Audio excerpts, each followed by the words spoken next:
and there's like an algorithmic thing where I have to factor in with YouTube where if I'm sitting on like this screen too long, the YouTube algorithm, because it's scanning the screen at all times, is like, oh well, this is clearly a just chatting stream, and it won't throw me towards folks playing Final Fantasy, where in reality we want, you know, Final Fantasy folks to be watching. If to be coming in and going like, oh, what's going on here? And if I'm sitting on the screen, yellow, oh yeah, yellow, yeah. It's my sweet mechanics I found. Just a yellow. Time for Hildebrand. I wish I could. You want to know why I can't? Level 47. Alright, I haven't seen a Hildebrand mission show up yet. Where is the first Hildebrand mission? I can check in for that. Are you from brought from Teenage Mutant Needle Teetles? I think it might be Cindy from... Is it Cindy from Final Fantasy 15? I actually want to... I want to pin that. I keep forgetting to pin that. It's such a good fucking thing. I keep forgetting to pin it every time. So let's get that pinned. Pin that there. Just so it stays. I think it might be Cindy from Thing, though.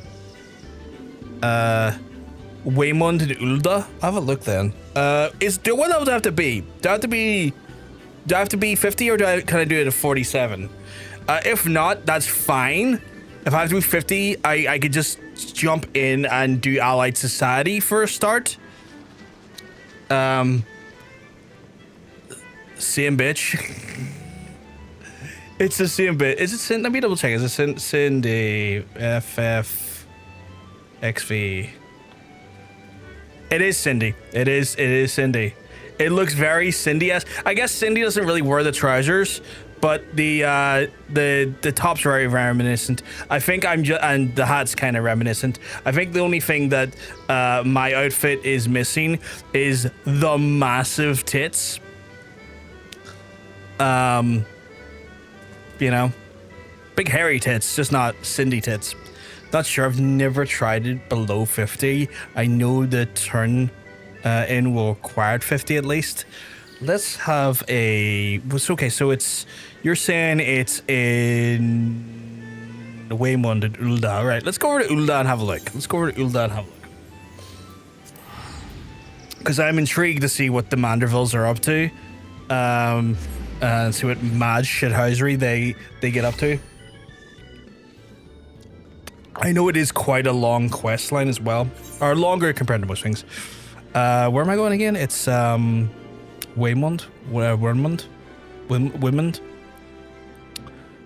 Where is Wyrmond? Wyrmond is it in here? Slaying, Miner's Guild, Goldsmith's Guild, Weaver's Guild, Software. Is it up? Is it in the Is it in the steps? Oh no, wait, steps is right there. Chamber, Hall of Flames, Barracks. How do I get upstairs again? It's steps and all? No, it's not steps and all. What the fuck is? How do I get upstairs again? Oh, Hustling Strip. Is that Hustling Strip here? Where is it? Right outside the big teleport crystal. Oh, is it right outside here?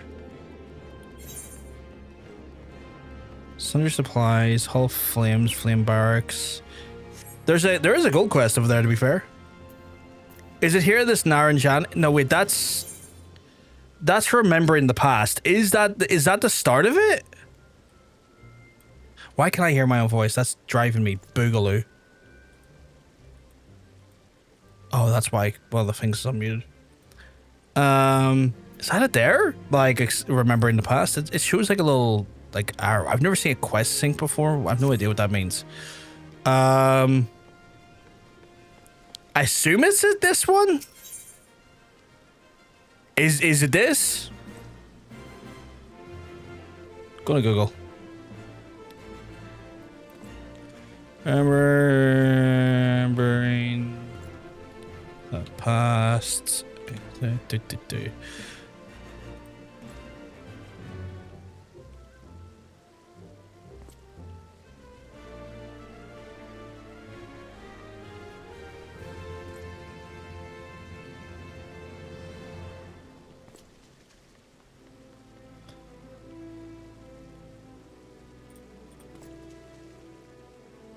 Whirlwind is the hero with the stupid shades. Okay, so it's a hero with stupid shades. Okay. So it's not remembering the past then. That's not him. What the fuck is it then? That's splendid supplies. Is it, you said it's right out here. Quest starts with a gentleman bonk. I would love the bonk. I'm not seeing it. I'm not. Let me have a look here. The rise and fall of a gentleman. Is that it? Oh, there he is. There he is. There he is. Okay, rise and fall of a gentleman. Oh shit! I've got like another quest to do here. What's due diligence? Oh, it's a level 1 quest. So how are you taking the old Albroff card? How do I know your name? Information, stock, and trade adventure. You'll be amused by what I know. As long as you're here, may I help you go do a favor? Missive the Josias and the Platinum Mirage. It's only over yonder. A man who would give some gil for your trouble. If only you could work with the city was that easy, eh? I'll do this one quickly, because I clearly did not realize that quest was there, because the blue one overseeds it on the map. And then we'll come back and we'll grab the Hildebrand one. Wish you sexy wizards up there ponding or don't give me that. Don't give me that motivation, Myla. I will spend the next several days pondering my orb, and it'll avail nothing, honestly. And there's no good will come of it. Do you have business in the Platinum Mirage today? I do. I've got this letter for you. A missive from Wildermont. All right, then let's have a look. Bird says, Baron, let the hounds feast. So it goes. Oh, this. You see, the guild is often contracted by to provide protective services. Unfortunately, this particular practitioner, Roman's investigation has revealed that his finances are to be wanting. Maybe the adventurers like you won't mind working it for free, but if you want the business to run, I myself have 4 mouths to feed, and this bird will have to fend for himself, I'm afraid. All right, cool. Done, because I've already done all these quests, so done. That was a lead into a different quest I clearly may have missed, because again, it was kind of languishing under the blue quest. Is your orb pondered? Oh my god. Would you like us to assign someone to ponder? If I could get someone to ponder my orb, that'd be great. I've not pondered my orb in at least a week now. Right, the rise and fall. Oh fuck, they gave me a Phoenix Down for this one. What's with the garb? I hear you've been busy, Brovkar. Seems that half the whispers came from my way relate to your comings and goings. Being an active type you are, I reckon it would be interesting investigating some queer rumors. Am I right? But before that, let me ask, have you ever heard of the name of Hildebrand? I have? Oi, you don't mean to say you knew the bugger? I know he fought himself famous, but thinking it doesn't make it true. Shame that he may have gone and get himself killed. All that nonsense about stopping Dalamond himself. What in the 7 hells was he thinking? Lest it was mercifully quick. Still, judging from the death of the creator, and they must have fallen from the ephemeral height. God only knows what was going through his mind when he watched the ground rush up to meet him. Ugh. Amazing how well the body was preserved, though. Hells, it was amazing there was a body left to bury it all. Good reason for bringing this up. Ah, right. So Nashu, Hildebrand's erstwhile assistant, has since become an inspector in her own right, and at present she's investigating the queer rumors I mentioned earlier. She's a sweet lass, bit daft, but sweet nonetheless. So, when I hear that she's at the wit's end, I want to help. Thing is, I prefer to meddle in the... I prefer the... What? Why would you prefer? I prefer to meddle in the affairs of the living zombies that are most definitely not my forte. What? So if you're willing, I'd be grateful if you lend her a hand. As for where you'll find her, she's likely to visit Hildebrand's grave in the Lich Yard when she's frustrated. Try looking for her there first. What the fuck do you mean zombies? What the fuck do you mean zombies? Right, where's this bringing me to? Speak to Nashu in... Counter? Okay, so okay. We're actually going to I was going to say, the Lich Yard. The only Lich Yard I'm familiar with is the one where the Red Mage quests are.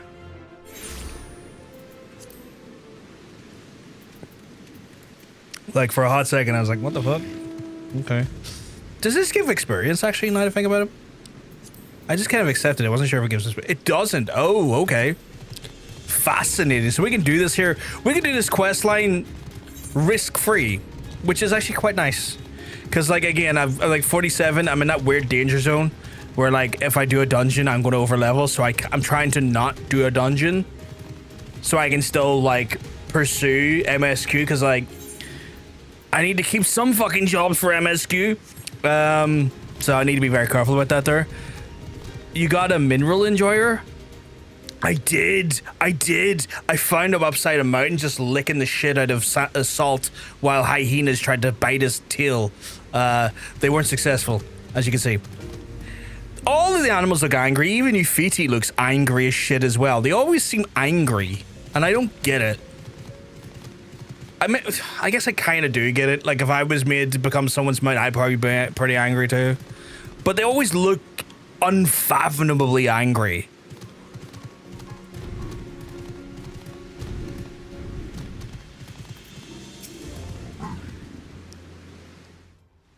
Have you got Ufiti yet, Hunter? He's a terrifying lad, but I keep saying that. Oh, if only you were still alive, Inspector, you'd know how to stop these zombies. Okay, why the fuck we send zombies? The fuck you mean zombies? Is she wearing a fucking monocle? Don't pay attention to anything. We know this. And oh, that's fair. That's fair. You keep well because you're looking well. Is that you saying that to the Makote? To Nashu? I do not respect lore. That's fair. Ha! Stole your catchphrase. Oh my goodness. Was that towards me or Nashu though? That's the biggest question here in my mind. You there? Could it be? I've came all this way to offer you my. You've came all this way to. Oh, sorry. My brain cannot read words today. Nashu, my favorite brainless beauty. She's brainless. This is not gonna go well. This is up. This is so much hijinks. But you can say it towards Nashu. I mean, like, Milo. Are you keeping well? Because let me tell you, you're looking well. Looking fantastic today. But yes, you've come to offer your services to me. Apparently so. I'm here to service your F1 car. Oh, but where are my manners? Allow me to introduce yourself. My name is Nashu, Agent of Inquiries, Extraordinary Inspector. Well, I've been led to believe. I have been led to believe that you're a bit of a dum-dum. But okay. Okay.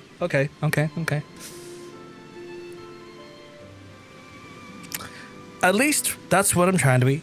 It's not quite as easy as he's made it look. Oh God, I just realized there's some sad music on in the background. I am no better than a man. I mean, that's fair. Fucking googly boogly. I mean, those dresses are designed to like make the chest look phenomenal. Like that's by design and the cut and stuff. You know, you are a victim of just sometimes primal human nature, and that happens. She's wearing pants. She is. Did I say something wrong? Oh, it's not a dress. You're right. I'm so used to seeing that like cut of a top on a dress. You're 100% right. You're 100% right. Inspector Hildebrand was a great man. Real Eorzean hero. We traveled the world, me and him, solving cases in 14 evil. No matter what the mystery, you could always count on the inspector to solve it with grace and style.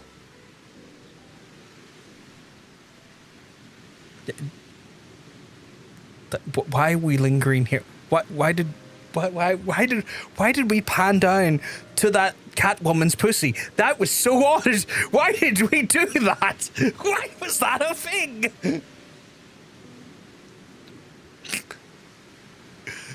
Why the bitch? Yeah, I'm kind of the only one's kind of like, what the fuck?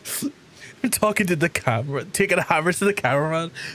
They're like, yo, I watch AEW. I'm gonna show you what we do in AEW. Oh, right down into the arsehole. I'll hold off until the break's done before I read the rest of it. You bring me a cat lady with great boobs and I'm not supposed to be looking. I mean, they try and pan away. I feel like they've gotten more egregious in recent months. Like, not awfully egregious, but like sometimes sometimes like the only thing showing is hole, and then you just see them like cut to the hole. I'm like, I don't know if this was accidental, but it's becoming more common. But maybe I'm just noticing it more. Maybe that's a me thing. Maybe that's a me problem. Very likely could be. But yes, we'll hold off till the break is done before we start continuing through, because the Hildebrand stories are quite they're quite like, I wouldn't say like high comedy, but they're very funny, and I want the you know, outside of MSQ and Class Quest, I think these are quite, you know, I would like people to see the story uninterrupted. Sometimes it's just oops all asked. yeah, and I feel like, right, this is like, okay, so the despicably perverted nature of me is going to show a little bit here. I feel like I don't know what is in the AEW water, but for some reason I'm very confident all their asses are either just growing or something. Just everyone's ass is getting bigger, and it's all just like, you're a phenomenal wrestler, but that butt's getting bigger, and that's not a negative, but I'm noticing it because I'm a pervert.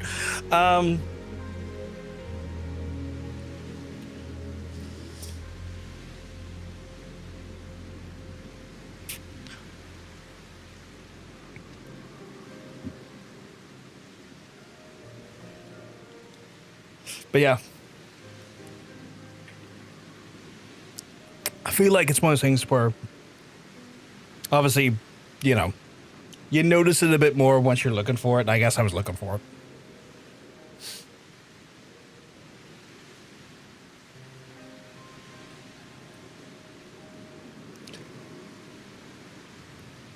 They should linger more hornily on the men. I agree. Like, there's so many prime moments you could do that with, so many different moves, 100%. I feel like it's just almost second nature for wrestlers to have cake back there. That's just the men. It must be like exercise routines just does that. Like, I imagine, like, what's the thing called again when you are like, you got like when you're doing like weightlifting and it's like the big bar on your back of your shoulders, type of free weights. Can't remember the name of it though, but you tend to do a lot of squats when you do that shit. I imagine like when they're doing that level of weightlifting, the fucking bar with all the fucking like weights on either side. I feel like because they squat when they do that there. I don't know the other name. That's fair. But I feel like the amount of squats that they actually end up doing as a result of other types of like weight training, it's probably only natural that at some point that shit becomes like bigger and more defined. Right, we're back. But then there was the final case, the case of the century, he called it. Hard to stop the red moon from destroying the world. I don't think we stopped that. I think the calamity tend to happen. I mean, it didn't destroy the world, but it certainly did something to the world. To save us all, he flew into the sky, and all I could do was watch. Is this suggesting that, like, Hildebrand, in an act of, like, self-sacrifice, reduced? Is this canonically saying that, like, Hildebrand's sacrifice is, like, canonically would stop Dalamon from, like, literally obliterating the world? Because that's fascinating, but I don't know if that's unreliable narrator or not. But then he came back down, and he it's like, fuck what Louis Soir did. Fuck Louis Soir. Hildebrand, that lad right there was doing some shit. No, he blew up because of the dragon god. Oh, that's fair.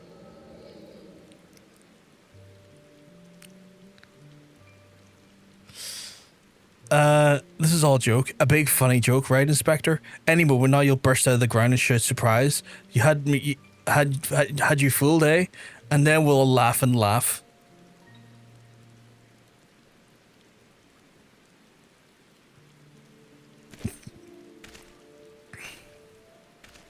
Oh, the sword, the sword, not so much the she, but the sword reminded me of Zelda there for a second. They say no one remembers the Warriors of Light. Their names, their faces, they're all gone forever. But I remember you, Inspector. No gentleman Hero Hildebrand. No, Gentleman Hero Hildebrand. Wait, is Hildebrand considered a warrior of light? One of the Mandervilles is a warrior of light.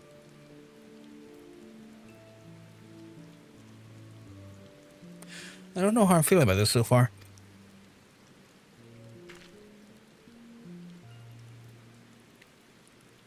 Because even Brothgar's reacting like he would when he reads memories of folks who like interacted with the Warriors of Light. So I don't know if it's that. That's just a Nashu talking. She's not very bright. I was wondering for a second because we still have like the thing you see a lot of time with Mephilia and whatnot. The way like he has like headaches and then can start singing their past. I can never be the hero you were, but I'll do my best to try.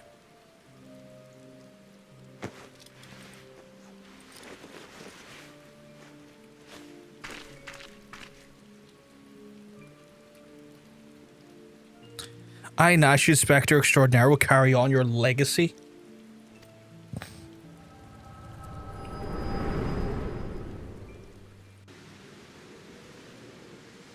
Okay. So I told myself, well, Nashu, there must be a leader, a head zombie, who tells the rest what to do, and therefore all we need to do is kill him. Again, that is. Unfortunately, I do not know where he is or how to find him, but now that you're here, my faithful assistant, you can... The fuck? You can try the one good idea I've came up with so far. If you go to where the Dabber zombies were last seen in the Southern Thanalan, you may find them, and then you could become their friend and ask them to meet their leader. Yes, that's sure. That's sure to work. Okay, so we're gonna ask zombies. Can I talk to your leader? I didn't think zombies were necessarily that cognitive, but okay. Also, Warriors Light is just a generic term for heroes, not people of the Echo. Fair, because every time I think of like Warrior Light, I do kind of consider people of the Echo because, you know, the light of the Echo and the crystal and stuff, the light of the crystal and all that stuff there makes me like kind of sometimes compartmentalize those two as a connected tissue. Where am I? I'm not here, am I? No. No, I'm not. Wait. Oh, we're over there. Alright. So it looks like we'll still be able to do Allied Society today because this is Questline's not going to give me any XP. So Allied Society will still be our quests of like our leveling quests of choice today. Which don't take too long to get through. I can only do 12 a day. And they're...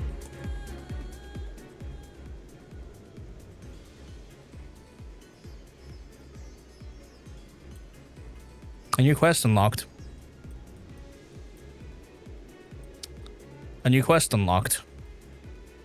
It says zombies are people too. Is this because I started the Hildebrand questline?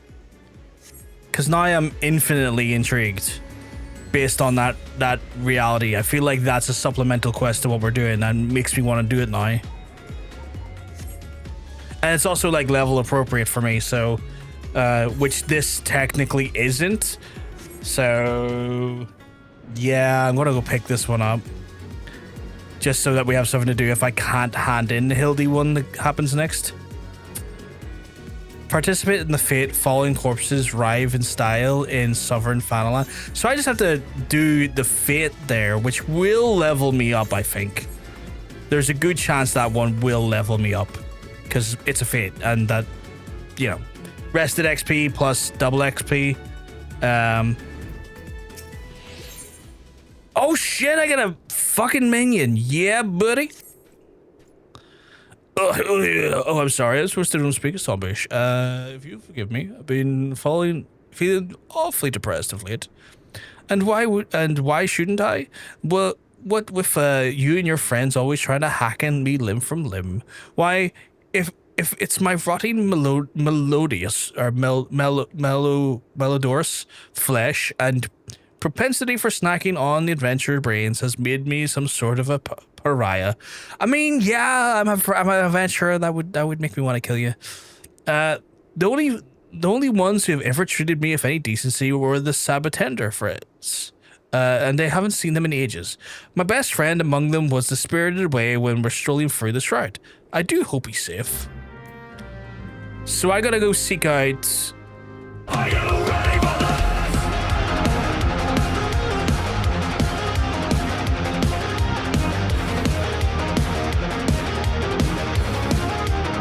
Are you ready for this?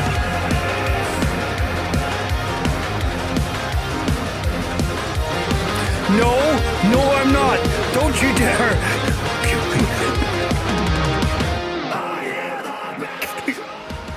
Hey folks, welcome on in. It's me, it's John PVG. Welcome on in. I hope you're all keeping well, because I'm telling you, you're all looking well. We are I know what John Sense was playing because I was watching him right up until I went live. He was playing more Final Fantasy stuff himself. I hope you all just had a lovely time in his stream. No doubt you did. We are as well doing the actual Final Fantasy as well, as you can see, and it's Party Rockets in the house tonight apparently. And we're also using the system which John himself has created. We are it doesn't require me to explain it because you're so familiar with it, you should know what the crack is with it. So I will not go through that with you because that'd be a waste of time. However, I can show you what the spread looks like, I guess, when it comes to character jobs. The only jobs that I have access to at the minute right now, because my limit's 51, is Warrior, Dragoon, Ninja, and Red Mage. And I'm currently a Ninja. And we've literally just picked up the Hildebrand quests. So I am in the middle of doing the A Realm Reborn Hildebrand quests. So we're getting in on that wonderful stuff and seeing what that storyline's like. But the Hildebrand quests give me... Oops, clicked the wrong thing. Give me 0 XP. I just get a Phoenix down, which is like, I guess it's dandy or something. Not that I tend to use that. I usually, when I have to res, I usually use a character that can res. But yeah, we're doing that there. We also just found this really cool little quest here for level 47. They'll give us a little cactuar. A little cactuar minion, which is cool. So we're going to go do that there as well. But yes, welcome on in, folks. Welcome on in. If you need to raid and run John Sense, of course, I'm going to encourage you to do that there. The reality is I know what it's like if you're streaming for like upwards to 6 to 7 hours. You can be hungry, tired. All of the exhaustion can kick in. So please, if you need to raid and run, that is totally understandable. And that goes to the viewers as well, because sometimes as well, you've all got lives of your own. I can't expect you to just be able to go stream to stream and not look after yourselves, get yourself something to drink, get yourself something to eat, or get yourself some rest. But for those folks who are coming in and you're wondering what the big what if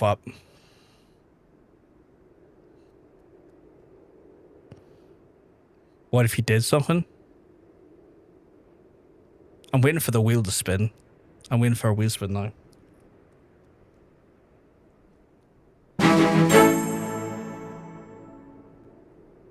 That's not a wheel spin, but that is massively appreciated. Thank you for your contribution and donation to Mermaids. I was going to explain just there now what we're doing here today, what the big green bar is above my head. I have to now increase the goal again. We are, as part of Pride Month, what if I did that instead? Well, I massively appreciate it. We are raising money all this month, folks, for Mermaids. Mermaids is a trans charity helping trans youth at a time of need. All the money we are raising across Pride Month goes to their wonderful organization to help support trans folks. They do it in a multitude of different ways. The first and foremost is the one that they operate a hotline that folks in UK and Ireland can use, trans folks specifically, in a time of need. Should something happen and they need support, they can quickly ring up the Mermaids telephone line. My brain is getting scattered. The Mermaids telephone line and get support and advice when they need it on demand, which is massively important. On top of that, they also interface with basically public-facing spaces and businesses alike, things like schools and whatnot. They educate them on making those spaces and places more trans inclusive and more trans friendly, essentially trying to make sure that the normal things that myself or anyone else would take for granted, being cis, wouldn't have to think about. But sometimes there is challenges, there is language use, there is, elements to those places that may not be trans friendly.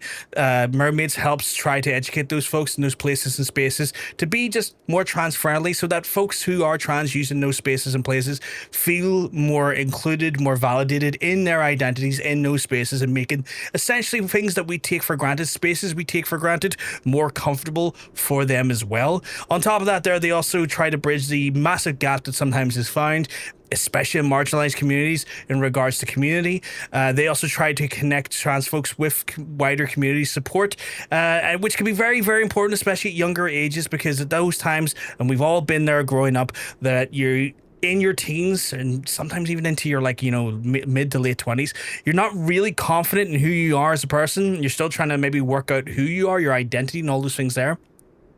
Problem is that sometimes marginalized folks and trans folks specifically find it harder to find validation and comfort in their identity, and that's actually made worse by lack of community, lack of people that they can talk to, lack of people they can get advice from, lack of people that understands their struggles that like they do. And so with Mermaids, trying to bridge that gap when it comes to community helps those folks at least be able to connect with folks who know what they're going through, what their experiences are, and help try and support them just on a more communal level.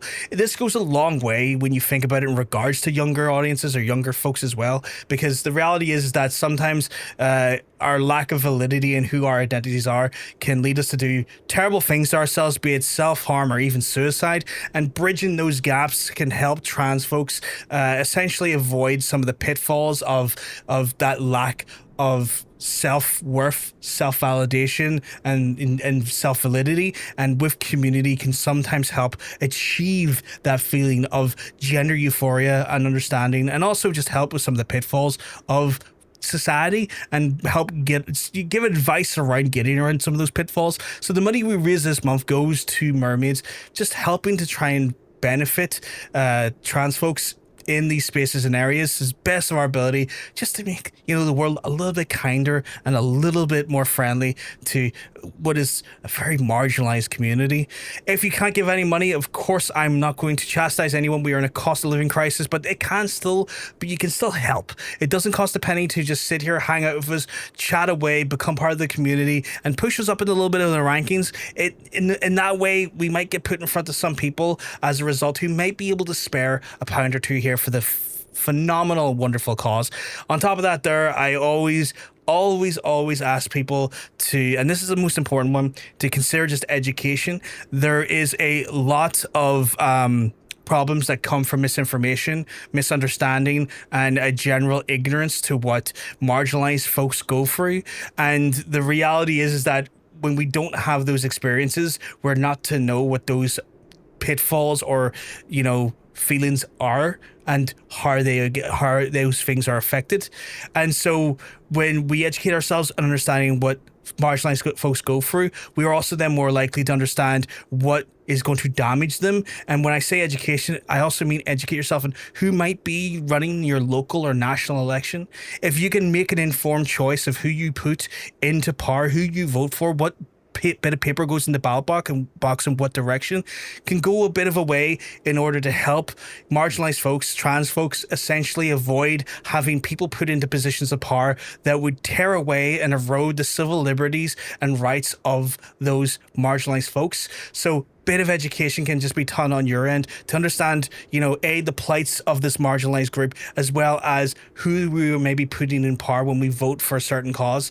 We do these types of research when we want to know if, who's going to be economically viable for us, who's going to essentially look after certain businesses or certain education or military stuff, like things you just don't think about. You don't have to think about when you're trying to educate yourself on who you're electing. All I ask you is to do a little bit more extra research and see who the fuck's not going to erode a marginalized group's rights. Because at the end of the day, we can do all we can to support Mermaids and support them on their mission with the money and support we provide them. But if we have the right people in power not actually eroding trans folks' rights, it means they have to do less work to make sure that those folks affected are not necessarily going through as much and don't need as much support.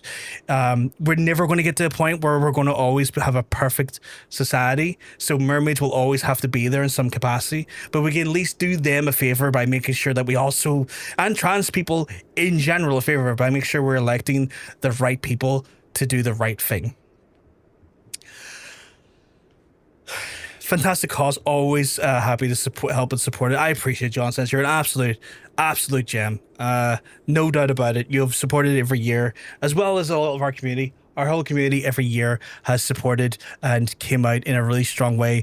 And every year it blows me away just how loving and supporting our community is and how much that means. And I do thank you all massively for it. You're all just lovely. You're all just wonderful.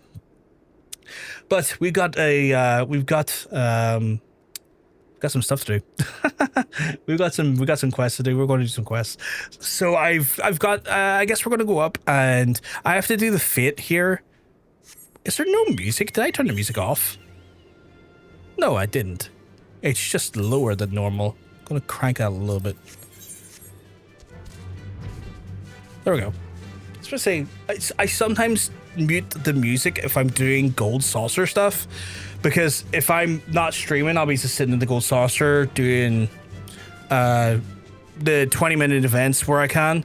But sometimes I'm sitting in the background trying to do other stuff on the PC, and I just hear the gold saucer music go off, and it can be a little bit maddening after a few weeks. So sometimes I will just end up muting the background music of the game off stream just to save my sanity. How close am I to leveling? I am about, what's that, a fifth? Maybe a fifth or a sixth? Not terribly far off. I think this fate will get me up to 48, honestly. I think this fate will get me up to 48. Oh, you can't see the bar past the banner? That's valid. I didn't even think about that. Okay, that's true. So we're just about there. Not too far away. About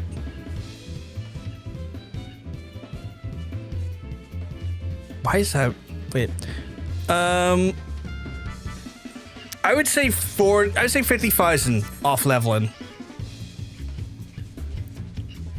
TikTok gave me an edit of the concept that has the Bolton were vampires, and non-Game of Thrones fans were commenting like, I saw Bolton and thought you were talking about Troy. Troy isn't like the movie / like event of Troy? The famous Bolton, Ruse, Ramsay, the deadliest one, Troy. Am I fucking forgetting about a person called Troy Bolton? I probably am. Fucking get blasted. And then washed. Get washed, idiot.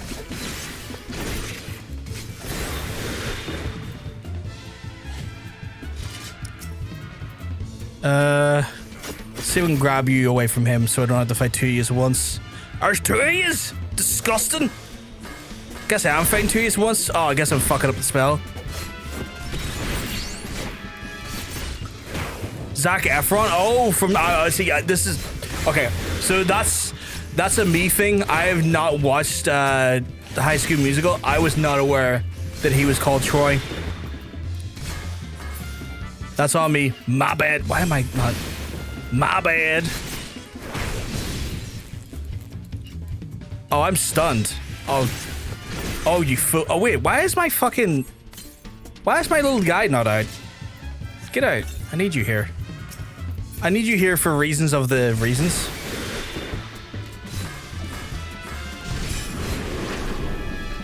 Oh man, the lightning does the most and it takes the least amount of inputs. It's kind of weird.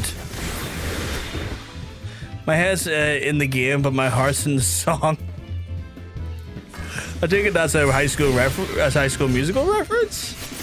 I'm sorry, I am painfully ignorant to this media. I grew up way after High School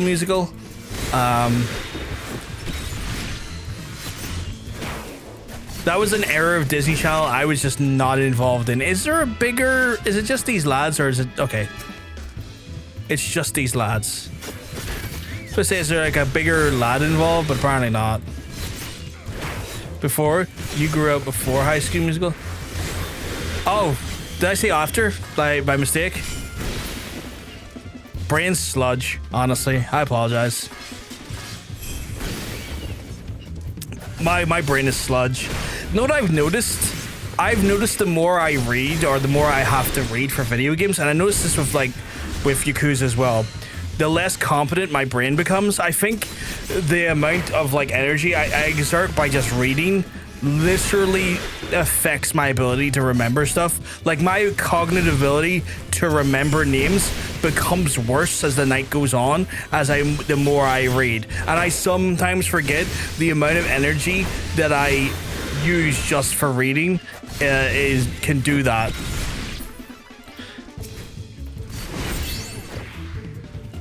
Destined to fate of flaying and raping when all he wants is to sing North's winter music. Oh, fuck off. Fuck off. So I'll be like sitting there like 10 o'clock, 11 o'clock at night. I'll be like, why can't I remember simple words? And it's like, oh yeah, because you spent the last 3 hours narrating a whole game, John. That's why. It used to happen with Yakuza as well, because a lot of Yakuza is subtitled. Gabriel got chased though for the woods by Ramsey's dog. Fucking brass? I'm confused. What in relation to brass are we talking about here? Instruments? Oh, right. I did not click on. It's ass.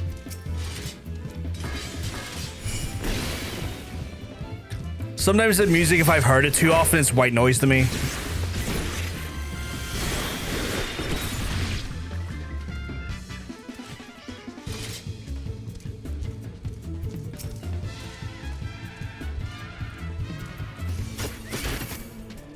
I think this song has appeared in other like Final Fantasy games as well. I'm near sure it has, which is why it's like white noise to me at this point. Hunter don't like brass. No, Hunter fucking hates brass. Hunter cannot fucking stand brass instruments. I have it muted everywhere except for like 1 to 2 areas. That makes sense. That makes sense. You tend to listen to a lot of your music while you play the game. Your own music, that is, sorry. Right, I took care of that person, or that task. Oh, yeah, saxophone probably the... Yeah, I was gonna say, probably the biggest offender.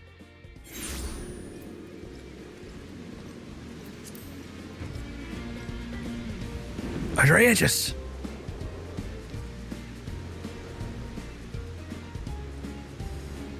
I understand why, though. Like, I understand the reason why, and it's not for me to, like, talk about, but... I get it. I get the reason behind it. There is a grander reason to it. Did you find the zombies? You did? Did I read that correctly? Did you find the zombies? You did. That's wonderful. I've been busy too. The head zombie will rue the day he meets me. You'll see. So tell me, what did you learn? Here? I didn't even realize I picked up anything. People really do not accept my dislike for saxophone.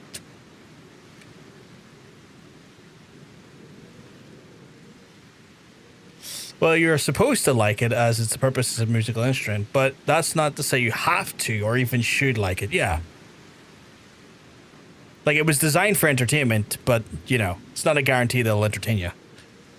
Oh, so you weren't able to make new friends? Well, there were zombies. Like, what did you expect?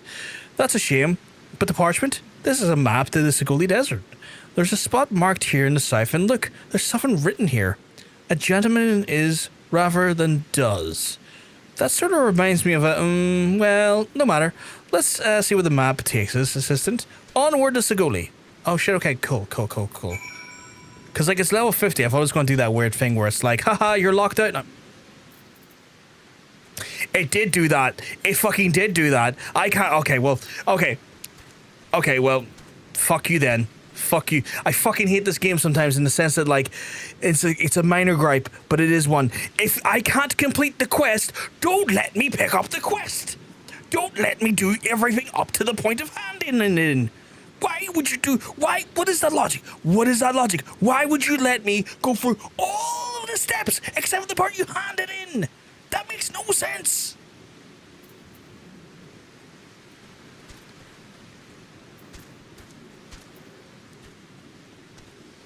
My mum hits bagpipes. That's valid. And I get it. And I get it's usually jokes. Yeah, you're supposed to like the opera, but it isn't for everyone either. Which is valid. Everyone should hit bagpipes unless it's corn. I'm fuck's sake. Would help a bit more if they played more than one song. I keep forgetting because I don't really listen to corn often, if at all. And I keep forgetting that they have a song with bagpipes in it because it sounds a bit absurd that a band from America, a new metal band from America that has introduced a song with bagpipes. I can give you a spin if you need it. I don't need the spin because the reality is that the spins could still put me into something that wouldn't help. Like, the spin will only help me if I land on Red Mage, and that's not a guarantee. Because I could land on Dragoon or Warrior. Still be in the same position. Yeah. But it's all good. It's just more my annoyance with, like, if this is not a thing that I can complete, don't give me... Is that a quest I can do? Oh, that's the Lavender Beds. That's the location. Don't give me a quest I can do 99% of if you don't plan on letting me do the part where I hand it in. Arguably the easiest part. That seems really weird as a conceptual design choice. Ah, well, you can always do your... That's what I'm going to be doing here after I do this one. I know I can hand this Zombies or People 2 one in because it's level 47. So I'll do this and then I'm going to jump on the Allied Societies. I've went way past where I was meant to go. It's just one of those things where, like, I love this game. That one little aspect to me is just bewildering to the point where I'm kind of... Whom's the fuck are you? I feel like I need to fight you. I feel like you probably got an achievement attached to you. Here's me going to die again. Oh, I might not die, actually. Oh, I got my fucking mudras here as well. If I do this just right, I could probably not die.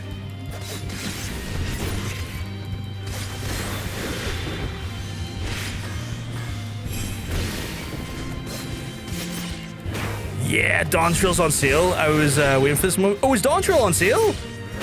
Shit, I might have to buy that. Like on PC. Because that's tasteful.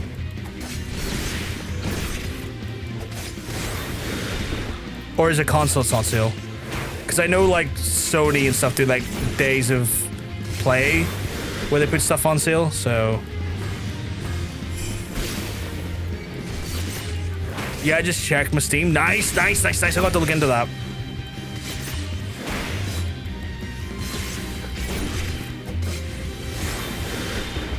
Hopefully I'm getting an achievement out of this. I'm gonna go buy it now. Damn right.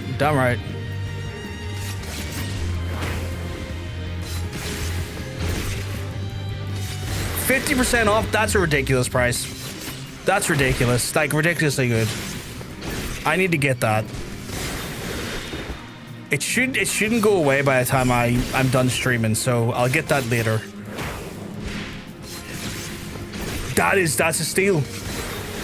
Stuff has been stolen. That's a steal. Don't you try and AoE me, you little filthy bitch. Fucking get lightninged, bitch.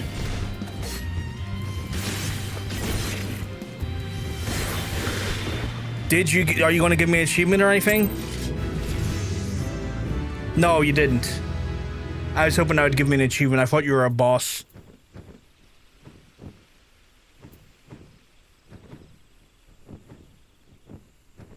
We mean in your fate 2 is almost complete.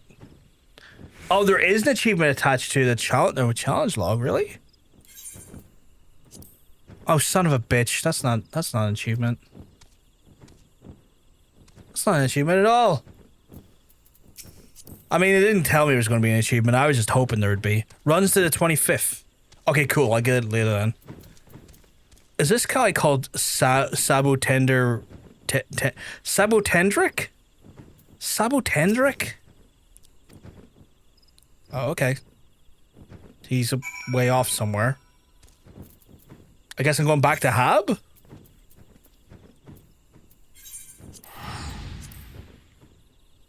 I hope that was... That would have been... there's got to be more to this. Surely it wouldn't just be that and it'd give me like 6 grand of XP.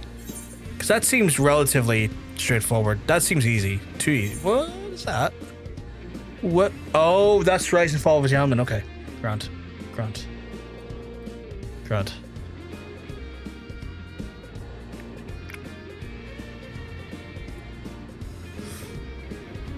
Okay.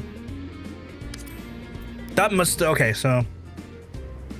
If that Hildebrand quest, by getting that much of it done, has opened up this quest, has it opened up any more is now the question in my mind.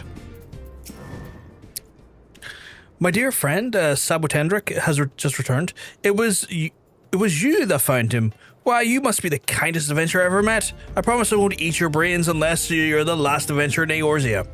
Mate, you try and eat my brains, I'm gonna fucking send you to the afterlife again. Perhaps you could track down my other Sabotender friend as well. Sabotender Tendrid disappeared while I was on the excursion in Nashu. Do you think it's my body odor? Maybe, I don't know. Maybe.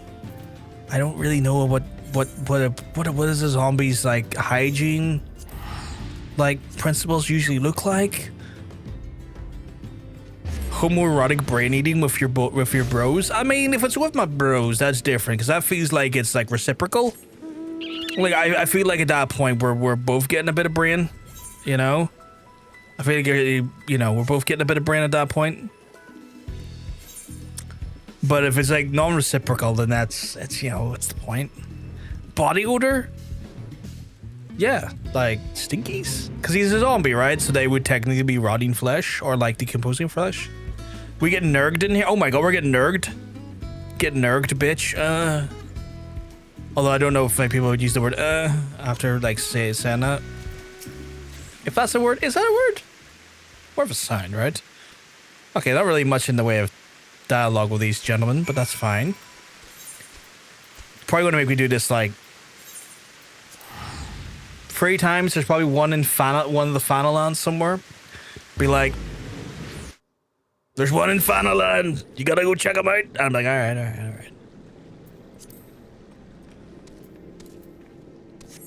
I know it'd be stinky. I'm just expressing disgust. That's cool. That's absolutely cool. You know, I feel like, it's definitely one of those situations where once you're like decomposing, it's probably very difficult to mask that smell. Because even showering could be a danger as it might,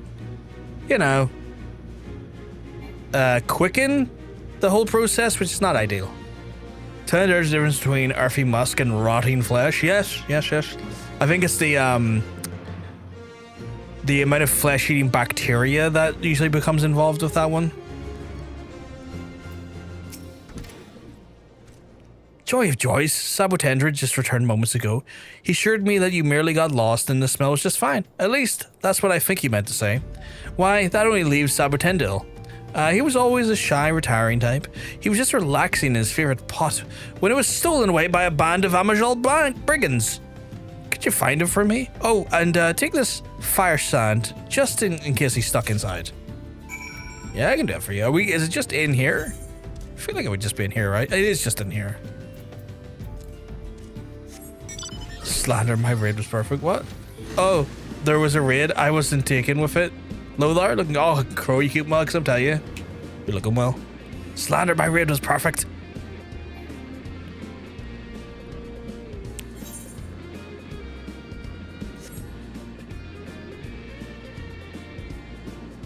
Probably one of my favorite mounts, honestly. Probably one of my favorite mounts, this one.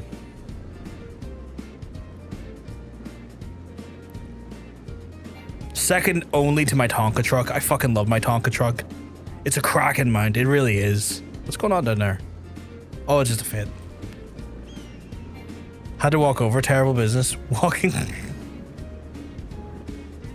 I mean, you know, it doesn't always seem like the most fun thing to do, but if you can get a bit of walking in at any given time, it'll do your mental health as well as your physical health a world of good. I feel like our boy's stuck in here. Let me just give it a little boom. A boom boom, shake the room. Oh Jesus Christ, he's a bit angry there. The trans-colored ones is so cute. Is there a trans-colored fucking spider bot? Cause I want that one. Or if I misunderstood this, today has been stagnant. I'm going to ask Fulgrim out for the feel something. Oh God.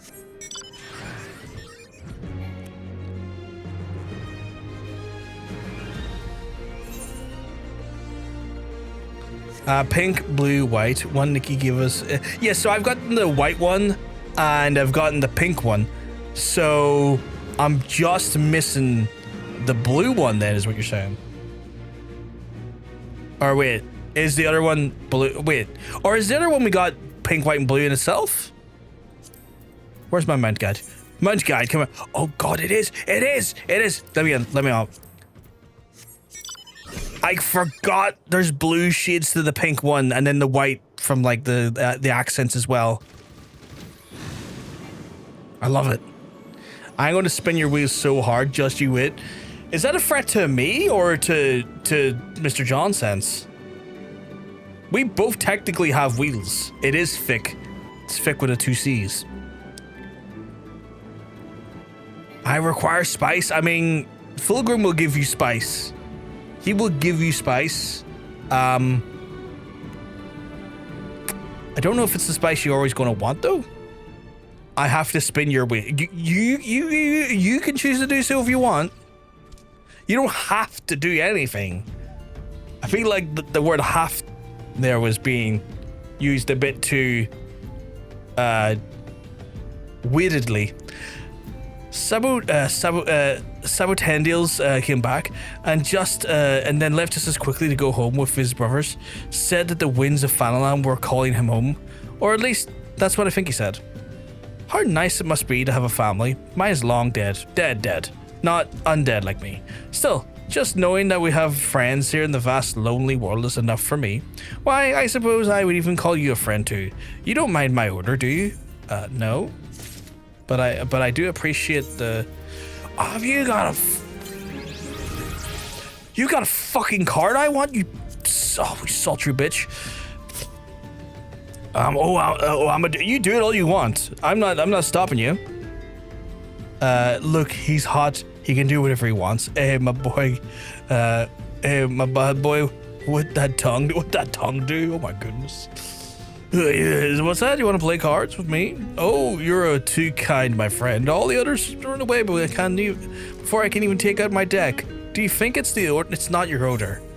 Oh, I have two. I already got 2 of his cards. Oh.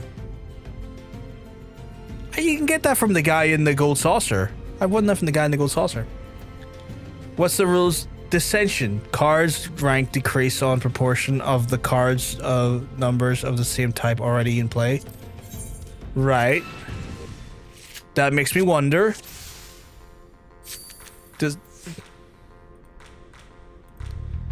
Right. Well, opening gambit, we're gonna stick that there.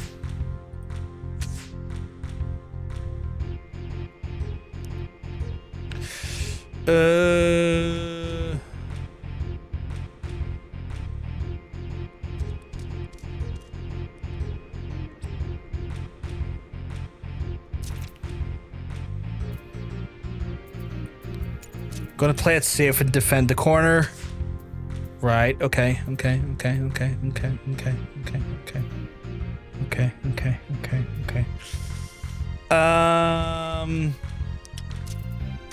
Gonna try and defend via the... Ah, you son of a bitch! I fucked it, chat. I fucked it. That's the strongest one going up. We'll stick you in there for now. Oh, you harlot! You harlot! Rematch.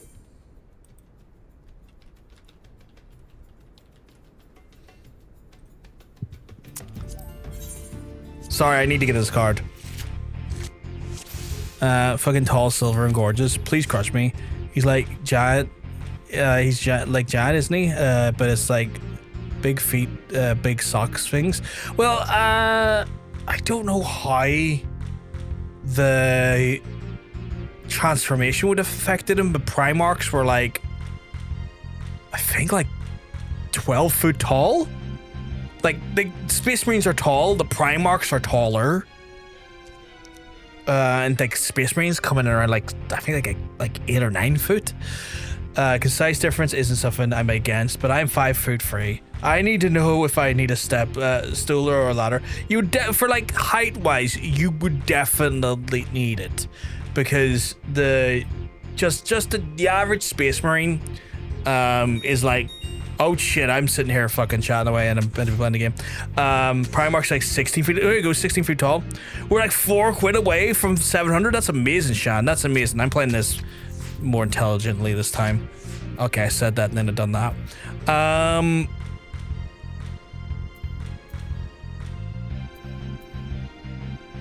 feel like I have to be more strategic about how I go about this.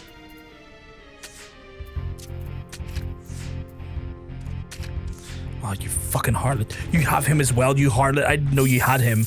No, I want the card. Sorry, chat. I want the... So yeah, he's a big boy. Like, Primarchs are fucking tall. There's a lady in the USA who 3D printed Horus, like, life-size, in his Terminator order. Oh, that's gotta be too big. It's taller than her height. That's too big. That's too big. That just means I have a climbing frame. I see no negatives. Climbing frame. Maybe get some scaffolding. Scaffolding might be your better choice. You might need scaffolding. Okay, whack that in there. Oh, you harlot. You harlot. Taking my card. Give me my card. Okay, I'm not going to do this, chat, because I'll be here for 20 minutes trying to do this here. And that's just not fair on you. Let me have a look here.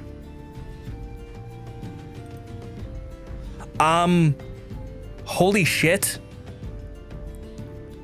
Holy shit.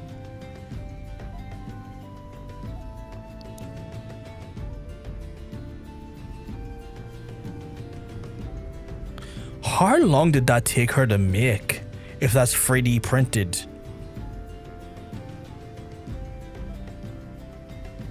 That's wild.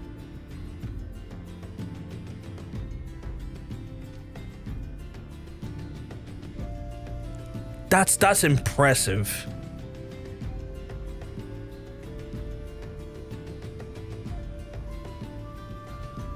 Like, I'm actually genuinely blew away by that. That's insane.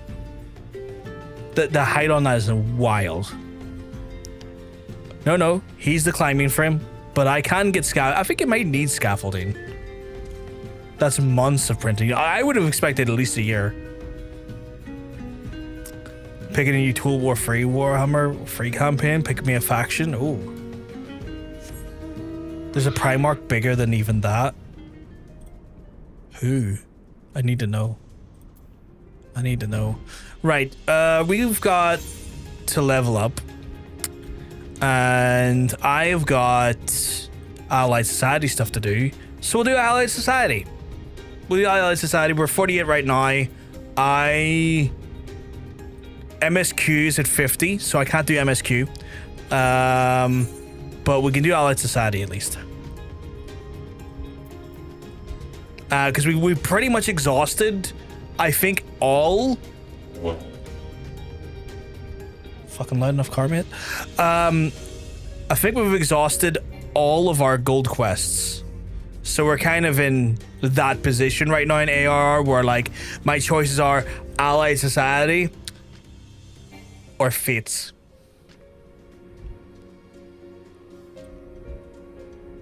I do have hunts, though.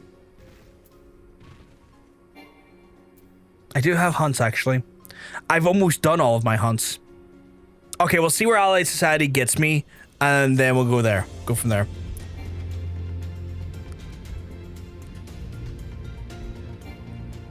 Am I in the wrong area? Oh, I'm in the wrong area. Because, again, we spent the different jobs we've been doing. I've been leveling up the other jobs of the gold quests, which have been really quite effective, like supremely effective. But that comes down to two things. A, road to 90 buff. B, rested experience. Those things are just like, oh, this is going to give you 200% XP. Shut up. It's actually 400% now because we doubled it based on the rested XP. And it's like, goddamn, okay.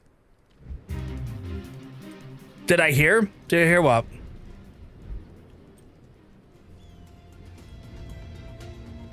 Did I hear I'm a beaut? Oh my goodness. That's coming from you. You know, I would be inclined to believe you, but I fear you may be looking in the mirror, my friend. I fear you may be looking in the mirror. Where is the ally? Oh, the allies. Why did I think they were in here? They're up there. I saw that Majal stronghold symbol, and I was like, oh yeah, that's where my ally side quests are. No, they're fucking up here. They're up here. The only mirror I'm looking in is your eyes. Oh my goodness. What? We flirt? What do we flirt? What do we flirt in our chat? Lovely we flirt. Do I have any gear upgrades? No. Okay, cool. Just thought maybe if I leveled up, something else might have been like equipable, but apparently not. Apparently not. I have read through these quest logs before, chat, so I'm not going to read through them again because I find no joy or any benefit out of just reading the same thing over and over again. How much fucking XP was that? Sorry. Oh, 4,000. I thought it said 20,000 for a second. I like the fucking bit of sizzle the Allied Society quest music gives. Breaks up a little bit more sizzle to it. I can only come to the conclusion based off the math that I am climbing Fulgrim. I'm going to need enough prep to fill a training montage. Like, you will probably need the type of, like, no, the type of training montage you would need, Myla. Like, something you would see from, like, those free climbers. Something like that there, like free climbing or like, you know, mountain climbing, some stuff like that there. He's overhyped. I'm not going to survive, I reckon. Well, that too, but that montage is inherently more suited for a premium site that has a paywall. Get winded. Oh no, that's washed. Get washed. Get washed and get shocked.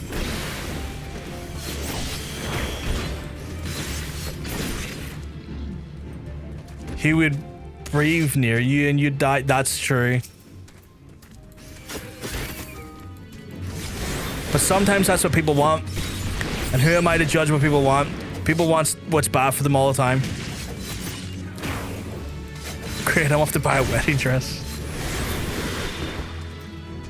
I have these guys on, I think it's the... I want to say the Grand Company log.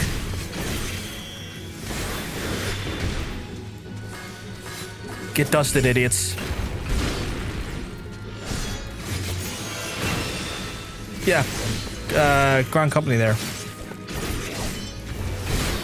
Dress slash shard. Potato, tomato.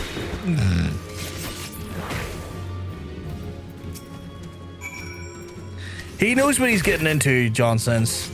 At this point, Myla is aware of the risks. He's just indulging his mental fantasy and his short-lived life thereafter. He's aware of the dangers.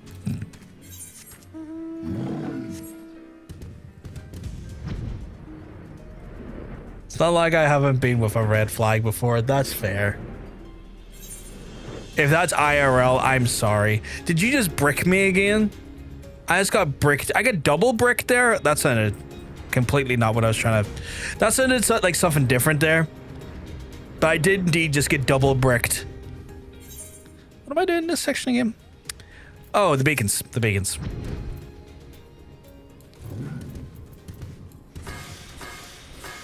Get winded, idiot. Oh, it's washed. I keep doing the wash one thinking it's wind. That's IRL, yes. I'm sorry, Milo. If it's any consolation, I think everyone in the chat may have a story like that, so we can all relate, and we all will feel a level of sympathy. At least I would hope. Because, oh boy. Oh boy. I didn't mean it in a trauma dummy way, but I'm just, well, I know. It's one of those things where, like, I always side on the air caution with that stuff because, like, I don't mind people talking about their lives. I encourage it. So I'm always kind of like, okay, this could be a bit of a jokey moment, or it could be genuinely someone talking, maybe alluding to, like, you know, an unfortunate reality. And I don't want to make light of an unfortunate reality for going that direction with it. But there's no harm either way if it's joke or just, you know, having a chat. I would fucking love that succulent. Give me that succulent. Haha, Majal, I got your fucking Chinese meal. It's my succulent one now. Okay, you know what? Good point. Let's beat the shit out of him.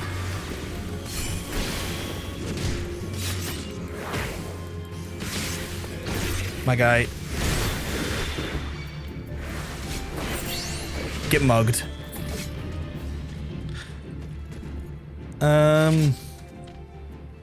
What am I doing?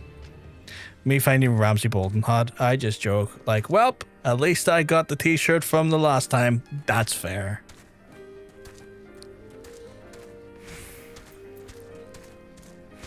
You can delete that if you want. No, I mean, I personally didn't feel uncomfortable by it. You're all good there. If someone else has, obviously we can respect the comfort zones and wishes of other folks, but me, myself personally, no, not so much.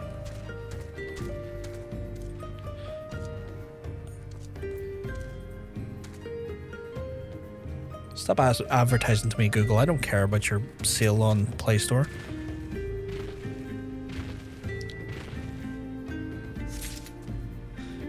Did you know that the actor behind Ramsey has a YouTube channel where he sings, has a great voice? I was not aware of that.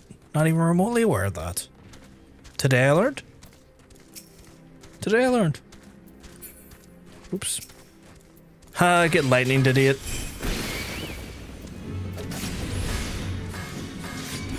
Ha, get dusted, idiots. Heard him sing a couple of times. His voice is lovely. Perchance does he like use any of that in relation to his like acting work? Like, has he done musicals? Or is it just like a hobby slash like thing he does outside of acting?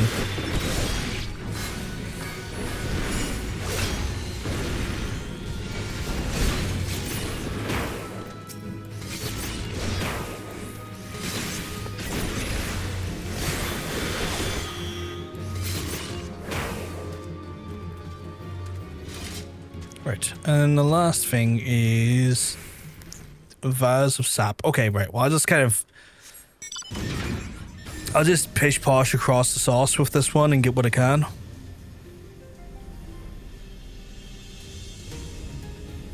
I've been led to believe that there's succulents down here. Show me your succulents. Okay, well, you're all lying to me about your succulents. God damn it. Secretly fronts a death metal band line. Not sure, to be honest. Oh, that's fair. That's fair. Shared music channel too. Nice. I'll check it in the music channel later. Because my attention span, at least if there's a notification in the Discord, I'll know to look at that later. My attention span across the next 5 to 7 hours will forget that link was posted, unfortunately. So it's good that it's in the music channel.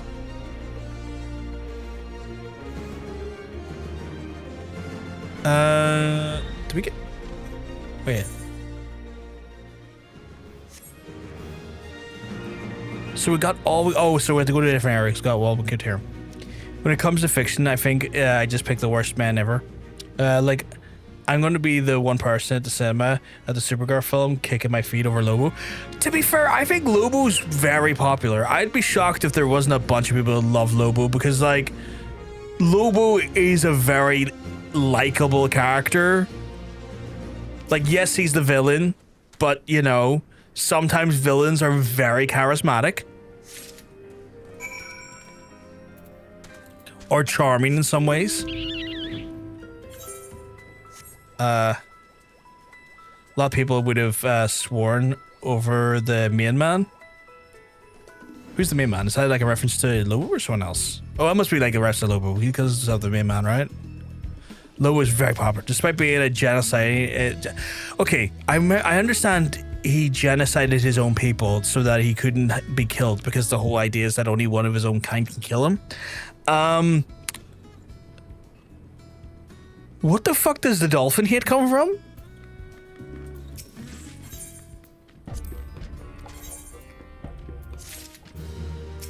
I was not aware of the dolphin hit in regards to Lobo.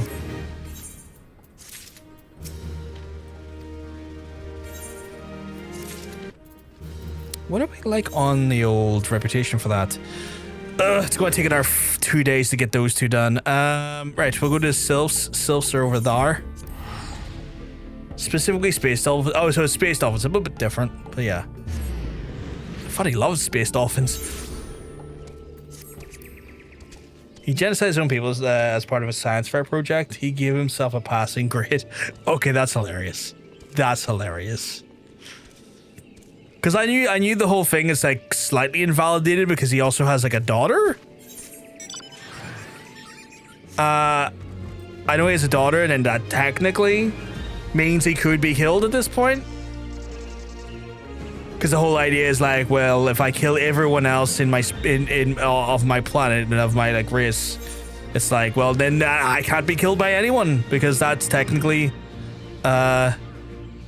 how that works, I guess, in that sort of like frame of reference. Space dolphins are the only things he actually likes. I had it wrong. That's fair.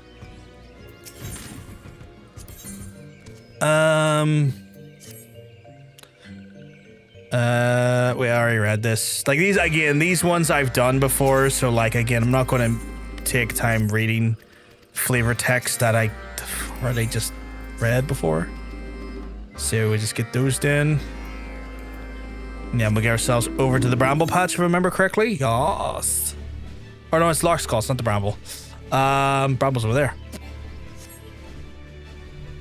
Yeah, Louis really doesn't have a soft spot, but the closeted thing he feels to the closest thing he feels to love, he reserves for space dolphins. I kind of want to see what a space dolphin looks like now. The reason he wants to kill survivors really just because it cramps his style, reading his last of his kind status. I thought it was more like self-preservation more than like status of like rule of cool in his mind. I thought it was more survival.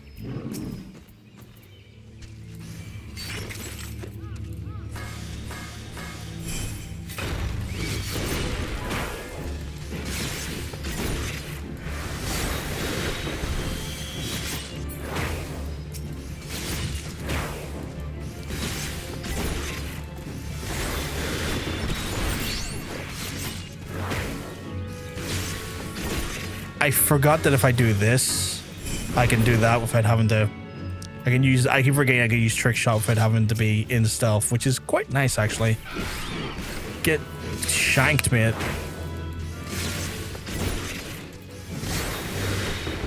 Little things I forget regarding. Get zapped. The ninja. Like a ninja. He's not one to put it mildly. Yeah, I mean, that makes sense. Like, given just the way what I do know about the character, that tracks. I am very...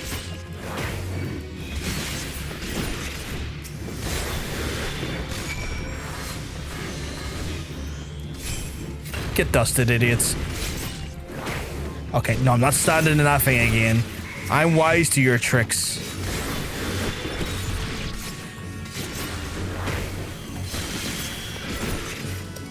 Malted bastards. Talking about the guy who took a contract from the Easter Bunny to kill Santa Claus and then killed both Santa Claus and the Easter Bunny. Canonically, that's insane. That's insane.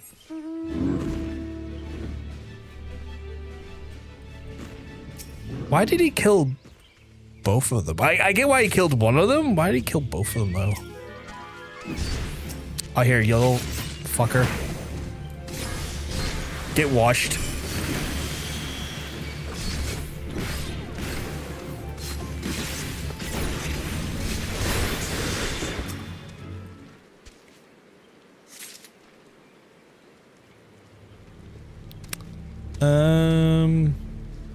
There's not one around here, is there? There is.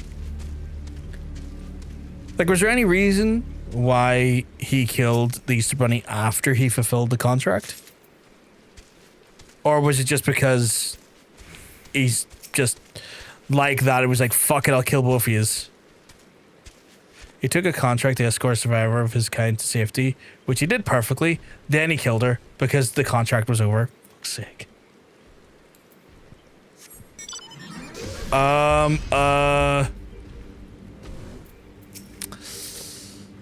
There's a melt right here, and I don't think I'm confident enough in fighting that thing because that looks like it'll kick my ass, and it's right around all the things I need to deal with.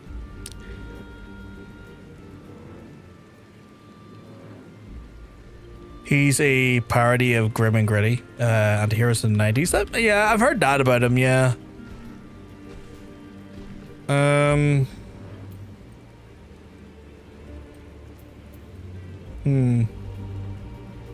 I'm gonna have to do it somewhere else. I'm just not confident in fighting that thing. Like, even if I was level 50, I don't think I'm in the right position to take that thing on. Because I have learned sometimes the level 50s are just level 50 bosses and they will unironically beat your ass.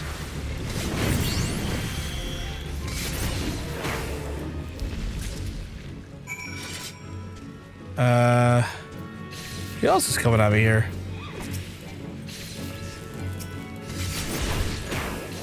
We don't talk about that time he got turned into a twink. He got turned into a twink? I feel like we do need to talk about that there. I feel like I need to understand that there.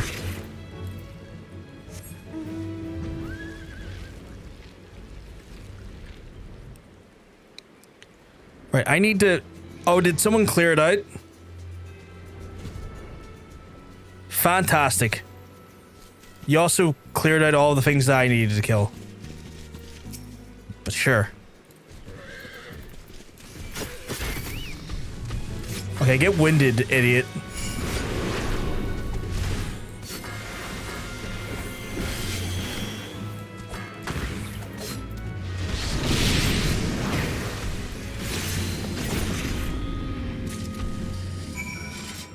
Need to achieve 2 more sacks. Okie dokie. Those are dark days, indeed. What am I being healed with? Oh, the chocobo regen. There's a bunch of, like, dudes.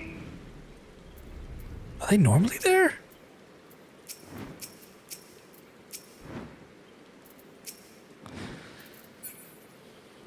Maybe?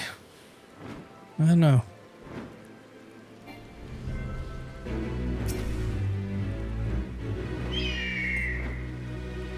Apparently there was a fit going on there. I didn't get involved, but apparently there was a fit going on there. Were they part of the fit? Is that what it is? No, they're still there. Okay.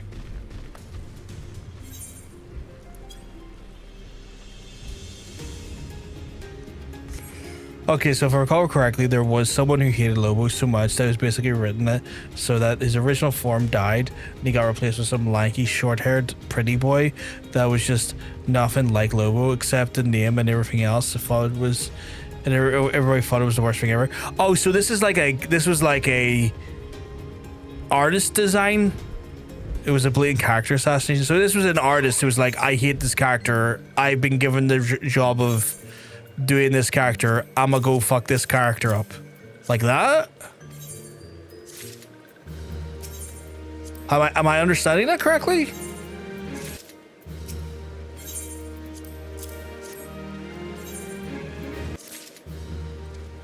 Because, like, if that's so, that's a really shitty thing to do. Like, you might not like the character, but there's a fan base for that character. You don't go into a character.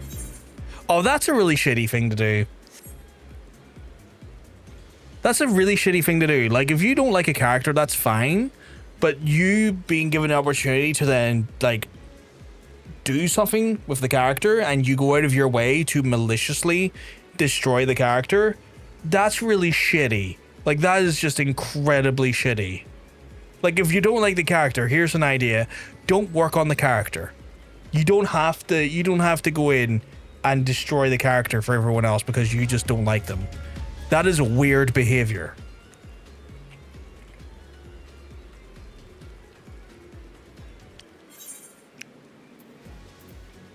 Right, that's those ones done. We'll get the kobolds and Shahagrin and Amajal done, and then the Sills will be like a day behind by the looks of the way things are going. I say done. The first level, they won't be done. I think they go up like four rounds, so we are very far away from getting any of these guys remotely where they need to be. But regardless, let's go to the kobolds. But yeah, no.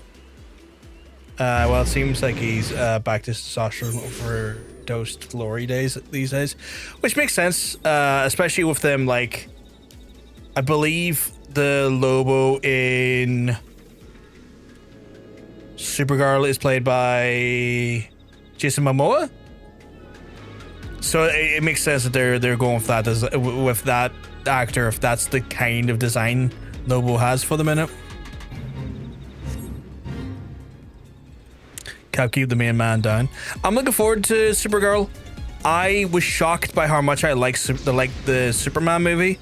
I'm typically not necessarily an enthusiastic Superman enjoyer. Like, the movies wouldn't be a thing that I would particularly give much of a fuck about. But I thought the recent Superman was just great.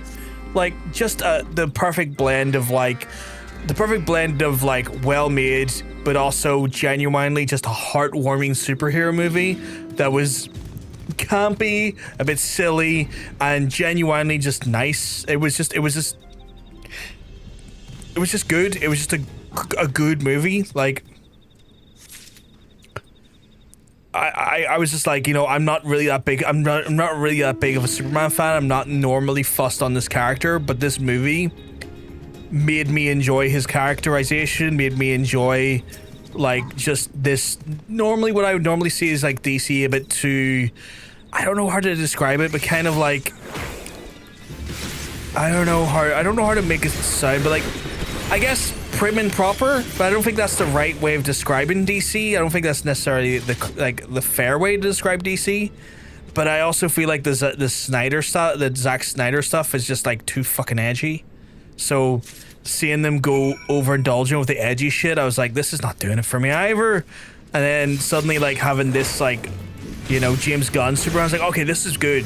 This one's been fun. It's lighthearted. It's got stakes, but it's not like overly, like, it's not overly too prim and proper into, like, you know, I don't know how to put it. There's something about DC and Superman. Sometimes I look at it as almost like boilerplate superhero, and I get it because I think he's probably like one of the first superheroes ever in comics and stuff.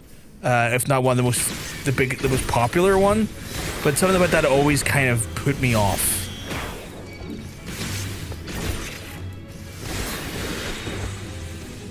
I just turned around and I saw I'm so fucking gay. I loaded into a dungeon with 3 giant beefcakes and I'm low-key nervous for fucking hell. I would like to see what that looks like. Despite being one of his co-creators, the late Keith Giffen hated Lobo, mostly due to his misnamed fandom. Sorry, I was reading that and a wee dickhead decided to fucking come in and interrupt me, the rude bitch. Get shocked while I read this. Bet you would. I would love to see that. Mostly due to the misaimed fashion fandom Lobo had gathered amongst those who missed what he was supposed to be a parody of the 90s anti-hero. And to that point, when they were working on 52, he begged Grant Morrison, who wasn't a fan either, to reinvent him because of that dislike. Hence Lobo spending most of his time in that story as a priest who, much to his chagrin, was forced into a vow of non-violence. I know he's the creator and all, but like, and I get the concerns there, but still, like, I mean, you created a character, it might not I don't know, I feel like it's always things you can't really tell the creator that he's doing it wrong. Like, that's not really fair on the creator either.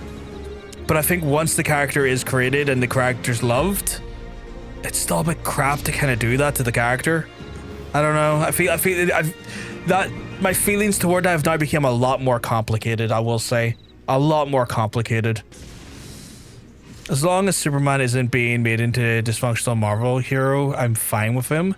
I am a bit fed up of the Marvel style writing, I will say. Like, I think Marvel movie writing has infected every fucking goddamn TV show movie. And to a large extent, I'm getting fed up of everything being quippy. Like, everyone has to have a quip, and I'm like, that's what a lot of the Marvel universe has done, is like made it so like every character has to be like a quippy one-liner person. And you see it like affects so many like movies, TV shows and stuff. I'm like, stop it! It's good for certain characters. These are all doing it for every series and every character, and I hate that this is now a trend in writing. Superman's meant to be an ideal, someone to look up to. He's similar to Captain America, who represent the ideal of America is supposed to embody. Yeah, and I get that. I think sometimes I find myself enjoying Superman more when that is subverted. I think I enjoy Superman more when he is like an evil figure, because I feel like his power set vastly makes for a more interesting villain more than a hero. But that's just kind of me, I guess. He may be the co-creator, but fuck that guy. He was completely and needlessly petty. Don't do a character's development all because a personal dislike a character that isn't your sole creation. Oh, was he a co-creator? Oh, so I've read that, and clearly the part where it says co-Mila was lost on me when I was reading that there, so I do apologize. Fuck him then. Fuck him. Not that my feelings toward him have become less complicated now.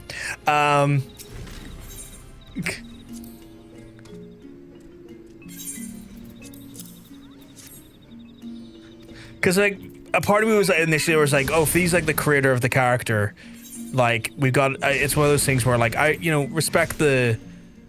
There's a part of me wants to respect. What am I doing? Oh, I have to fucking do this again. Well, part of me wants to respect the character's creator and the creator's like wishes and design philosophy and stuff. But if it's like co-creator, it's like, well, this is just one guy out of two, maybe three. Fuck him then. He's an asshole. Can I walk around and not get seen and drop this like it's hot?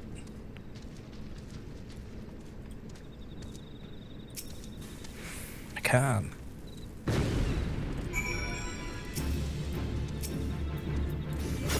Get over here, you big bitchy. Fucking all yous are getting wrecked now. Domain expansion,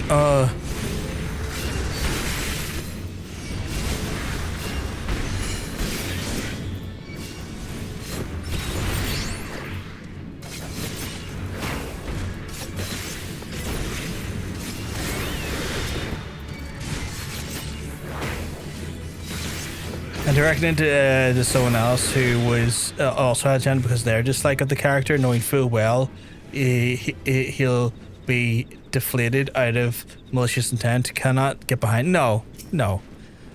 Like, if you don't like in my mind, it's one of those ones where if you don't like where the character is, or where the character has done, or if you feel like the character could be better,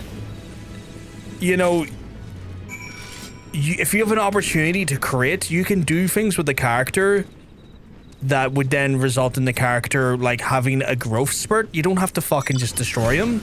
You can, if you're in a position with that level of creative power, use it to fucking like evolve the character, not destroy, not maliciously destroy him. Unless it's Elseworlds, like in like the Justice games. I hate evil Superman. There are just some characters that should not be evil. Smug Dick maybe, but not evil. I like him being evil because there's a part of me that does just enjoy the character as an evil character, because the power set lets him rule with a level of like just malicious and like unrelenting authoritarianism, and that makes for a great villain, you know? Like, he is, to me when you have that type of power set that he has, when it's used for evil, it makes for a really compelling villain. It makes for a really interesting villain.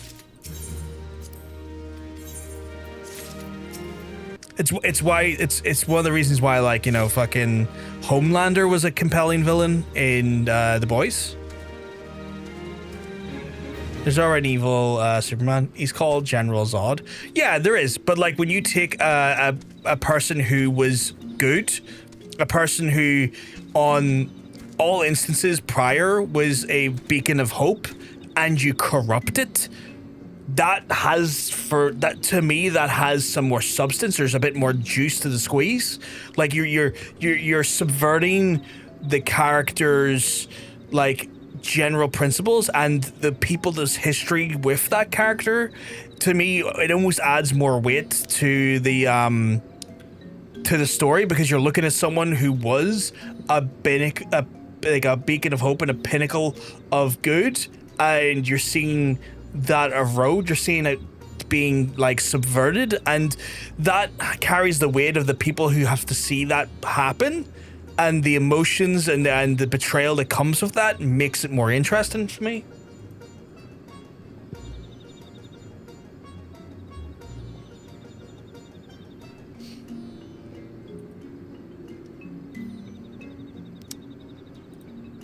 Jesus fucking Christ, you're not wrong, Hunter. You're like surrounded by okay, that is like literally two big massive buff guys in a twink.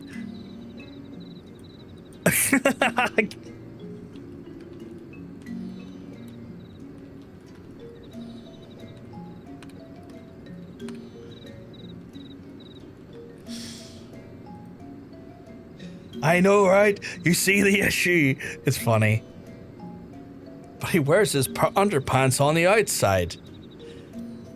Subversion isn't always a good thing. It's not always a good thing, but it's a thing I do enjoy in the character, you know? It's a thing I do enjoy in the character. And especially when you have a character who's been... How many years has like Superman been in publication? Like, what? At this point, close to near 100 years? Wait, it was like released in like 1920 something, right? Or am I misremembering the year of release? You kind of have to do different things. You have to constantly like be doing things to make it interesting, you know? And I felt like, you know, when they've made him evil, that's been interesting, you know? Those have been storylines for myself personally that have been interesting. Funny you bring up The Boys, because that spin-off show, I don't think it's even out yet. I've seen a fuck ton of private Angel edits. Literally everyone's loving her. I know there's two planned spin-offs, right? It's like The Boys Mexico, and then the Vought one. I can't remember what the name of it is, but like it's the one with Soldier Boy, right? I haven't seen them yet. Well, I'll check them out when they come out. Wait, has it already come out? No, you said it didn't come out. You said it hasn't come out. I know they done, I think, promotional stuff for the Vought one. I cannot remember for the life of me what it's called, though. I know it's something Vought related, like its titling. I just can't remember what, though. I wonder if Eric Kripke's on those. I'd be shocked if he is. Eric Kripke's not the type of person that likes to linger too long in projects. There's a reason why he's only around for 5 seasons of Supernatural. 1948 was Superman's first period. Okay, so not 100 years yet. Find evil Superman to be such a trite and lazy concept that's been done to the ground. That's fair. That's fair. Like, you can do things a bit too often, but I just enjoy the character for that there.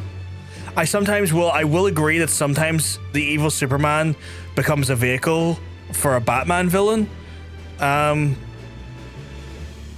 which at times is a little bit like there could be a better way you approach the hero or the heroic person in that there. I will give you that. There's sometimes a level of that becomes a bit the too obvious like foil for it. I gotta be honest, I feel like I've been burnt out on superhero media for the better part of a decade. Yeah, no, that makes a lot of sense, I guess.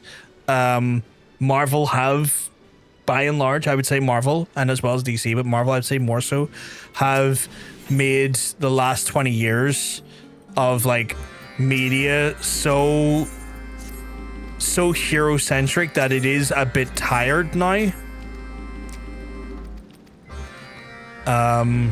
I enjoyed The Boys for the most part, but yeah. Do I have to go... Okay, right. I'll do this one first. Because I'm near sure I can't fly out to this one. You like the casting in The Boys? I thought the casting was one of the best things about The Boys. One of the best things. That, and I'm glad it was some of the editorial changes they made to The Boys. Like, there's just no way some of the things from the books and comics would have made sense on screen or be even remotely like palatable. Like, Garth Ennis is a mixed bag when it comes to his stuff.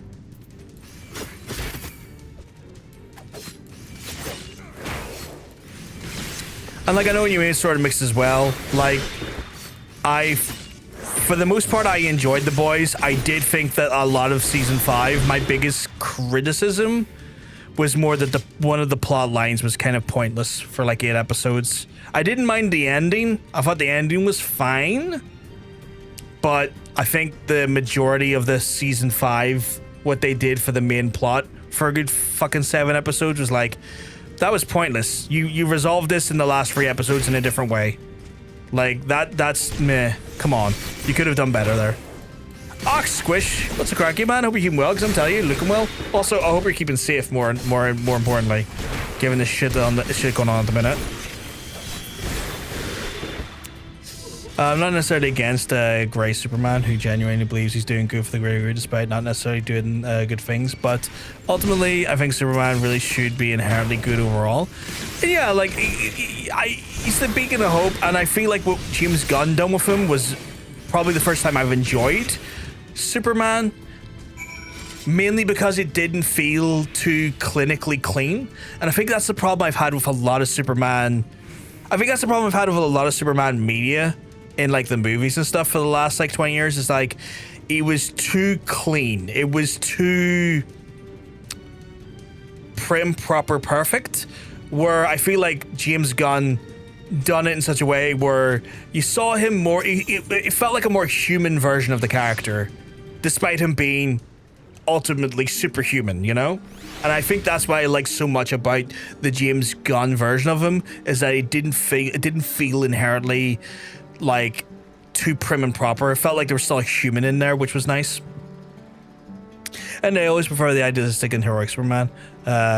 Make foils in the evil characters with similar powers, but making Superman himself evil just feels wrong and unnatural. Well, it's different strokes for different folks, I guess.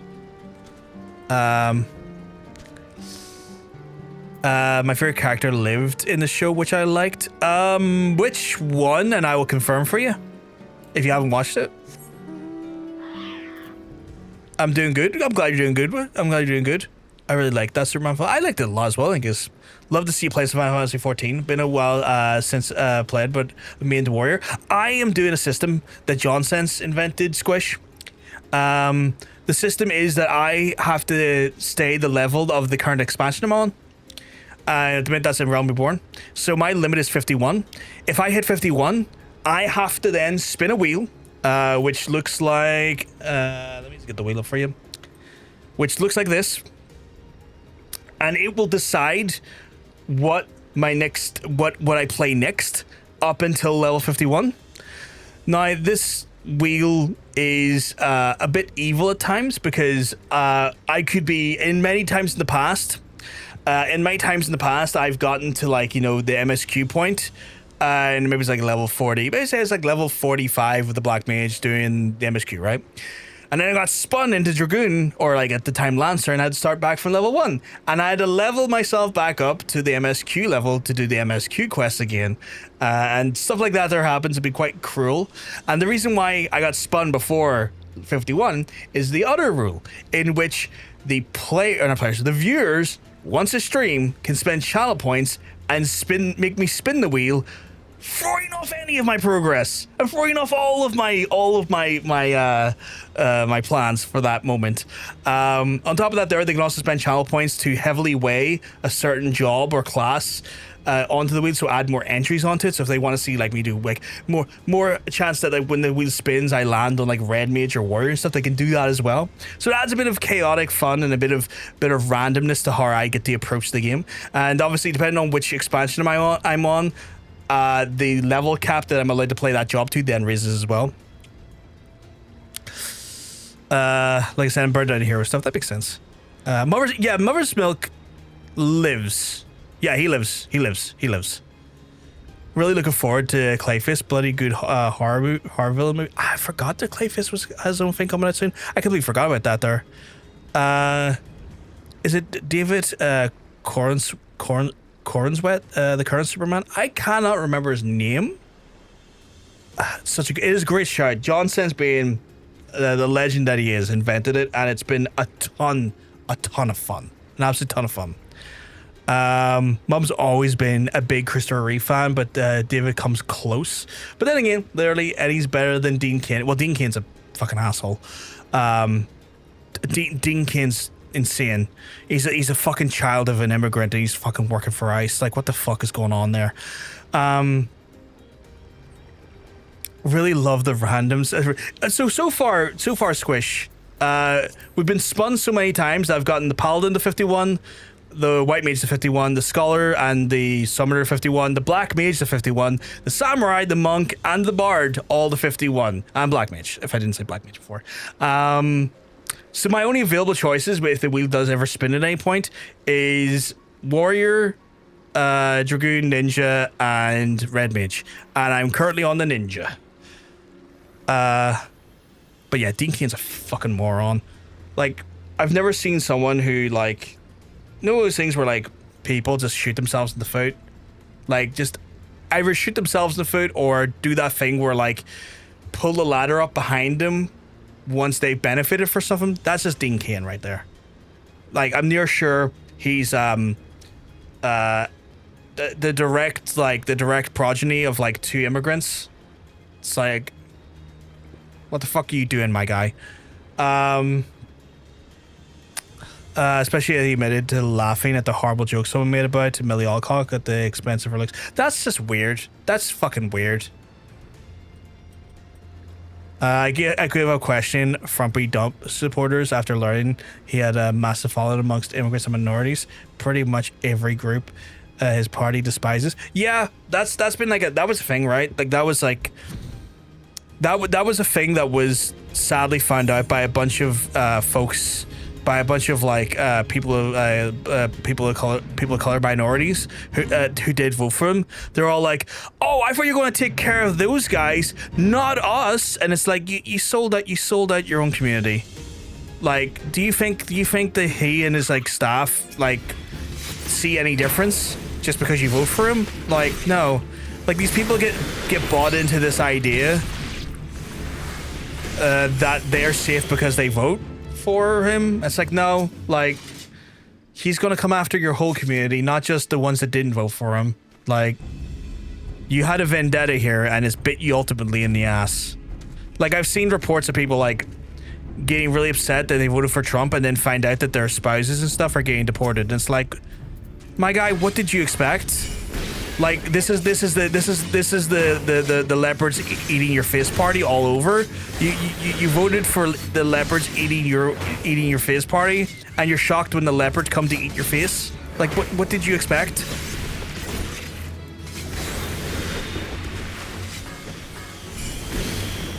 Like that's insane work.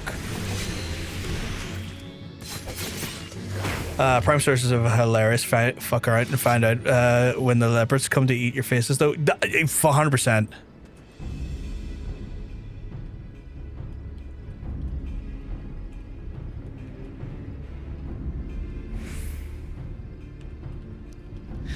But yeah, it's like one of those ones where like that thing just always like baffled me. And this is the stuff that happens all the time. Like it happens all the time that like people vote against their own best interests, thinking that their vote like shields them from the consequences, and it doesn't. It just doesn't. You know. Whom's is coming at me?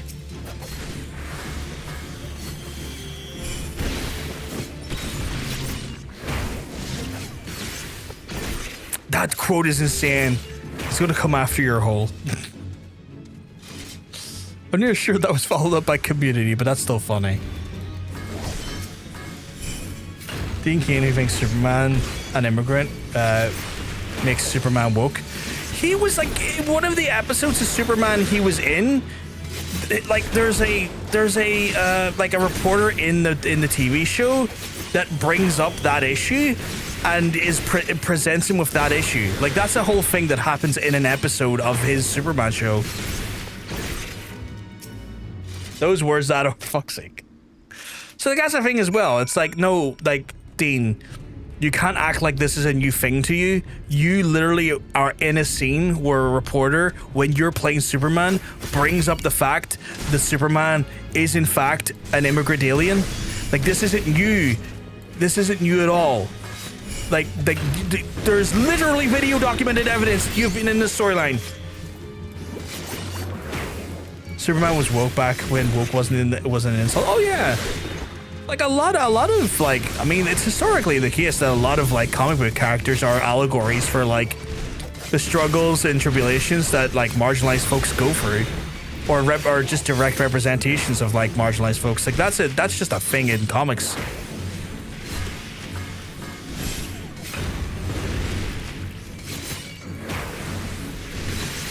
Superman's always been woke, and he was definition an immigrant. Do you not know the character you played is the entire reason anybody knows who you are? Yeah, it's insane. It's insane. Like I used to always like kind of wonder, right? Like I used to always assume that people's lack of common sense was not necessarily as prevalent as what it was. Or what it is. I used to be like ignorant to that there. I think what I've been led to, or what I've been shown with like the last 10 years of social media is that don't count out a moron, because a moron will show their bare arse at a drop of a hat. And social media has just allowed morons to show their bare arse at like at literally record speeds. At record speeds.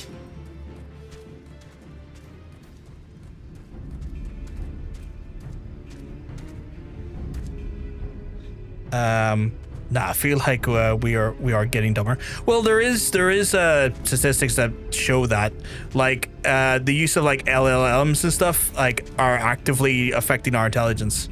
Like people who like rely on like basically AI to give them all the answers for things and stuff. There has been like documented evidence to show that is degrading people's like intelligence and like problem solving skills, because they just rely on a large language model to do it for them, and then at times also to understand the large language model usually gets it wrong because it's pulling information from Reddit, which is not always necessarily correct, and then will gaslight you into thinking that you're actually believing the right thing when you're not. There's actually like statistical like researched evidence to show that, sadly. As a long-time Trekkie, I know that the key to getting a message across is good writing and not being in your face with it. Modern media figures tend to forget that. I think it's one of those things as well where like the Netflixification of writing has really fucked a lot of things up as well, Vegeta. I remember Matt Damon recently was like in an interview for a movie, and there's like he divulged that there's like him and Matt Damon and Ben Affleck divulged that like there's this kind of new directive that comes from streaming mediums like Netflix and Amazon and whatnot. When you do movies for them, second screenwriting, that you essentially have to like constantly remind the actual like viewer what you're doing and why you're doing it.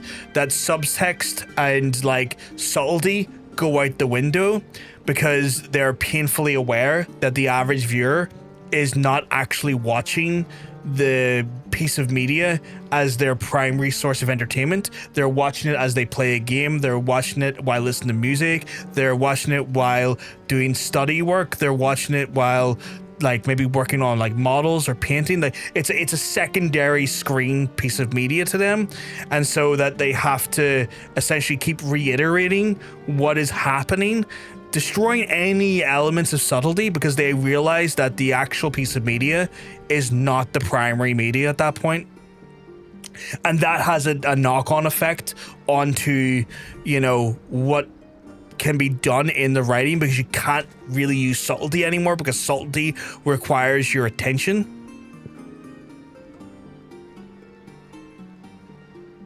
So that sort of directive completely destroys any nuance that should be technically in there. I think there was some folks who looked in, who were like researching stuff, did say that like one of the few bits of media that is insulated against that when it comes to like TV and movies is horror, because horror by definition requires you to focus on it. Like horror only works if it's your number one like your number one priority. That's at least where it's a bit different, because you can't really get scared by something if you're not paying attention to it. But yeah, like general writing has in movies and TV shows has dramatically dropped in that nature because it's not primary media anymore. We have people who have admitted to not reading Pride and Prejudice because they think it's head slop, and Elizabeth Bennet was selling for Mr. Darcy and thought it was like Taming of the Shrew. This is where I have a bit of ignorance, Mila, because I've never read Pride and Prejudice, because just haven't.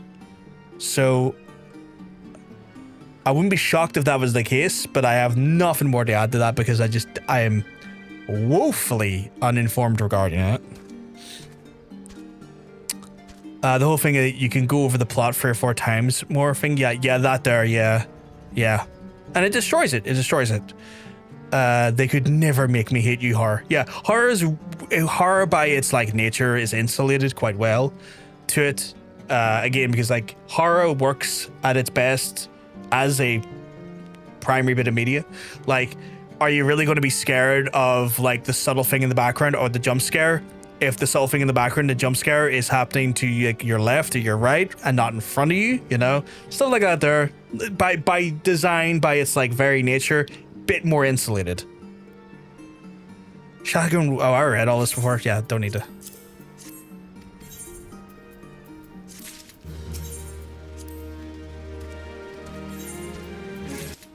I'm actually really a side effect of these quests that I really like is the fucking venture tokens, because I was running out and my guy could not do any fucking goddamn any ventures for a while. And I was like, God damn it, he needs to level up and get more whatever it is that does for him. I haven't really understood the benefits of this system, but I need it. That is us done the daily allowance for our allied society. We just got like a little under half a level to go, which means I have I could do levs. Well, actually, you know what, I could probably do the melee DPS stuff for here, right? Those are a thing I could do. Let's go do that there so we can get ourselves some. Let's go do that there so we get ourselves some glamour. Why is Lestat's music so ass? I hate to tell you this, but Anne Rice cannot do anything creative for shit. They can try, but it will just suck by its very nature. Fucking hell. Wait, did she write Lestat's music?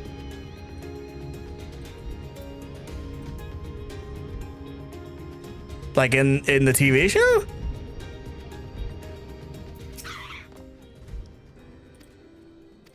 Okay. I probably could have done this at a distance, right? Not a lot there.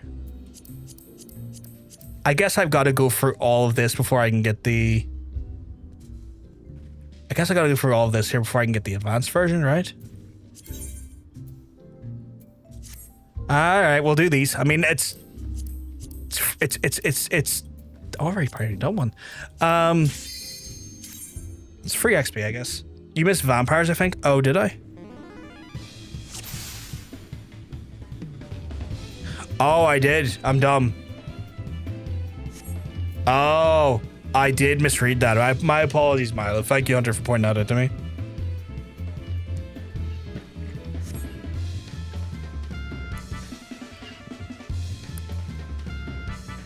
She did write Lestat's music were comically bad in the book. Okay. Is she still alive or is she dead? I could have swore she passed, but I don't want to be misremembering someone's death. That'd be kind of rude.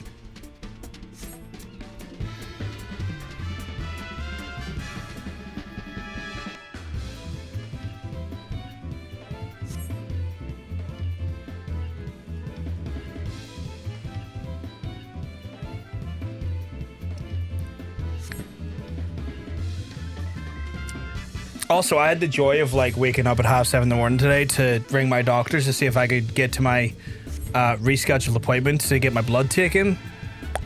To be told no, because people in Belfast are still potentially rioting and doing what it says here are pogroms,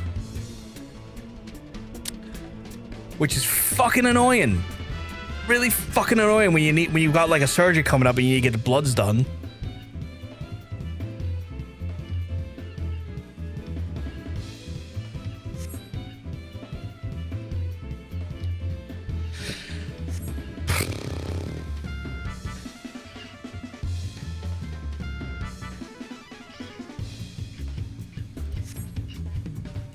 Oh, she's passed. Okay. Fair. Am I meant to just go in?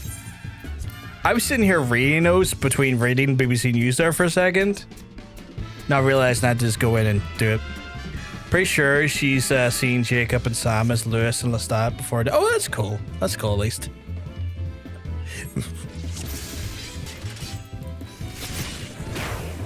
Oh, I'll attack him. Don't you worry.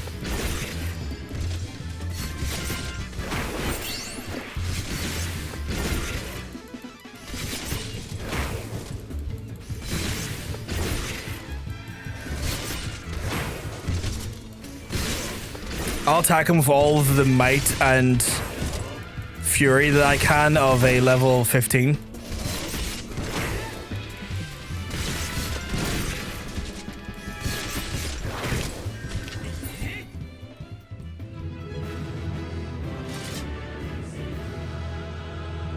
Can't fucking stop me here. Give me that sweet 2000 XP.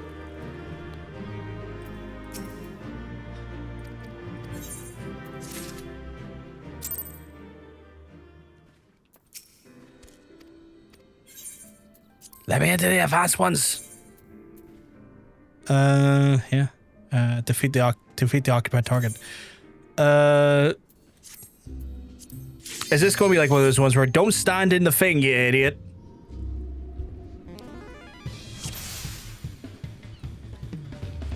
So it's like basically don't be stupid, like the last one was. I think it was a tank one was last time, right? Multiple opponents, cool.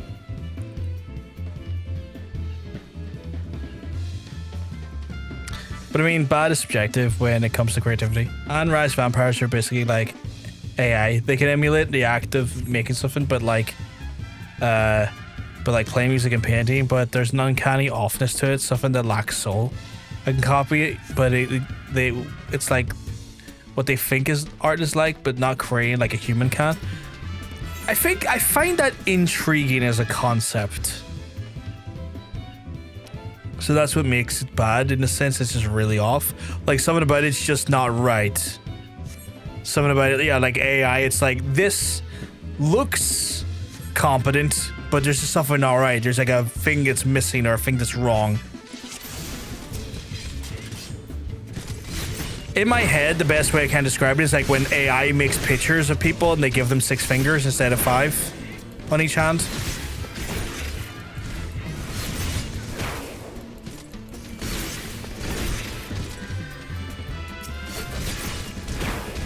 I never really read her stuff or watched the or watched adaptation, so that's news to me. To be fair, I don't think it's. I've only rewatched the movie, and I don't think it's something that's necessarily covered in the movie.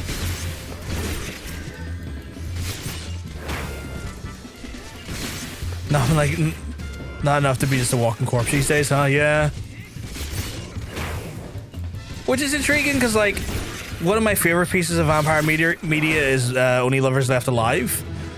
And that in itself is like one of the aspects of it is like creativity being the only sense of like joy that brings them at this point in their lives because they've lived for so long.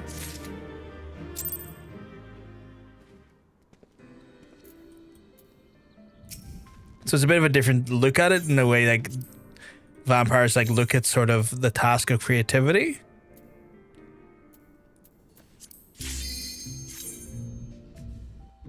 Yeah, it's a really beautiful movie. I really like it.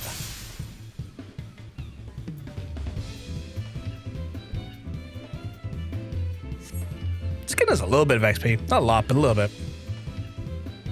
Admittedly, I'm still getting like 100% XP on it, so it's like it's closer to about 3k-ish each time.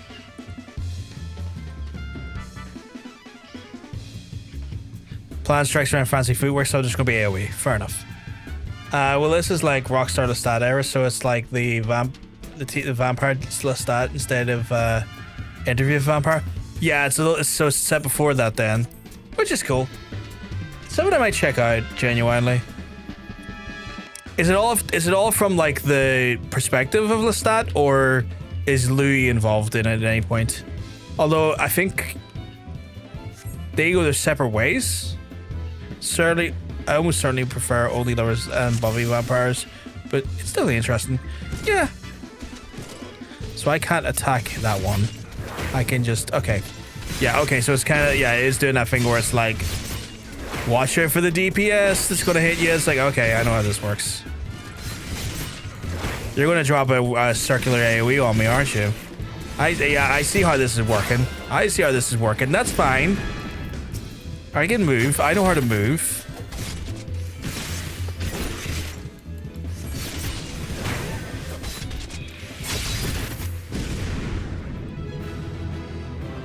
I do love Buffy though. Fucking rip Anthony Head. I think that was his name. Please tell me I got his name right. I'll be really annoyed if I got his name wrong. But big ripperoni to him. Fucking love that guy. Almost sorry, I read that there. I might check out Vampire the Masquerade Bloodlines 2 when I have the money if it's on sale. Now they fixed your biggest gripe with it. I enjoyed it for what it was. It wasn't by any means a perfect game, but there's elements to it that I liked. I'm hoping it just sells enough that allows them to make a new game and kind of go back to the style of the original one. Anthony Head, yeah. The guy that played Giles. Or Anthony Stewart Head, sorry, yeah. I did not put the right amount of mustard on his name. Guy plays Giles. Fucking love that guy. I did not think I would like that character as much as I did, and you missed the name. That's all. That's okay. I didn't think I would like that character as much as I did, and I fucking ended up loving that character. I think he might have been one of my favorite characters.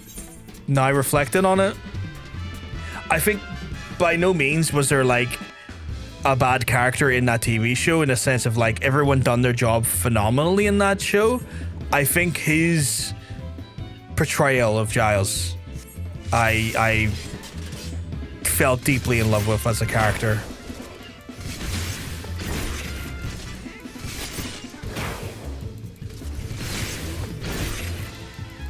There's a plan to have several classes locked behind day one DLC. The game was an instant no for me at that moment. I found that they were going to lock away the Toreador class. Oh yeah, they ripperonied that. Like they undone that. I want to say before it even came out. Like there is some. I will say right now there is some criticisms we have with that game in regards to repetition, like the mission structure.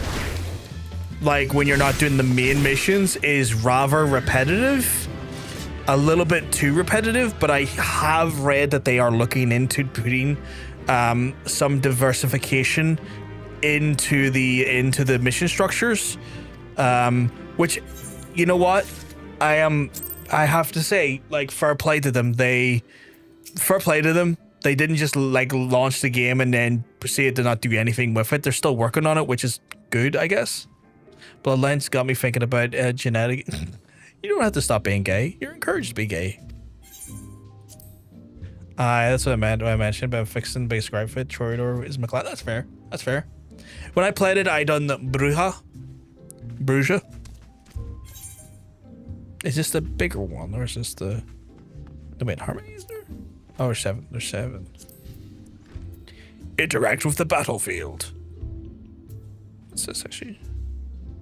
Brand new tabards. Oh, I can't even check it out yet.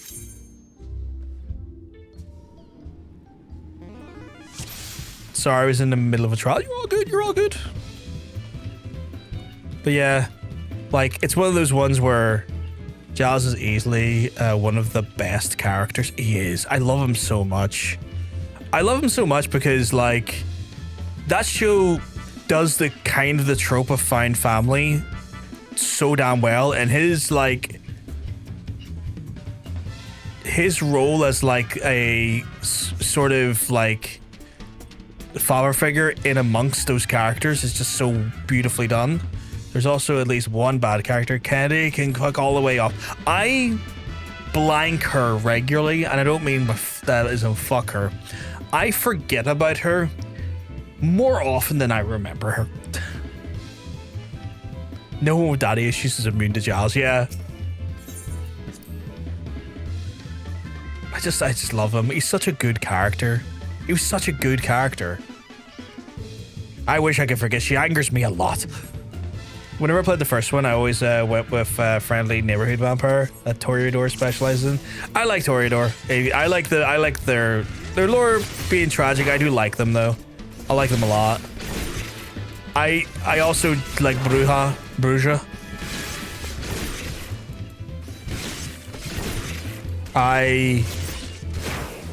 What's going on there? You come over here. You leave them alone.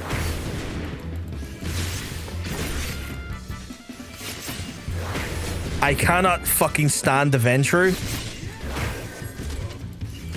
Which one's Josh Whedon's self-insert? Xander's? Xander, yeah, unfortunately.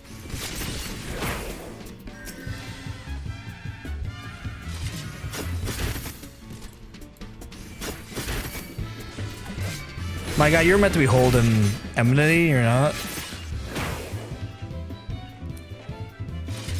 I'm near sure it's the Venture, like the fucking snooty bastards. I fucking hate them.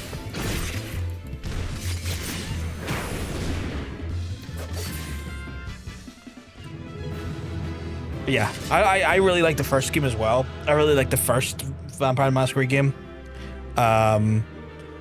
Second one was not in any ways, like I would say, the fuck? I wouldn't say it was like in line with what you would want from a Vampire the Masquerade game, but I enjoyed it for what it was, though. I thought the story was interesting. I thought the gameplay, for the most part, was good. Obviously, not perfect, and I would say Bloodlines 2 is a solid 7 out of 10 for me. adventurous trope with superpowers and a brain. Yeah. Not keen on them. Oh, I can't do that to 49. Shit, okay. Gives a decent amount of fucking XP as well. Okay, well I can do that. 49, I guess. Okay, that gives me that gives me something to do at 49, which is handy. Which isn't far away, admittedly. What I can do till 49 is I can go to my hunt logs and do some of my hunt logs, because I still have some of the hunt logs left.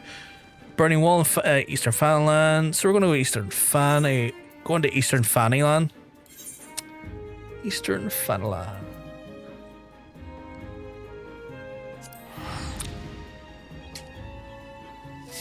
Oh, the actor also had a lot of issues, sadly. I forget if it was purely mental health or harmful behavior. John Bacon met him. Apparently not a nice guy. Apparently not a nice guy. Now, that's not to speak for, like, why he's not a nice guy. But yeah, he was apparently not a very nice guy. But James Marston's, though, apparently a lovely guy. Apparently a really lovely guy, because he indeed also met him. Burning Wall is real. Bruja will wreck your day with fists. Troidor will wreck your whole life with a smile and never raising a fist. Yeah. I love Bruja, the Bruja. I do love them as well. Like, I think they're cool. Up here. Spike, my beloved, beautiful beloved. He's so fucking cool. James Marston as a person is just cool. There's a big fuck there again. There's a big fuck, and I know that big fuck will fuck my whole day up. He's like a Displacer Beast from D&D. He looks like a Displacer Beast from D&D. Spike, the character of all time. Peak everything always. He's great though. Apparently he's just like a lovely guy. Complimented like John Bacon on his portrait of him, because like the reason why John Bacon has met these people is that John Bacon has done comic style art prints for them for design for like meet and greets. So at a comic shop here, and so he designed the artwork for the meet and greets that were used at the art shop, and then subsequently met these folks. And yeah, James Marston's just a lovely guy. That's for a walk, bitch. I'll give it my second favorite, but no game would have the guts to make the character like that in this day and age.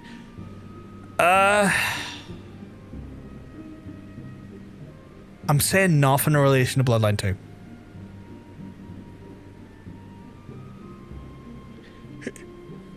Who's weirdness? Are you talking about John Bacon?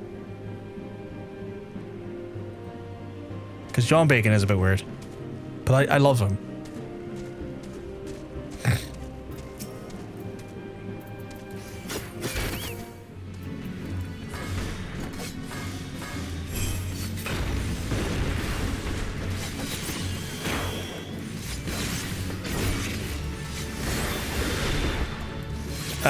Wrote a song about Sarah Michelle Trachtenberg, played by Dawn Show, being too young for him and her perfect.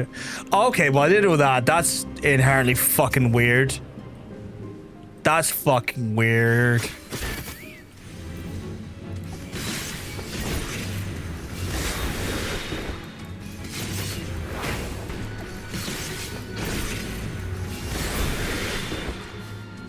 Like, what the fuck was he thinking? What the fuck was he thinking?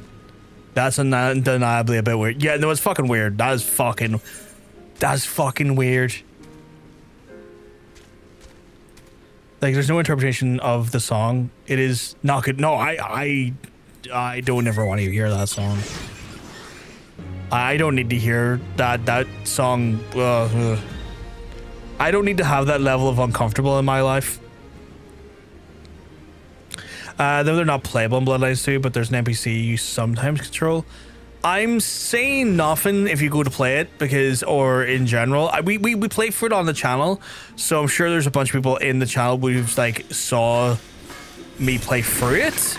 But it's one of those ones where like I want you, if you do plan on playing it, to go in with like, you know, the most blankest of experiences I can provide, because I think there's something to be had from just like experiencing for yourself if you plan on enjoying it. I guess I just don't want to be spoiling it for you. I wouldn't even put the lyrics there. Some of these are horrendous. Fuck that noise. Jesus fucking Christ. But yeah, John Bacon has met the guy who plays Xander. What was his name again? As well. I don't know if it was said. His name was said. Apparently he was not. Apparently he did not give a fuck about anyone that came out to see him. Apparently he was Nicholas Brendan. Yeah. Apparently it was very obvious. He didn't make it. He didn't even like make any like. How do I put it? Like. He wasn't shy about the reality that he was just there for their money. But I also know he had some addiction problems and whatnot, but it's still kind of sucky that when people are going to go meet a person who played a character that they were very potentially fond of, and then their actor that plays them is there, and it's just either deeply or uncomfortable or like lackluster. That sucks. And apparently he spent more time on smoke breaks than signing anything and talking to people, and that's really shit when you are paying to meet a man, and like, you know, potentially who like is like, you know, the person that portrays one of your like favorite characters in a TV show, and he cares more about his smoke breaks than and your money than he does actually about like fulfilling his duty for the money you paid him. No one abused her as well. Yeah, I heard he was just genuinely not a nice person. Oh, he really is Joss Whedon's self-insert. That's funny, but also sad. But that's very funny in that sense. Like, oh god damn, man, he picked the right person for his insert, didn't he? What am I looking for here? Did I get them all? I need to get another golden fleece. Okay. But yeah, like it sucks. That sucks. Like you go and you pay money and you're like, you're excited to meet someone, and you pay them like what I think was very good money. Like it wasn't cheap getting his signature, and he was more interested in his smoke breaks. That, you know, that's inherently really shit. Like really, really shit. Okay, cool. That level is up, which means, can I do the novice stuff from in here? Can I go into the novice stuff from in here?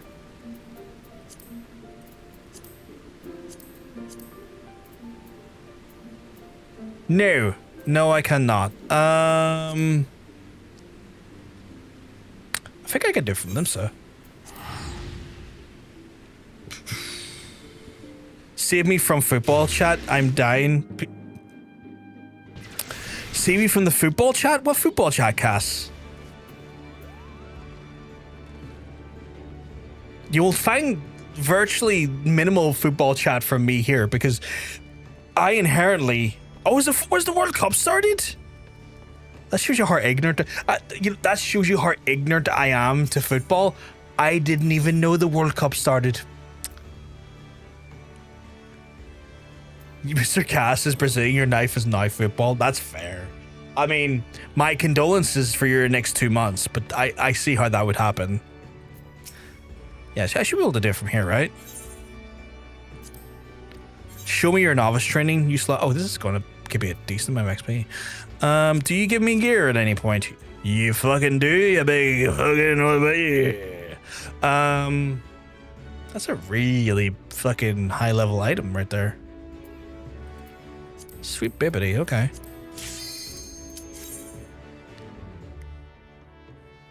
I wouldn't expect much from this World Cup. I wouldn't either, honestly. Duty progress, 606. Clear the first training objective. Okay, I'm gonna really pay attention here. He's passionate and I can't even fake interest. I've been there. I will catch up with chat. If this is going to explain what's going on here to me in text form, I might need to like hyper focus this for a wee second. You want me to stand here? Okay, starting position. Cool.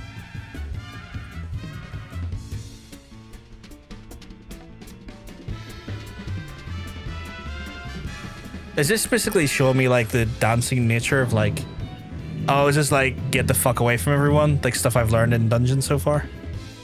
Like I get it why it's in here. People might not have done the dungeons at this point, would have those involved, but like, yeah, I think I know what I'm meant for.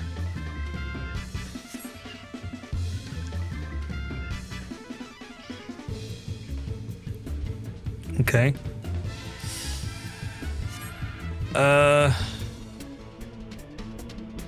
Let the exercise begin.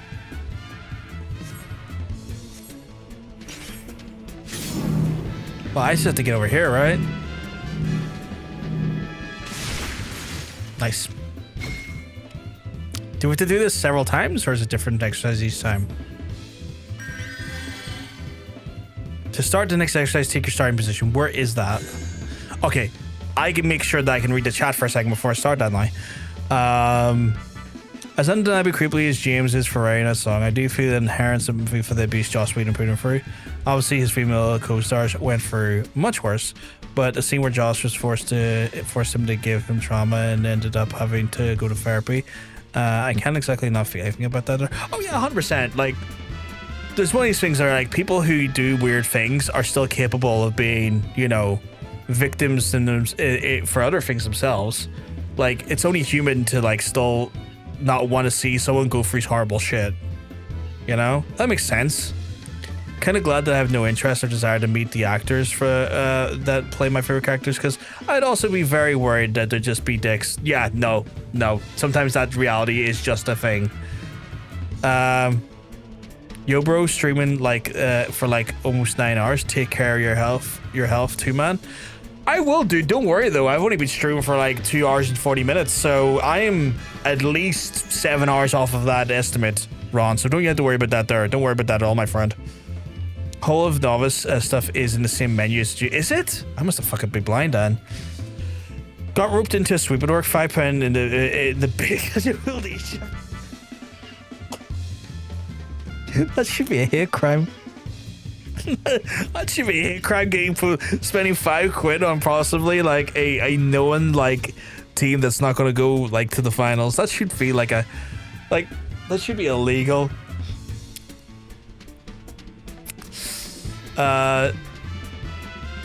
Like, fuck Joss Whedon, honestly. Treated the entire class. Oh yeah, Joss Whedon is a remarkably horrible, evil piece of shit. Awful bastard. It's just annoying that sometimes awful people make good media, and I hate that there's no correlation to how bad a person is to how shit a thing they make is.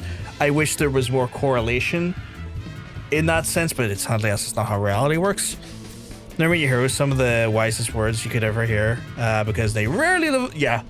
Like, I think some of the times, folks, not anyone specifically, because like I don't know anyone specific fucking histories when it comes to this here, but I think it's one of those things where a lot of times people forget that the people we look up to, the people we admire, the people that we like that are in certain things, that are in certain like media, certain shows, certain movies and stuff, they're human. They're still fucking human, which means they are capable of being as phenomenal or shitty as anyone else. And that sometimes just gets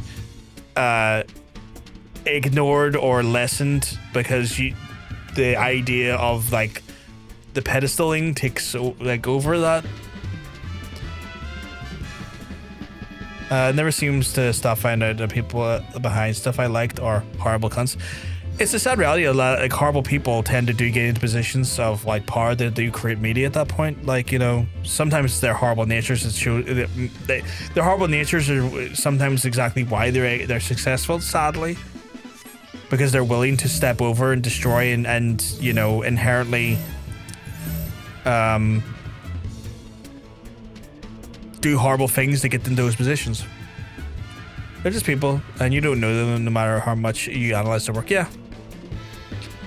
Their work can be an insight into how they think or feel, but it's not going to tell the whole picture.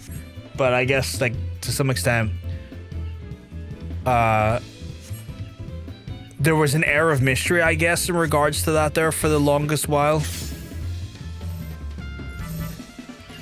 Like when we didn't have social media and we didn't have necessarily information on hand so conveniently, so regularly, that there was a greater cloak of mystery around that stuff because it was more word of mouth or, you know, gossip mags more than anything. Where now it's one of those cases where, like, when someone's genuinely done something awful or exhibits bad behaviors, we find out that shit so much faster through social media now.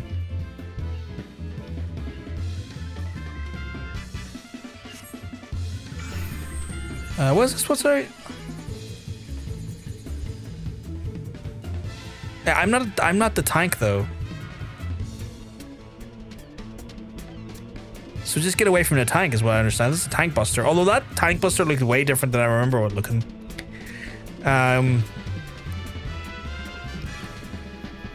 I say I agree with everything, but I still think John Cena is a decent dude from the clips on the internet.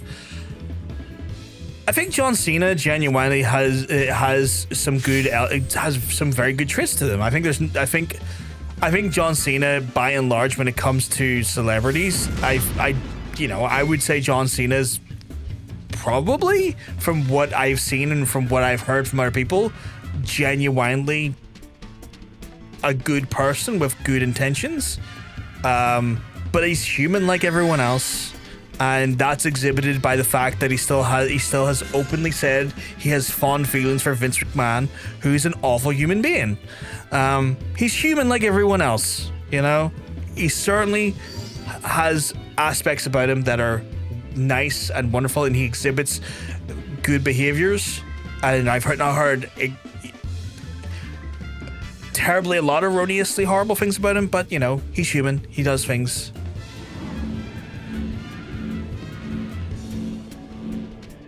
Do I just have to keep running with this one? Stay on the move. Okay, cool. Hey, how are we doing? I don't know much about Rasta. It's all good. Eriskia.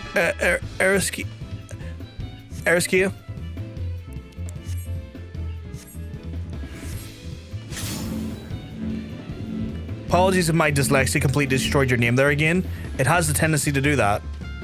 I do apologize. I led it away from my allies. I'm such a good fucking ally.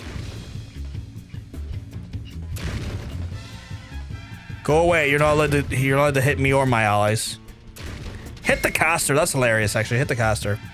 I'm ready to be very wrong. I admire the amount of times he visits sick kids. Oh yeah, like he holds the record of like, was it like I want to say he holds the record for most amount of like completed Make-A-Wish stuff.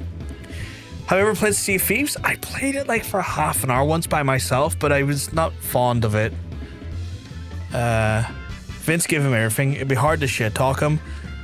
I would disagree, Cass. Like, I would say Vince gave him everything, but I think even if someone gives you a lot of stuff, you should still be capable of being critical against them, especially when this person that is, you know, in question is being, like, you know, brought in and sued and in court for sex trafficking, and amongst the other horrible things he's done in his past.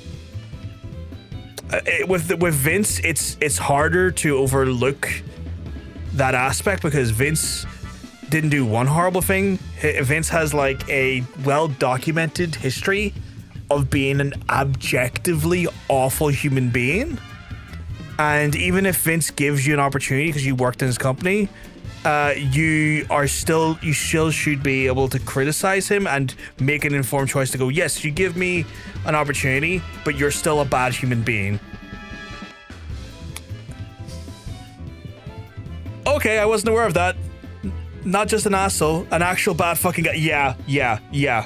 Vince McMahon, if you are not aware of Vince McMahon and how bad Vince McMahon is, the best thing I can tell you to do, like an entry level learning about how awful Vince McMahon is as a human being, funny enough, is the Netflix stock on him.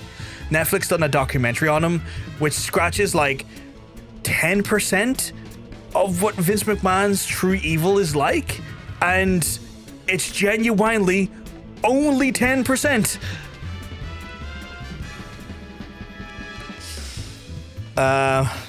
Also, unfortunately, the majority of people will conduct themselves well in some areas and poor in others. Often it's just a case of personal standards, whether someone's crossed the line too far or not. Yeah, that's true.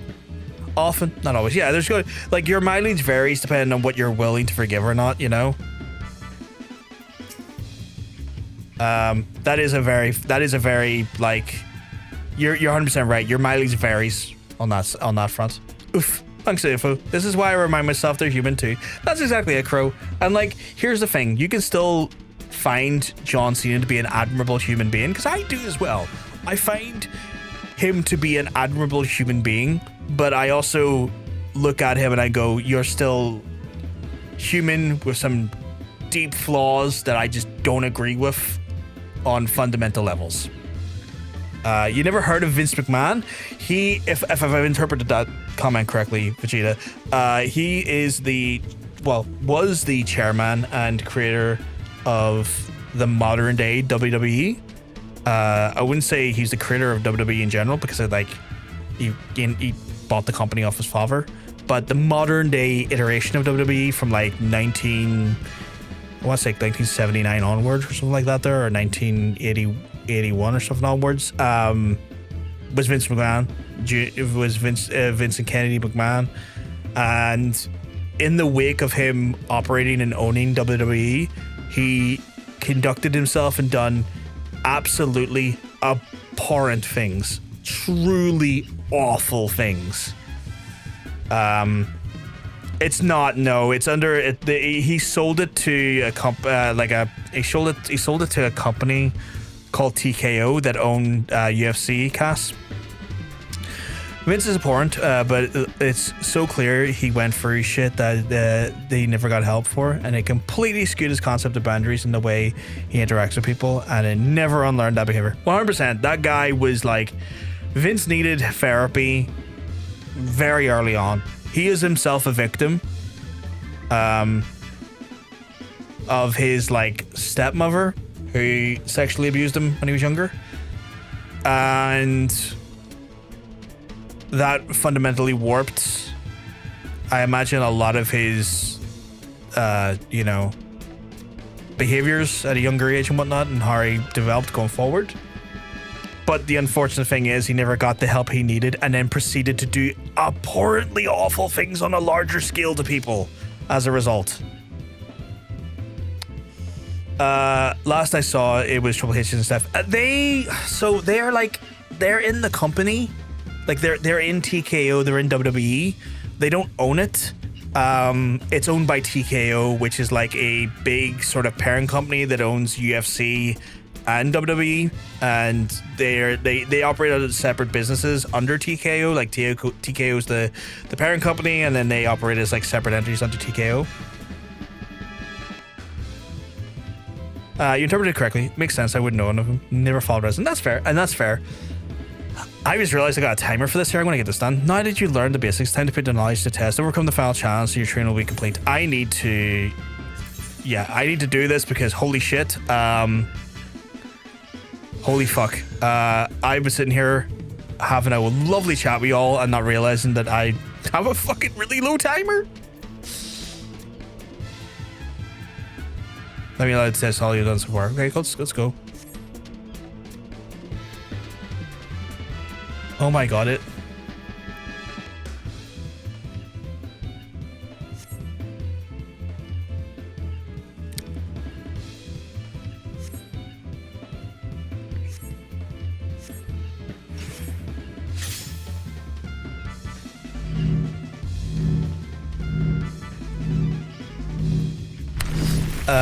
It's your job to heal afterwards. Unfortunately, I have the opportunity to chat with my parents to know about it, to know.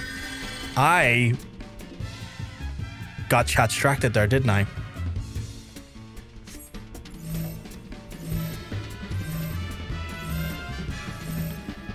Okay. It's like when you figure out a teacher's special interest and get them to talking about it for the whole class. Shit. Why did you have to run the same direction as me? FFXIV, stop talking to us. Lightheart. It's okay, I'll get it done. Don't you worry. Shit, okay. This is grand.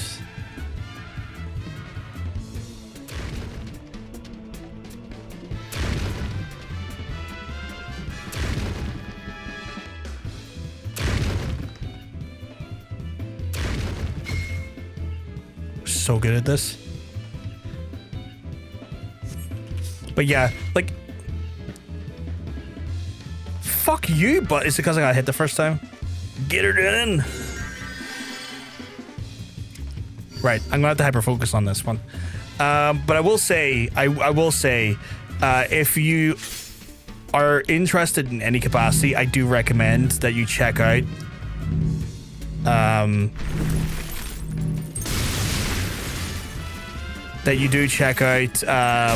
the Vince McMahon documentary on Netflix. It's like, I think 5 or 6 episodes. They're about an hour a bit each. And like, if anything I've talked about it has fascinated you in any way, you'll get like, again, you'll get 10%. You will learn about 10% of the true horrible nature of Vincent Kennedy McMahon. It's a good primer into learn that there. Like, he led a wrestling company. But like, the man, like every awful person in history, sometimes their lives are fascinating. And this is definitely the case for Vincent Kennedy McMahon, that despite him being a truly awful human being, he has led a very fascinating life, for better or worse.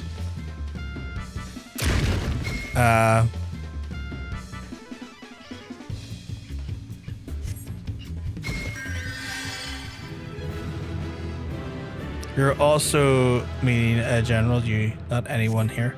Yeah.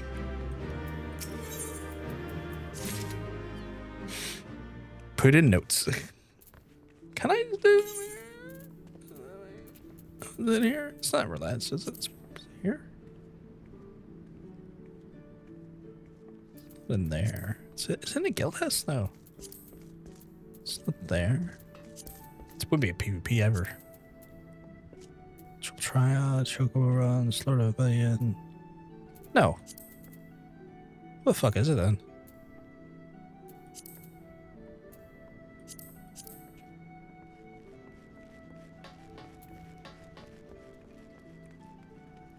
Same menu as Duty Finder, not in. Oh, right. Because I just bring up the Duty Finder with that button. Where's the menu Duty Finders in then? Duty Finder here? Oh, Whole Novice. I see.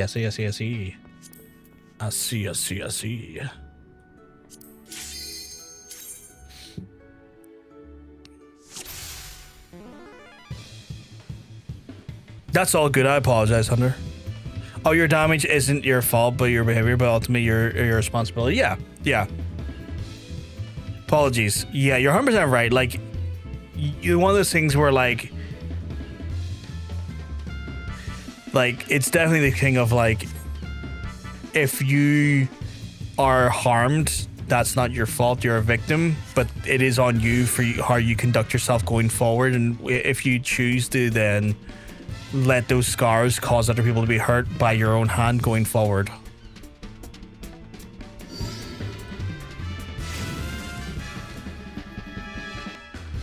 Like, it's that old adage, hurt people hurt people.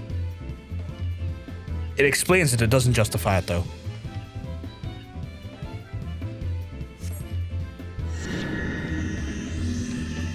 So do I want to run in the middle here? So Nashu senses a moment's impacted before you push the distance to a point of impact. So I want to run toward that one, so that the impact is going to push me into the boundary of no-no-nos. For this exercise, you place the ring there for the arena. The goal is to position yourself so you won't be sent hurling into it. Okay. A nuance, obviously. Leeway can and should be given depending on circumstances, but not advocating for tone policing. It's nuanced. Yeah, 100%. 100% agree.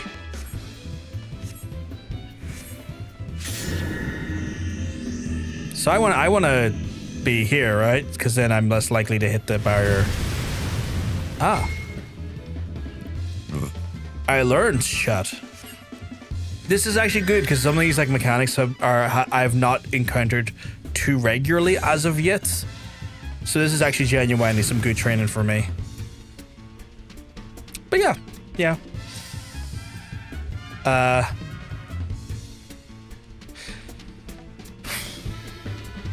I'm just thinking about Vince McMahon now, and there's so much evil that I could recall, and I don't know if I want to spend the rest of the stream just talking about that there, because it's inherently very depressing just hearing the compounded amounts of evil when we're trying to do stuff.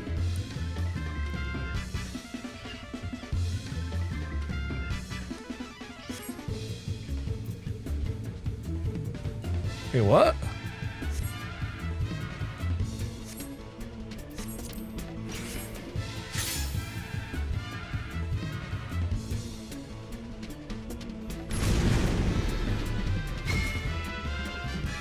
That almost pushed me into it, though. That's wild. Okay. You skip the stage to use arm's length for something similar. Oh, okay.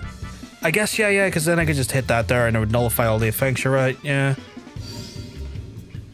Sorry about the caps. Since it makes you immune to... Yeah, no, that's all good. I mean, caps happen. It's all good. God, Curry got me all full up.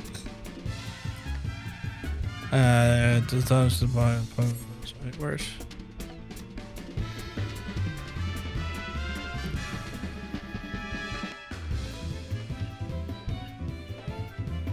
Okay, so at this point I want to get as far away from it as possible to reduce the damage. You're not a fucking fat chud, Mila. Shush. Less that there. Not even remotely true. Not even slightly true. I'll have to watch it. I'm curious if it was intentionally evil or a consequence of it makes sense. I think at a certain point it turned into intentional evil, I will say. Like, there's a thing I think Caster, what I would genuinely believe is that at a certain point in his life, there's probably just like conditional levels of it being like, you know, a response to his like stunted upbringing, emotional stunted upbringing. But after a while, when you see what he does, there's no way you can like not see that there was an intention in some of the acts. Like, he was intentionally a bad person. Must be endured rather than avoided. Okay. I don't really talk about food awakens, but I just want everyone. Yeah, feel your body.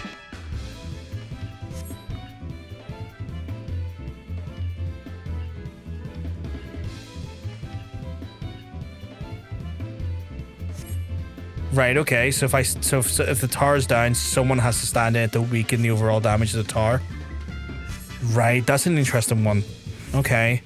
Right, well, so we all have to stand in one, and that way it minimizes the damage to everyone.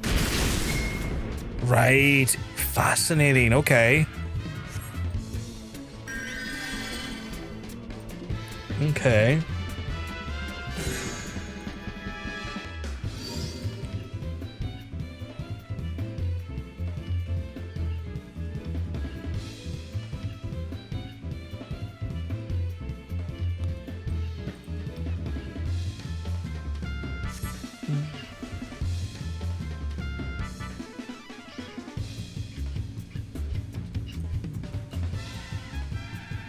Unless you forget the tower goes unoccupied, the entire party will pay the price. Sometimes there's one tower, sometimes there's multiple. Yeah, that makes sense.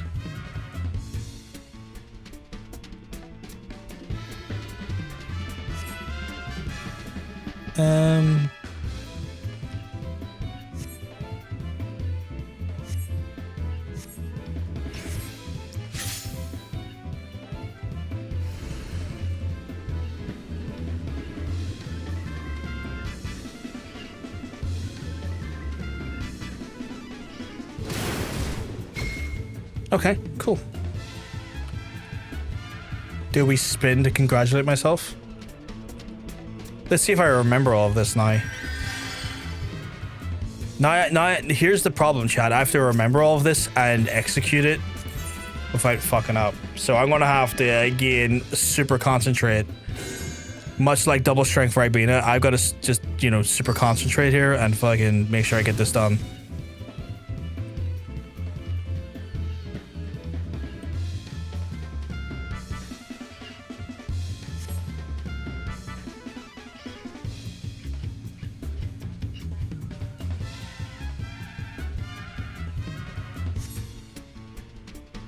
Are they going to do what they did last time, throw a bit of mustard in here, though? Because the last time they threw a bit of mustard in here. They probably will. They're probably going to put in some mustard. They put in mustard!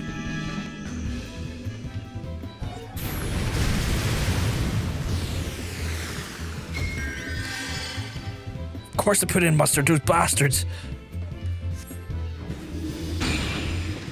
This one's my one, I guess. Ach, now, lads.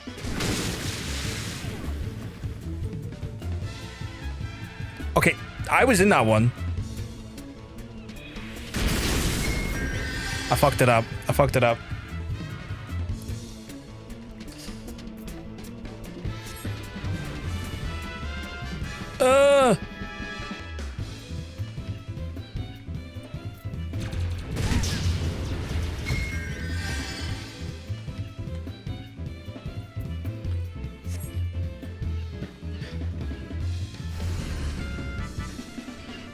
They're putting the mustard in sandwiches and making the boomers taste. I genuinely love mustard. Yeah, I missed the. I realized too that I missed the pushback phase on the second one. Yeah. Yeah, I'm aware. I'm aware. We'll do it again. We'll do it again.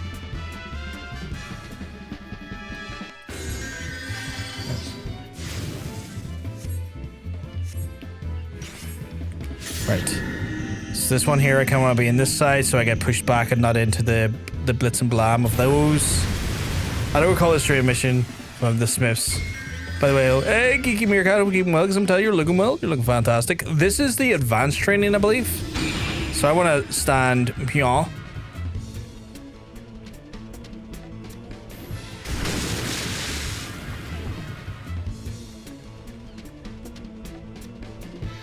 Did I fuck it up again? I fucked it up again. I didn't stand where I needed to stand. Shite.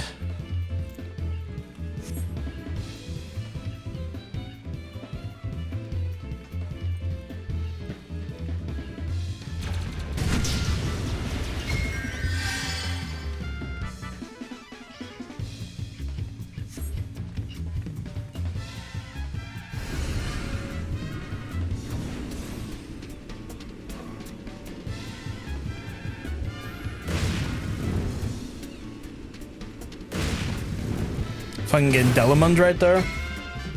Yeah, apparently they've added recently enough, and you get us like a really good ring by the end of it. You get like another good like ring that does a lot of stats, but also like gives you more XP up to 60, which is very nice. Right, let's try it again and not fuck it up again. Right, stand here.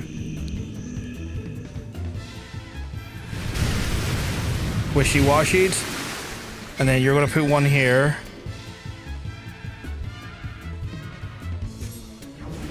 And I'm gonna want to stand here.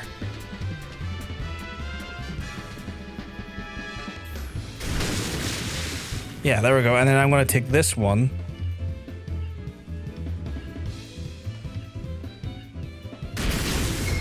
Yeah, there we go, Chad. There we go. And then you're gonna throw something back here, so I'm gonna stand here and beat you to it, because it's been choreographed so many times. I failed it so many times. I finally learned. And then last one's gonna have me standing right here.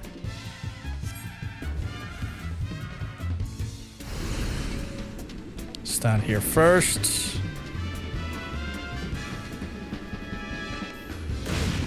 Jump into there. Well, baby. So we added in 7.1 starter post launcher. That's wild. So I see your title implies you're still an ARR part of the game. New to the game or new character? Just arisen updated content? New to the game, for the most part. New to the game from the standpoint of like the story and stuff. I played the game a little bit before, but did not do any of the story. I didn't even get past like level 50 something. Where this time, and that was like 2 or 3 years ago, and I've came back and we're now doing it from the start. With a very painful stream gimmick. Yes, we have a gimmick to the stream, set up by Mr. John Sense. That is essentially hard to explain. Is that like with every, depending on where I am, what expansion I'm on, I have a level cap that I can level a job up to, which for ARR is 51, and it incrementally increases by 10 for each expansion I'm on. And if I get a job class up to level 51, I then have to spin a wheel, and the wheel looky like this, and I have to spin, and I will spin the wheel, and then it will determine what my job is going forward. Now, there's an added element of chaos that chatters and viewers can essentially decide to also once a day make me spin the wheel. Which then can also add in a bunch of different chaos there as well. So for example, I could get the 51 with say like white mage, and then I spin the wheel and I go on to warrior, and maybe the warrior is at like 49 and my MSQ is at 49, so I could normally resume my MSQ. But then an hour later, someone go like, I don't like this, spin. I don't like, you're making too much progress, spin. And then they could force me to spin again, put me into something like Dragoon, that would put me down to like, I don't know, say at the time was like 32 or something like that there. And then I wouldn't be able to do the MSQ until I leveled that job up to the MSQ level. And so it's essentially gives a bunch of interaction and influence by the community to be able to judge what I do at any given time. Not so much directly, more indirectly, but they do have more direct intervention because they can also spend channel points as well to add class jobs to the wheel. So if they were like, we really want to see you play Red Mage, they could spend their channel points and put more entries of Red Mage into the wheel to then, when the wheel is spun, influence the wheel to maybe land on that with a higher pick rate essentially. And so we've been doing that there. If you can spin with bits theoretically, how much are we thinking? The spin with bits is I believe it's 500, and the class job entries is 100 for the bits. So same thing. It's the same thing with John Sense's stream essentially. It's the same. I think it's the same rules from John Sense's stream in that sense. But yeah. So at the minute, due to the wheel in general, I have now then leveled my tanks, like, so my paladins up to 51, white mage is 51, so scholar and summoner, black mage, bard, monk, samurai, all 51, meaning the only viable the only viable ones I can level up going forward for now until I get into Heavensward is warrior, dragoon, and ninja. I believe, and red mage. A very sus question. I've seen what Vegeta. I've seen what Crow has done in John Sense's stream, and I think there's like 50 entries of Astrologian in his wheel because Crow was like, I just want to see you play Astrologian. So Crow ensured that there was a exorbitant amount of Astrologian in there. So I'm very aware of what Crow's capable of. That sounds cool. I'm playing a new character myself, and while I'm not doing it as complex as you, once I hit a job at 15 a job and got my job gear, I switched to another job. That way I'm not super over leveled on the job. Yeah, it's kind of like that there. This way, 63 last count. Holy shit. So yeah, it's one of those things where Gigi, it's very much the same thing happens to me, where like I find myself doing other things that ain't MSQ to level up. So for example, we spent like a few streams and a few job roles just clearing out like Thanalan's quests, all of Lanash's quests, all of the Shroud's quest, just so that we got like more story, got like more like nuance to like what's going on in those specific areas, what influences the characters, their motives and stuff like that there. Plus, good way just to level up some of the actual jobs. So we've done that there. It makes me essentially explore all of the content in different ways to try and level up. So the hand and land job, the sort of the crafters and gatherers jobs is 0. I am going to be adding those jobs in at Heavensward. So once we enter Heavensward proper, those jobs get added to the wheel, at which point viewers can then also add entries for those jobs. So those get added in at Heavensward. So they are coming. They're just not here yet. But they will be here once I go into Heavensward. I don't even fucking know this game. So yeah. Hey, Monk. So yeah, I asked Johnson about when I should bring them in, and he was like, bring them in Heavensward. I would say Heavensward is probably your safest option to bring them in, so it doesn't necessarily, because just establishing a lot of ARR is very time consuming and unto itself. He's like, look, you kind of need ARR out of the way to give you like a lot of the foundation of what the story is in this game. And if you have jobs in there, like, hand and land, that don't really give you any opportunity to do MSQ progress, you'll be in ARR for 2 years. So he was like, you're better off, we'll add them in later to at least give yourself that ability. Thank you very much for the 200 biddies, Crow. Do you want to add in anything? If you want, I can bank, you can bank Fisher. I can happily have you bank Fisher.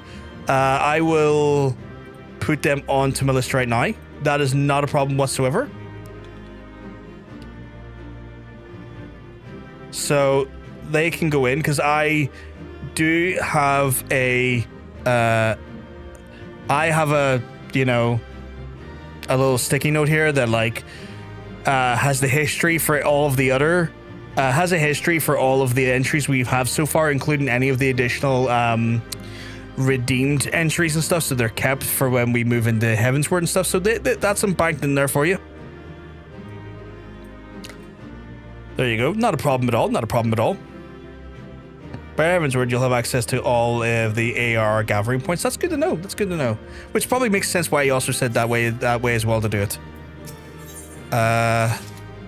Just a reminder, I'm going to be taking a break around 11 o'clock. So it's about 50 minutes from now, chat, just to link in with some of my pajama party member teammates, as we are going to be doing a Left 4 Dead 2 stream next week, I believe, and we're looking to set up just what mods we're going to use for the stream when we go to do it. So I will be taking about a 15-minute break while I link in with them at 11 o'clock to go do that there, which will be an opportunity for yourselves to get a drink, get a snack, use the toilet, maybe stretch your arms, stretch your legs and stuff.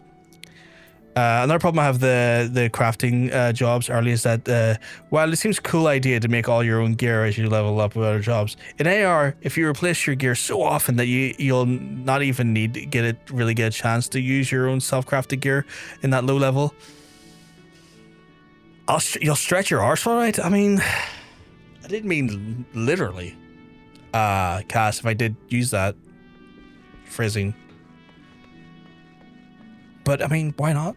We 15-minute have-we session. Enjoy yourself to your full. I get that Mr. Cass is too busy cheering on his favorite football team. You need to I'm gonna stop before this gets too menacing. Stretching myself out for Daddy Fulgrim. My bad, I'll stop. It's all good, man. It's all good. The reason why I stopped is because I was loosely referencing it towards someone else, and I'm just like, I don't know their boundaries. I feel like I'm about to get into a boundary that's not permission to be in, so I'm going to stop.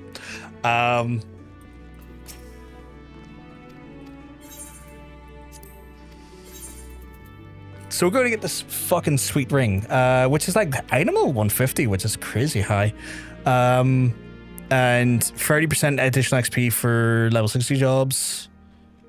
And like 29 on main attribute, 35 on secondary, plus like decent determination and vitality. I mean, fucking sounds the business if you ask me. But yeah. So yeah, it's one of those things as well. Like, I have been like gifted a decent amount of gil, a very large amount of gil. If I get a crafter job, that's how I'll probably have to,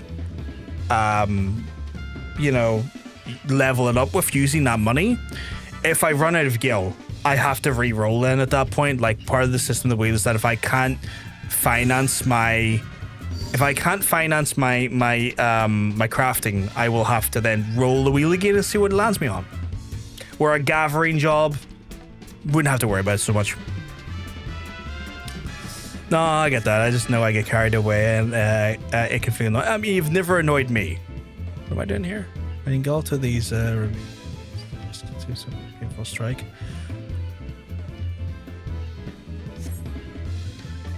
So what am I doing? Instead, use what precious few moments you have to retreat until the Terror's magic's weakened. Ah, so get away. Stretch the line as fast as possible, or far as possible. Okay, cool.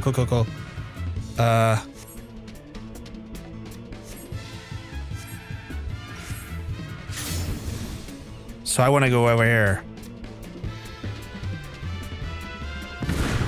Did I do that right? Like, I couldn't have got much further if I tried. XP boosting rings and earrings can be used to be limited on glamour options. The level restriction was removed. So, wait, what? The XP boosting rings and earrings used to be limited on glamour options before the level restriction. Oh, right. So, like, previously you weren't able to use them for that, but now you can. In that case, hurrah, death by snoo snoo. Yeah, 100%. Like, if you want to be smothered by his thighs or, you know, suffocated by his crotch, by all means. No judgment here. Unlike proximity attacks, this can be interpreted as well, allowing you to see the blow on another's behalf. So, like, get in front of it? So that was me. It's like, get in front of that thing. For this exercise, please let your enemy attempts to detonate bomb. Prevent lethal explosion. Only recourse is a shield. Okay, so do I have to get in front of that thing?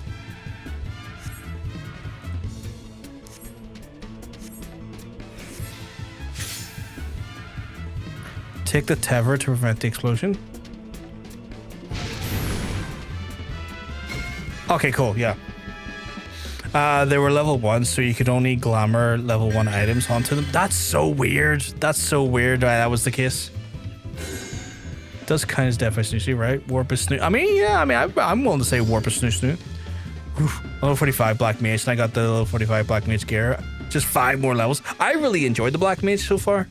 I know it's had a pretty horrid past.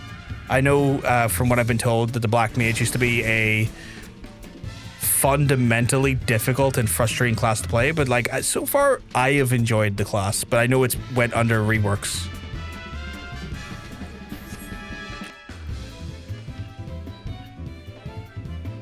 So I just got to turn away from him. Okay. I do like black mage, but I just want my level 50 gear so I can look like a black mage. Yeah, that's fair. That's valid. You want that good look. You want that iconic look. I ain't looking at you. I'm gonna look at this way. I ain't looking at you. Petrify yourself, you little bitch. Wait for me, Daddy Fulgrim. I come bearing it. I'm sure you do.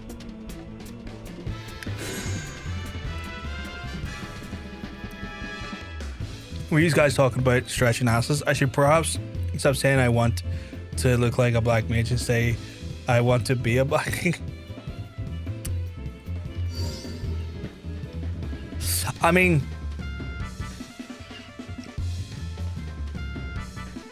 I don't know how to interpret it, but more part to you.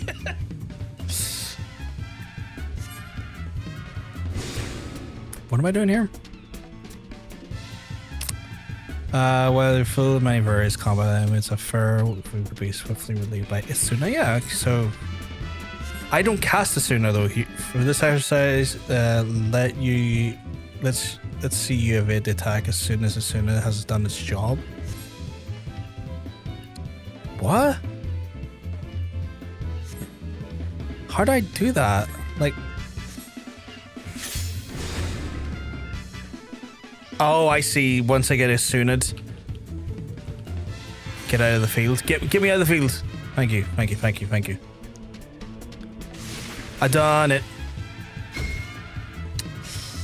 Stop saying I want to look like a but oh, a bowel movement even. Yes, I get now. I get you now. I get you now. That's fair. That's fair. See, my dumb dyslexic ass Geeky was not interpreting that at all. So I was looking at it, I was like, part of me was kind of looking at it going like, I was looking at the text going like, are black mages known for stretching asses? Is this a bit of lore I'm not aware of? Is this a fascinating bit of lore I'm not aware of? I cast ass stretch. Explodes their asses with like black mage bars.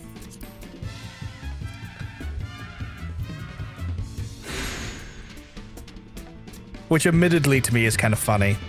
They do have fixed staffs, you're not wrong. The bowel mage, that's horrifying. That's horrifying. I mean, you know what? Can't rule it out, Geeky. You know? Toys come in many shape sizes and forms. That just happens to be a multiplicative useful tool. I think that's the correct use of multiplicative. Is that why he's called Gandalf the Grey? Yeah. Oh, I go over here. Oh, you fucking asshole.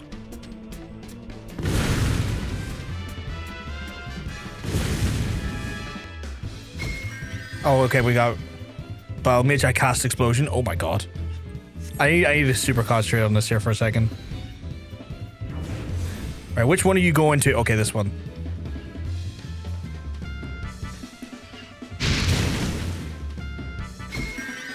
Me running up to Slaanesh like daddy, and Slaanesh is like, do I look like?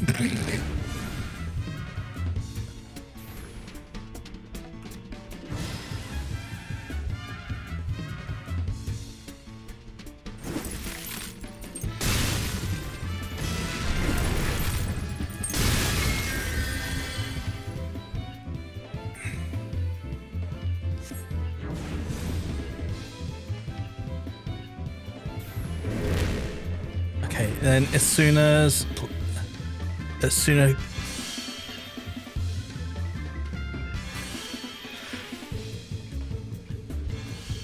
okay, I got it. I tried to imagine what a ball mage would actually do. You and me both. You and me both. Horrifying. But the idea of him being like Gandalf the Grey. I'm trying to think of like a BDSM like slant to that there to try and interpret that there, but I don't know how. Like part of me is like kind of like I want to try to factor in and think of a way that could be interpreted as BDSM with like Gandalf the Grey, but my brain is not intelligent enough to do that. So if Black Mage is bowel movement, okay, if BM is bowel movement, sorry, would WM be wipe mage? I mean, they talk about how Black Mage and White Mage is two sides of the one coin. And I guess to some extent that would be two sides of the one coin as well. In a way. There is like a unique sense of symmetry to the logic in there. I do see with your question. I need to go to Mordona and Frogfins. Mordona and Frogfins.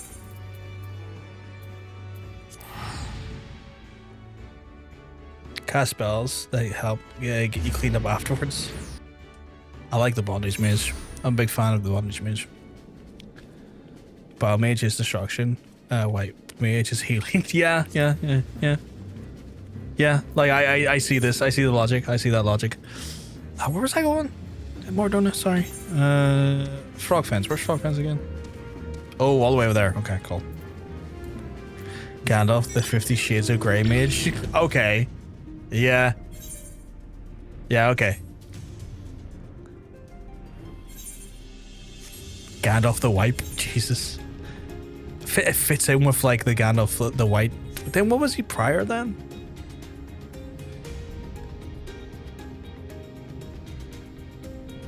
Because Grey doesn't really sit in with the Black Mage stuff. I don't know enough about Tolkien to know if there was anyone of the Black. Because like there's obviously the White of Saruman. You have the 2 blue wizards, and then you have Radagast the Brown. And then Gandalf the Grey. I don't think there was one of the Black, was there? Got the camera, say in the stream. No one could be funnier.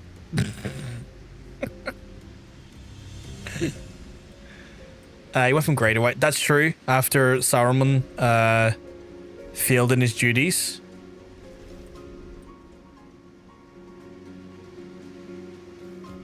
They are blue, grey, brown, and white. I know. Yeah, that's the only ones I'm aware of as well. I don't think there was any of the black, to my knowledge. The only ones I'll put it this way, the only ones I'm aware of are the blue, brown, grey, and white. What the fuck am I looking for in here again? Looking for a Nyx and Daring Hunters and Raging Harriers. I feel like that's giving me out of the area. It's probably down here by Ravenfrost. Where's the Balrog? They killed the grey and turned away. Yeah. That's fair. That's fair. Black and Tolkien was always linked with evil. Yeah, I guess you'd probably say Sauron then, right? Although he was God, what are they called again? They were like, there was a whole like different like species that like, God, I can't remember any of the fucking, like, again, as the night goes on, the more I've read because of my dyslexia, the more my brain becomes mush and me remembering names of things goes out the window. Yeah, Sauron would be closest to the Black Wizard. Sauron's like, was white and then of many colors. Was it many colors? Maya, yeah, the Maya.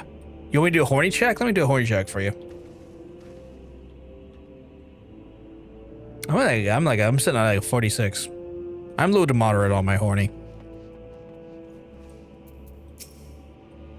But I'm behaving myself, and the key part is for now. Like, I'm behaving myself for now.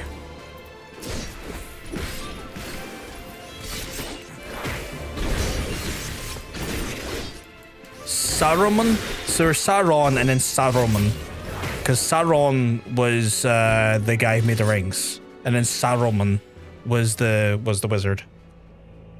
I hate all the fancy names. It's hard to keep track of who was who. Yeah. Yeah, Saruman. Yeah.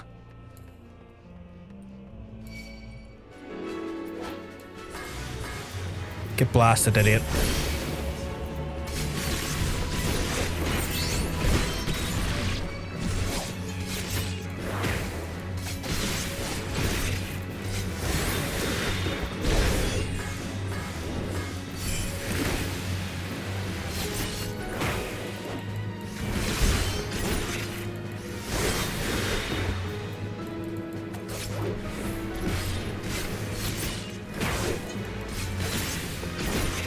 Because you give them many colors that open up the spot for Gandalf after his death and rebirth. You know more than I do by the sense of things. You have your finger on the pulse of that more than I do. Because I wasn't aware of the many color stuff. If Saruman hadn't been corrupted, Gandalf would have came back as grey. Ah, okay. Interesting. Small PP energy incoming. PP. You know. Still motion in the ocean though, and good girth. Solid girth on it. I thought you were saying someone's name. Yeah, no, the Maiar, it's like Maya or Maiar. It's like a race of people inside of Tolkien's universe that are like I want to say they're like the, how do you describe it? Kind of like some of the more like higher the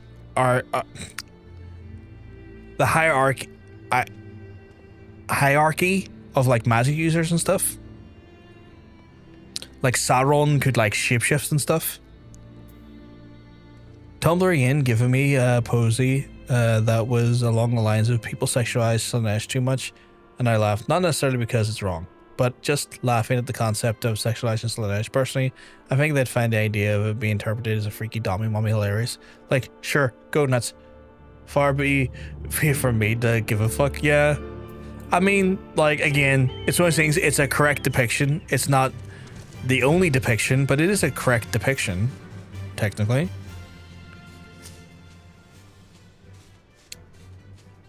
Solid cock right there, Crow. Bit slim, but you know, solid cock. Good cock.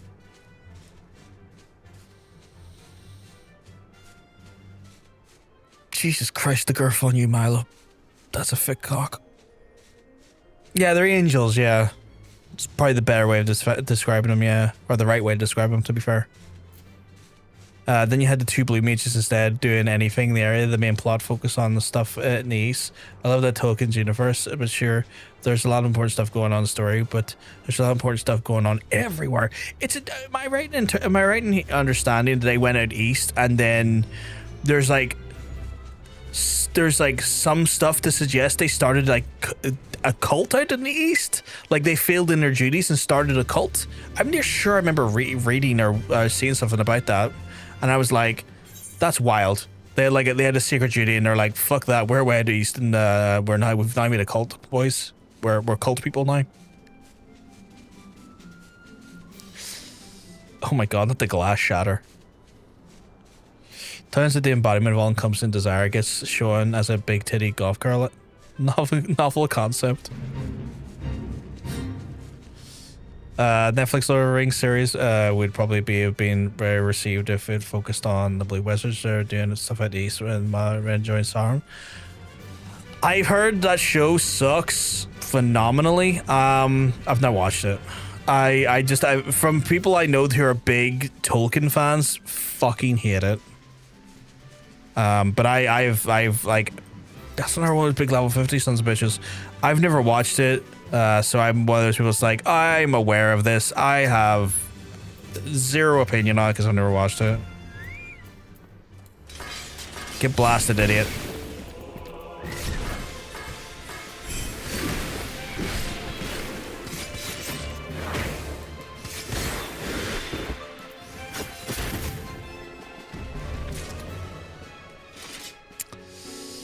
I mentally don't know what's going on with the blue other than they're something out east and they couldn't help with stuff in the main plot. Yeah, like I think I remember like watching like someone talk about like what happened, like not really like what happened with them because no one really truly knows, but like that there's some stuff in the Silmarillion that suggests they went out east and like got caught up in like establishing a cult and stuff around magic, a cult around magic and stuff, and they failed in their duties. Like the one thing that's confirmed in across all of like the release like materials, be it like, you know, the main books or Silmarillion stuff, is that like every wizard except for Gandalf failed in their duty. Gandalf was the only one that stayed true to his duty.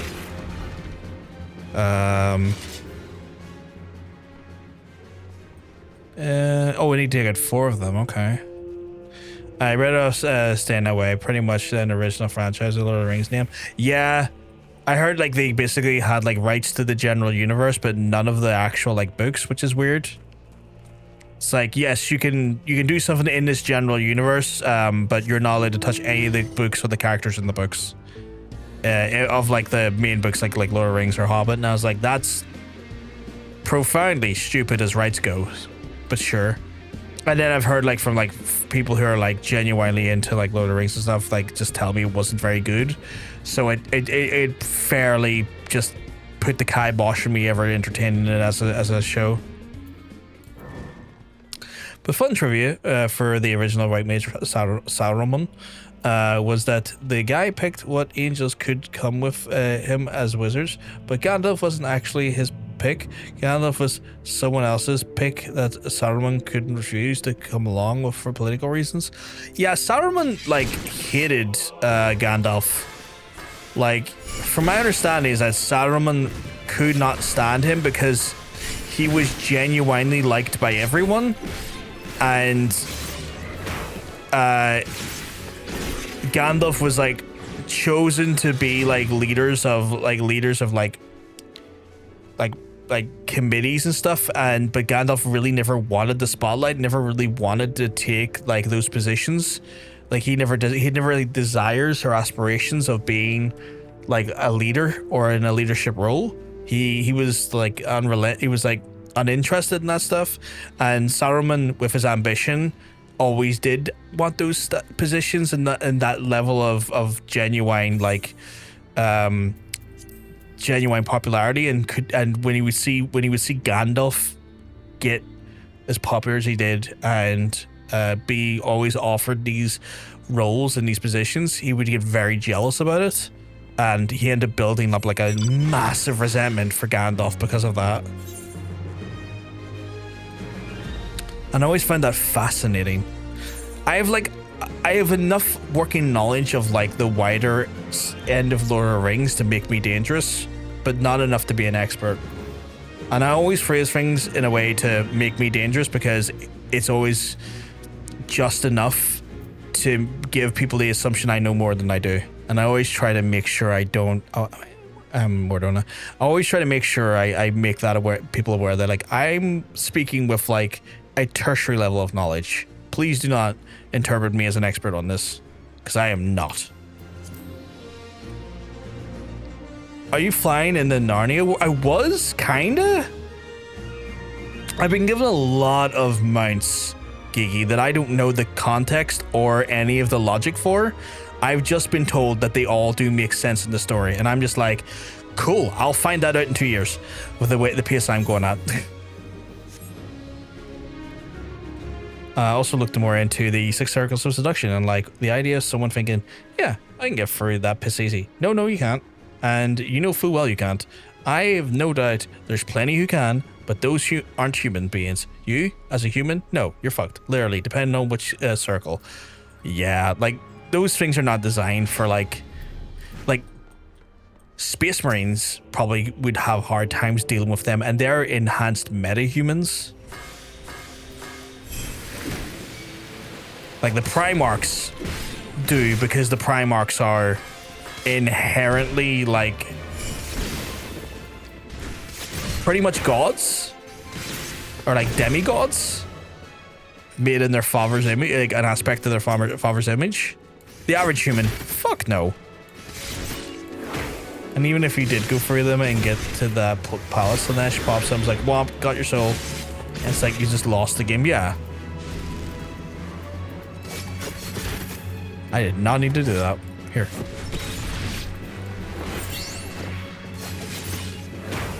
Hey, Rory, you keep mugging, I'm telling you. You're looking well. You're looking fantastic. Ew, sinew.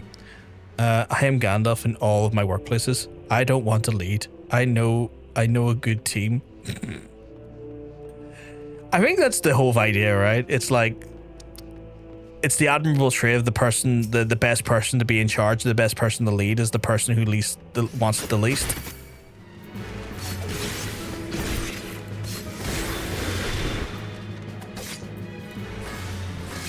Like almost in a way, if you see someone with an aspiration of power, is almost a sign, almost a lot of times a sign of that they're not the right person for the job.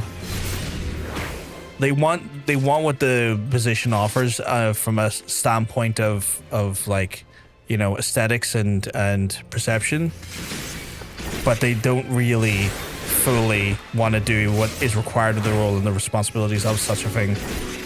I have learned that as an actual manager. In my previous vocation, I managed teams of people inside of contact centers. At one point, I was overseeing 60 people. Trust me, you don't want that job. That job is terrible. That job is thankless.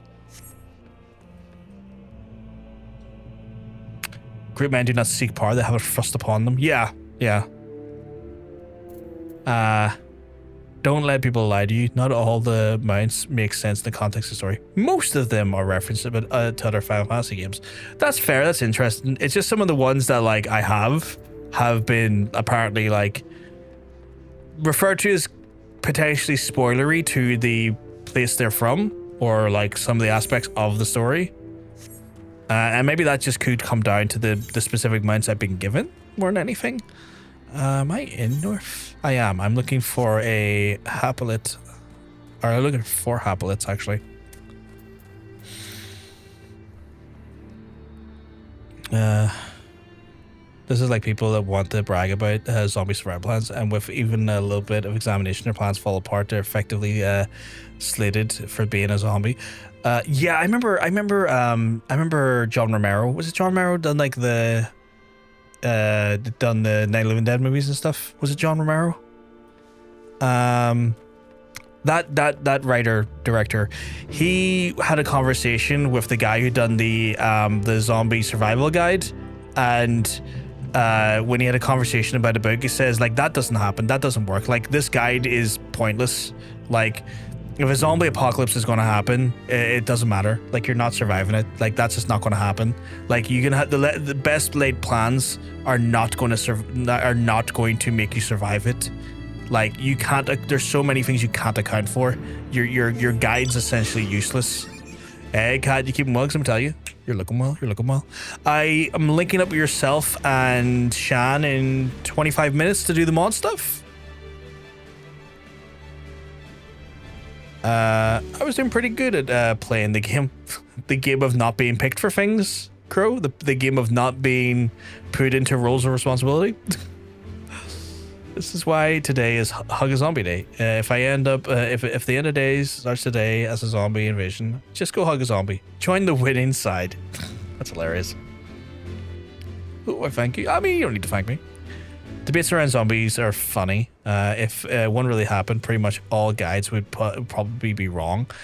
Like there's, yeah, 100%. It's like one of those things as well where like the guy who invented the zombie survival guide got really offended by it as well. And it's like, you're talking to the guy who, like, by all accounts, like, gave you the mythos of what the modern, like, Western zombie looks like. Like, you know, like, I mean, he doesn't really care about this here because, like, the whole thing about the zombie movies weren't necessarily about the zombies. Like, it's one of those things where the zombies in a lot of his movies were vehicles for, like, grander issues regarding, like, grander concepts. Like, the idea of, like, Dawn of the Living Dead is like is a like a reflection and an allegory for like consumerism and whatnot. And so he kind of looked at, when he saw the guy in the zombie survival guide and stuff, he looked at it and he looked at him and went, "You didn't get the movies, did you? Like you just saw the movies at a very tertiary level. You didn't understand what I was writing about." And it's funny, you know. I'm free now to just chill until then. That's cool. That's cool. I'm going to take a break, Cat, at 11 to get her done and just let the folks in the stream chill. Get maybe a snack, get a break or something. And then I'm going to come back to them once I'm done and resume our lovely stream. Not just that, the outbreak of zombies would be worse and faster given people would run towards the horde with to own the libs. Yeah, like, I mean, here's the thing, right? COVID taught us that, like, you know, when there is literally a pandemic happening, people will cut off their nose to spite their faces. Like, the amount of stupidity that is exhibited by folks is insane. Yeah, most mounts have context in the game, but there are mounts that just exist because, like the bed mounts. Yeah, the bed mounts are silly and stupid. I don't like them. Rando, I don't like them because I was given the child's bed one, and I think it just looks inherently creepy, and I've just made it so I just don't have that mount show up on my roulette anymore. It annoys me that much. Do I have anything that's... Yeah, so I literally have everything on my favorites except for the bed mount. Here's a survival tactic and a problem with it. People say that they ride a pedal bike as if it's quiet and requires no fuel, so it can help you get you places quickly. But okay, now the flaw. Do you currently own a bike? After you acquire a bike, do you lock it up while looting so you can get stolen, or do you leave it to be unlocked so you can quickly flee? And if needs be, either is a bad idea. I think that's a thing as well. Also, like, the bike doesn't really have that much in the way of like the ability to hold things. Like, you have to try and still, like, if you're looting for supplies, you have to be able to carry supplies. You just killed all the people here, my guy, that I need. That's inherently a fault. I think what in essence also the biggest problem with zombie survival guides is other fucking humans. Like, at least The Walking Dead as a show kind of framed the true monsters correctly, which is the surviving humans. That's the biggest problem. Like, your problem is rarely going to be the zombies in that situation. It's going to be the lack of society and the lack of morality that will come from the survivors. Like, that's your problem, and no guide is going to help with that.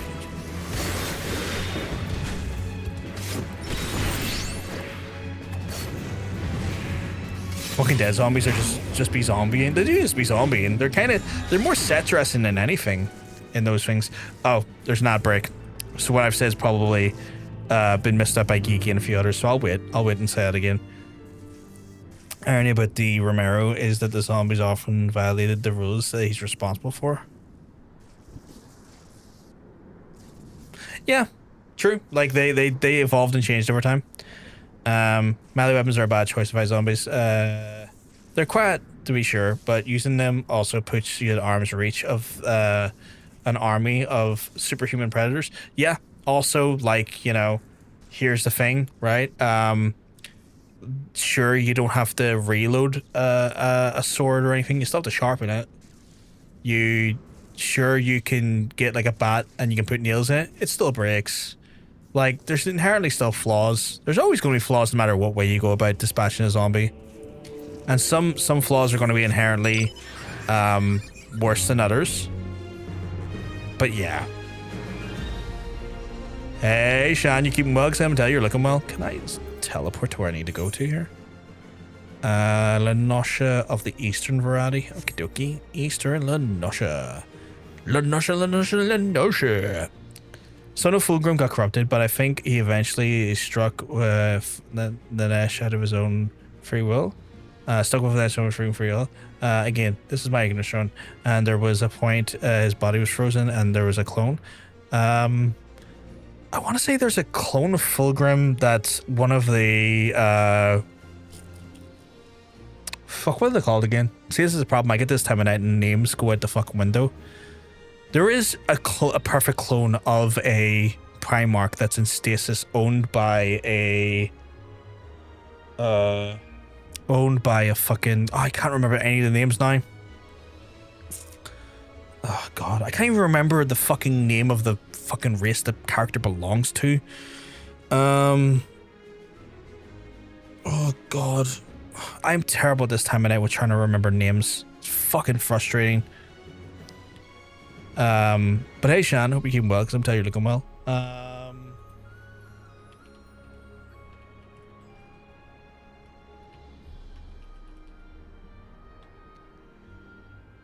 Necrons. There's a Necron. There's a Necron like collector that has, like, if I remember correctly, a perfect clone of one of the uncorrupted versions of the Primarchs. I think it might be Fulgrim. But yeah, yes, you're saying about the survival tactic, Geeky. I was also saying, you know, what was I saying? Fuck, I've even forgot that. But yeah, like the idea of, like, you know, you have a bike, great supplies. Is there enough supplies to be on the bike? Is there enough supplies to, like, is the bike enough to carry those supplies around as well? Because bikes are notoriously, like, balance based, so, like, you can't put too much on bikes. And I was saying as well is that, like, the biggest problem with a zombie apocalypse that, like, no matter what you have, no matter what guide you use, no matter what fucking playbook you try and do, is the biggest problems other human beings, other survivors. Because once you have the total absence of society and the breakdown of society and the lack of consequences through society offers in some ways, survivors will just go to their base instincts and kill, rape, loot, pillage, not treat you with respect. The real enemy inside of a true zombie apocalypse is not even the zombies at one point, it's other human beings.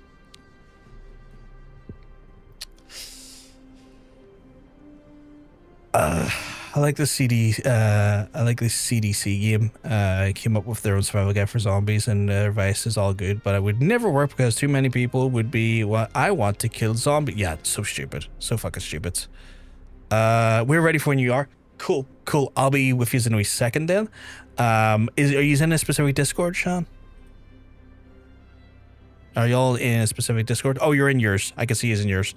Cool. Chat, I'm going to go on break here and get some stuff sorted. So I'll be away for 15 minutes or so. We will be back and we'll be going through more Final Fantasy.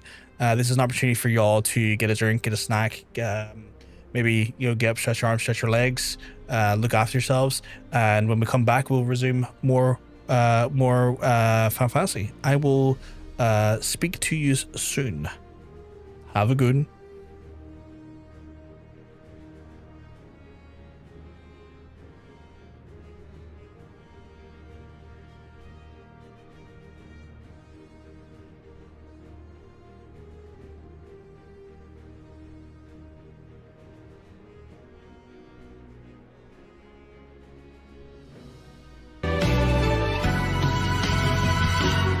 Then I put my balls in your dog. Balls in your dog.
Hey, oh, folks, that's me back. Apologies there.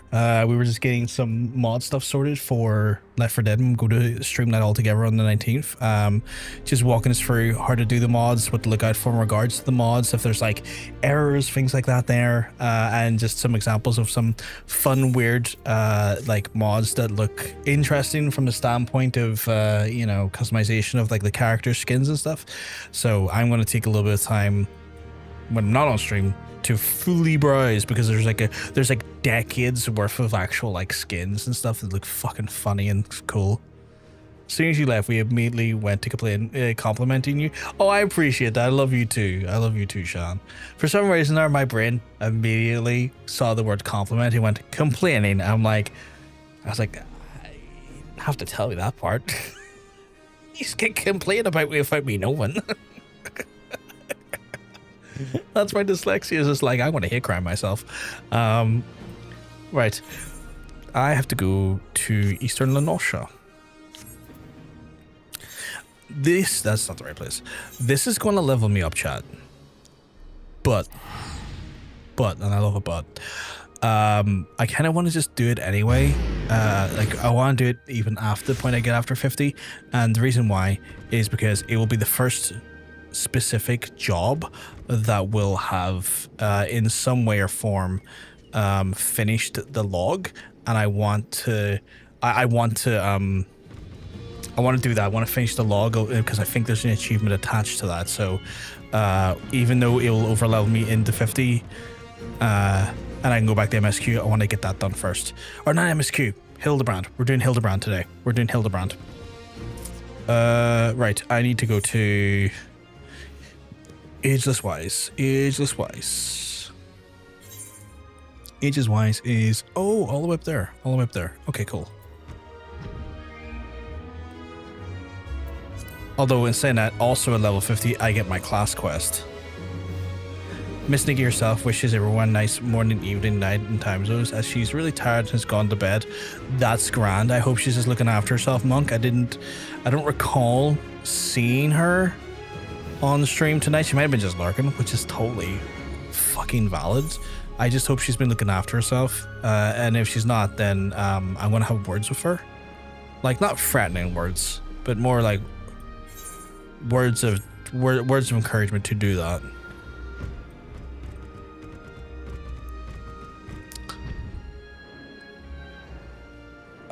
Because she's a fucking sweetheart and she's had a shit run of things. And I just want her to look after herself because that's important. I can't technically land here. Okay. So I have to go to the Ageless Wise, which is... Oh, it's up here. Wait, who am I at? Oh, yeah. Okay, that makes sense. Have I been in here before? I don't know if I've been in here before, chat. Has the story sent me into the... I don't think the story has. I don't think the story has sent me in here at all. Where the fuck's the door? What the fuck is the door of this place? Is that the door there? Right. It is the door. Right, I'm gonna fight my way in. Well, I'll say fight my way out. I'm gonna fly out. We'll just get these absolute rapscallions busted.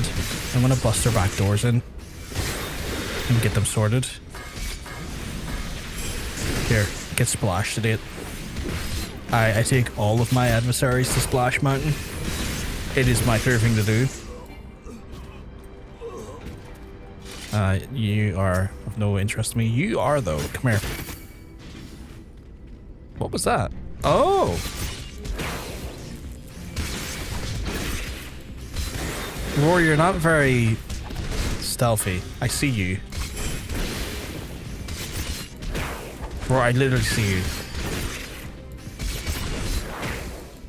Roar, I literally have you. I am stealth. I literally have you on my friends list. There's a big orange name right there.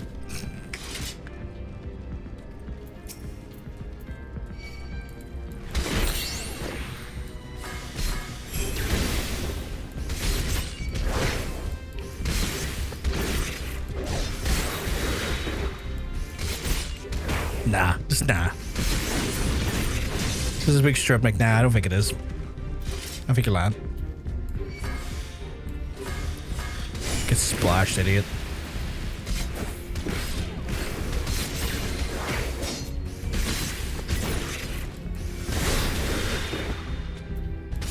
I'm gonna need new weapons soon though. These weapons are a bit shit, to say the least.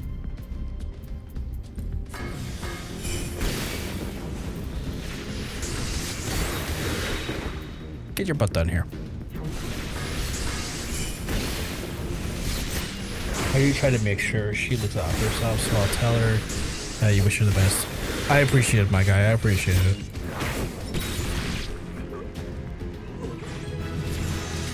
And we've hit level 50. But we also still have to take out one more sector and then those others. I want to get the hunting log done.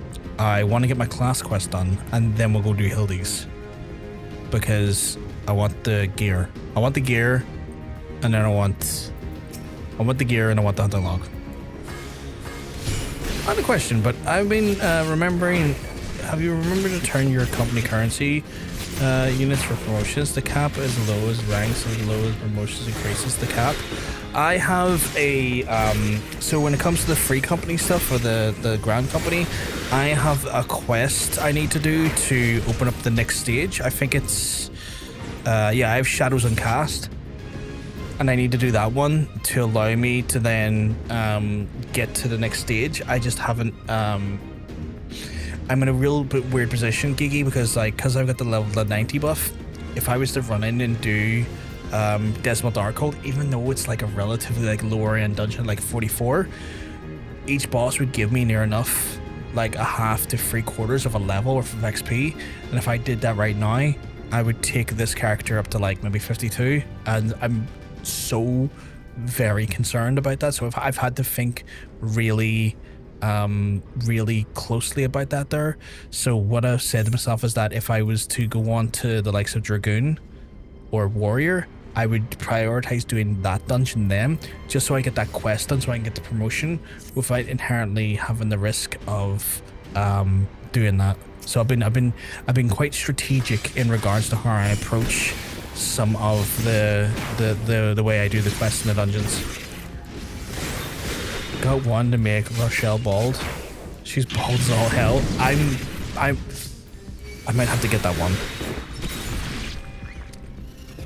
I feel like you've been showing a new lease of life with that mod stuff, Shan. You're just gonna be sitting there like for at least 2 hours going like, I can confirm, hella globe. I love the globe. I love big bald heads. Big bald heads don't get enough love. The only time I don't respect a big bald head is on Pitbull. And that's because that man has it in his head that he gets to decide when people go bald, and that's insane to me. Left 4 Dead is goated, 100%.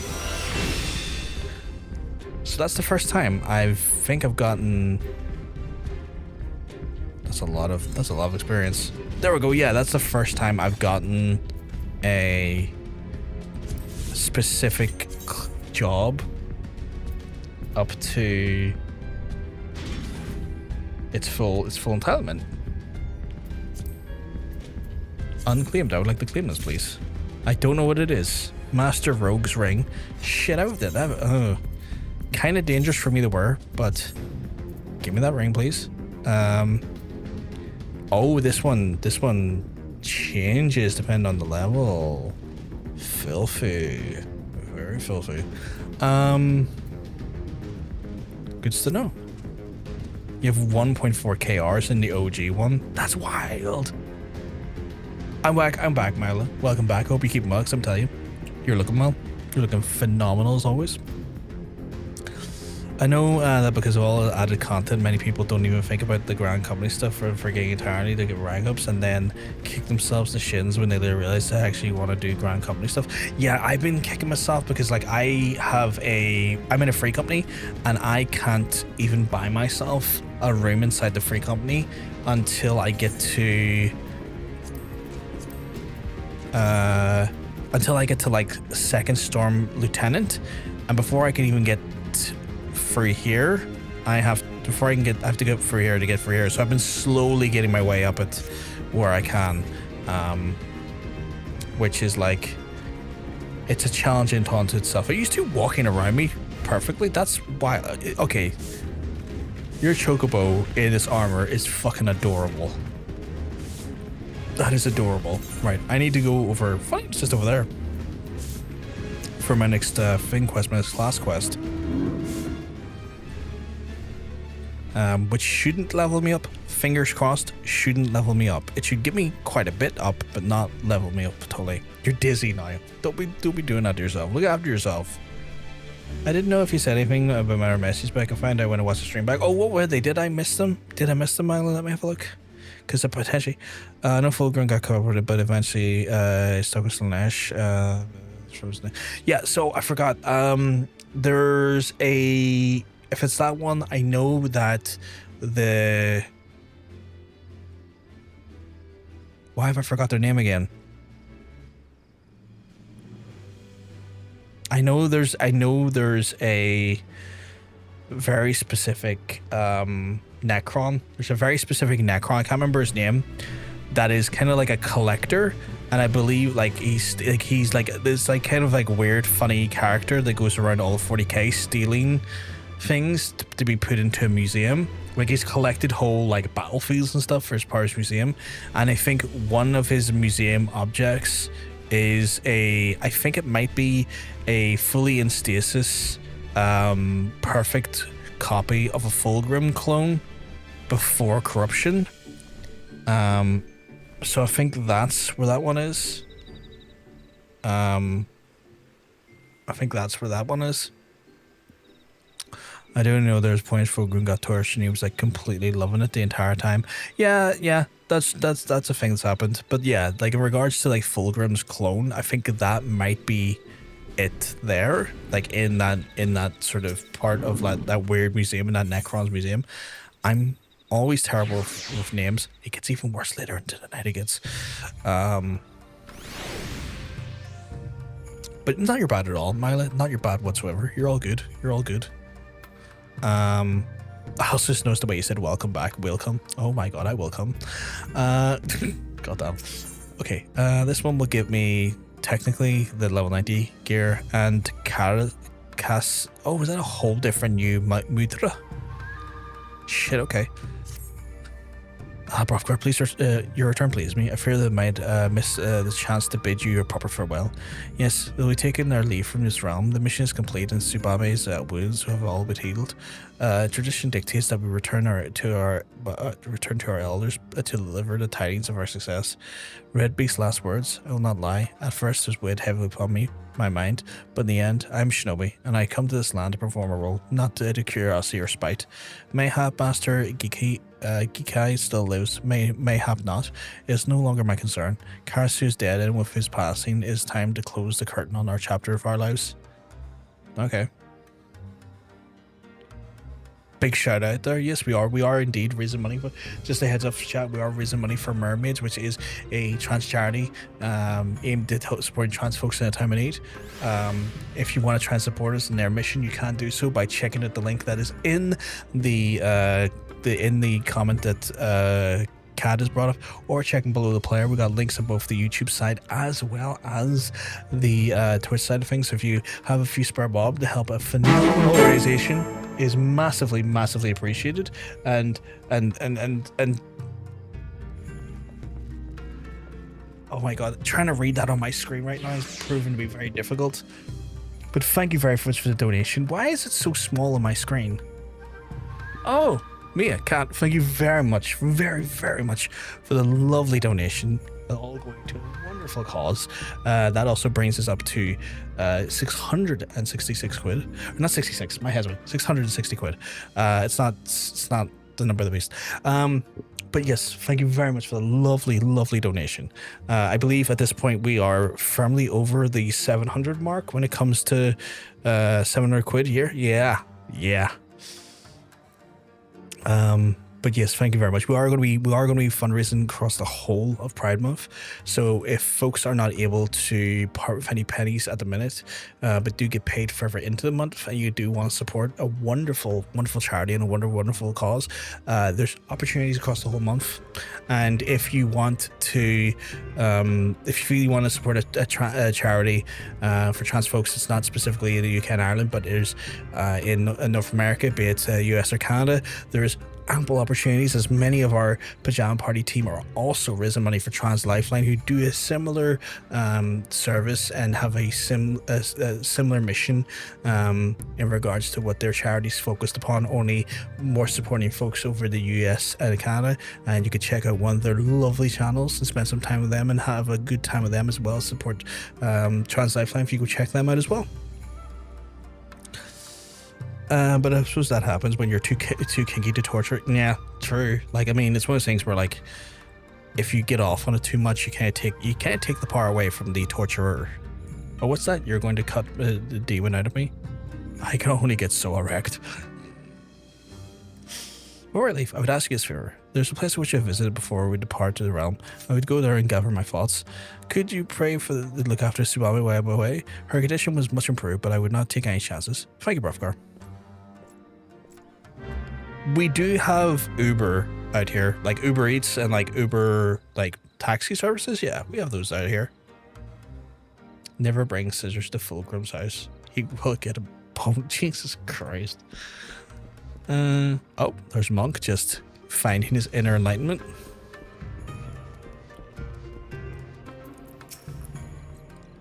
Your concern is most touching, but I am quite fine, Brockar. In fact, it would seem that the injuries I suffered are not nearly as grave as they appeared on first glance.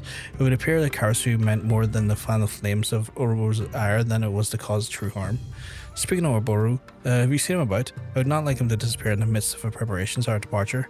Along with the... I can see your little dancing shadow, that's wild. Along with his thoughts, you say? I suppose he might have gone.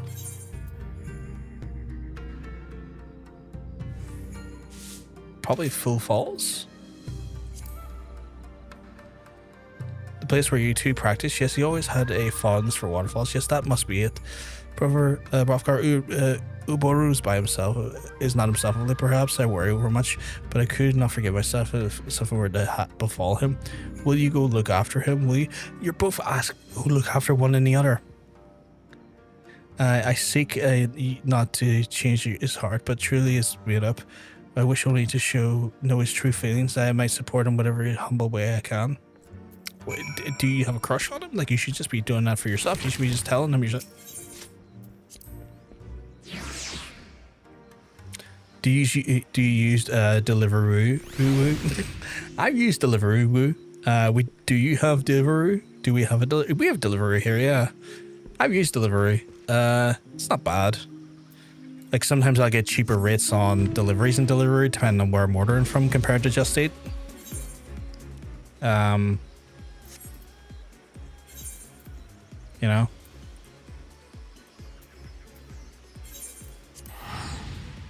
I wish we had it here. Deliveroo? It's okay. It's kind of, it's just like Uber Eats. It's just Uber Eats with a different company. We don't have Deliveroo, really? We have Just Eat, which I know is in America, but it's called something else. And then we have Uber Eats, and then we have Deliveroo. I actually wanted to see if there was a Fulgrim/Ness fanfic on AO3 out of curiosity, and there was nothing. I am revolted and disappointed, and I have to do everything my fucking self. At least there's some joy in that there. At least there's some joy in the idea that you are able to, like, make sure it fits all of your needs, though. So there's always that positive.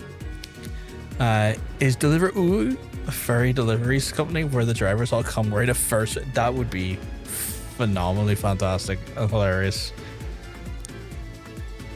God help them though, because some of those folks cycle. They'd be so sweaty. Am I in the right place? I sort of am in the right place.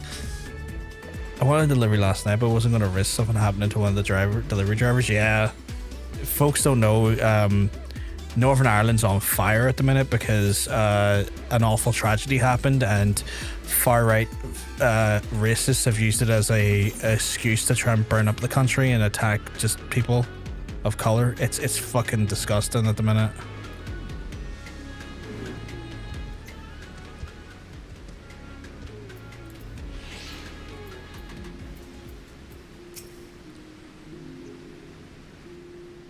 And the sad reality is that a lot of like delivery drivers over here tend to be people of color.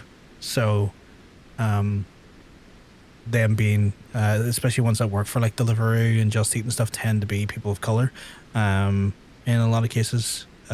So it's just kind of risky to have them deliver stuff at the minute, especially when like their lives are being put at risk by completely abhorrent, horrible people who are using a genuine, awful tragedy as a reason and fuel and logic to essentially uproot and essentially instigate pogroms, which is fucking disgusting. But that's what happens when, you know, people in your country with ideals and standards often rooted in colonial hate tend to have a level of control in the country, and it's fucking disgusting. What are you doing here, Brofgar? I told you you're a man. I took you for a man of your word. Subami said you, didn't she? It looks like I was a fool for thinking I could fool two who know me so well. I mean, I don't know you well at all. Like I'm just taking the quest from people. Ever since that day, the only day I knew where I could find moments of respite was the trauma was the rages within me, and yet the instant the sound of the crashing waters fade from the air shot, it comes off flooding back. I haven't drunk any fucking water today. Well, I've drunk water today, just not during the stream.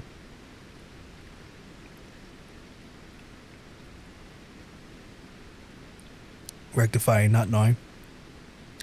You've ruined yourself a true friend to us, and a worthy shinobi in your own right. Answer this for me, Brofgar.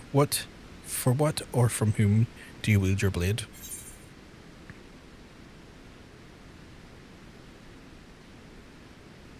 For those around me. Yes, I knew you were a man after my own heart, Brofgar. Standing here just now is the answer that I arrived at as well. Nothing like quite like doing job quests in your most ninja-like garb. I mean, I am the ninja of F1. I am the shinobi of McLaren.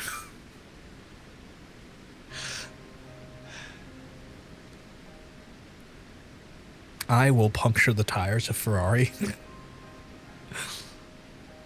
True. I'm just surprised that it's not a thing, because like Master X Devotee goes crazy. An artist that completely embraces, never quite finishes his masterpiece, and the muse for that there being the very reason of being. That's beautiful. It's like a romance film I had to watch. Yeah, like I don't know if it's more of a reflection on the typical sort of Warhammer community. It could be that. Like I don't know what the fanfics in Warhammer are like in general. But maybe it could be more symptomatic of just like what the traditional sort of fandom is. I don't know. Like, was there any Warhammer? Like, was there much Warhammer stuff in AO3? I speak in earnest to you, Brofgar. Our battle with Karasu, his dying words, they left me a changed man, and I can no longer deny what I've become. For so many years I questioned nothing. Tradition, custom, my mission. I was a shinobi, a blade, and a blade that does not think. I shut off the doubts and emotions that threatened to rise to the surface. To hold myself, this was true presence of mind. Okay, cool. Because what did I say, be real shimp there wasn't. Because technically, like, Warhammer is set up in such a way that, like, anything technically could have happened. Like the whole idea behind sort of the Warhammer fiction is that like retcons are treated with as much importance as canon is, because the reality is that like the way time warps and dissipates and sort of molds around the warp, canon becomes hard to establish because events and timelines become hard to establish because time passes so differently depending on what the warp does to the travel and stuff. Like people are known to go into the warp and not like disappeared for 100 years and just come back right like hundreds of years later, but to them they only traveled for like a day. So like there's a lot of weirdness with regards to like the canonicity and also the retconning of events in Warhammer. So it's like ripe for that. It's ripe for people writing their own stories, you know. I lie to myself no longer. I confronting Karasu, I confronted myself, looking upon a Tsubame, lying battered and beaten with the countrymen so many years ago. I felt like a single all-consuming desire to visit retribution upon those who wronged us, and to do so in my own hand. I've made my decision. I shall now go face the truth, for it is only in doing so that the heart will ever know true peace, and I will go alone. I will hear no more of it. You and Tsubame have sacrificed and suffered more than enough. The battle awaits is mine and mine alone. If it is Master Gikai, I find the end of my journey, so be it. One or both of us will die. It matters not. Either way, my mind will be at rest. You have a true friend and an ally, Brovkar. Farewell. Jesus, why did the monsters disappear and they didn't give me that trick? Maybe they did. Uboru. Oh shit, Tsubame just showed up. There's a really nice part of the Horus Heresy that got retconned where Horus killed a normal dude, and that's what snapped Emperor into action to actually do something about him. Yeah. Where is she? Oh, she's right there. What are y'all doing over there?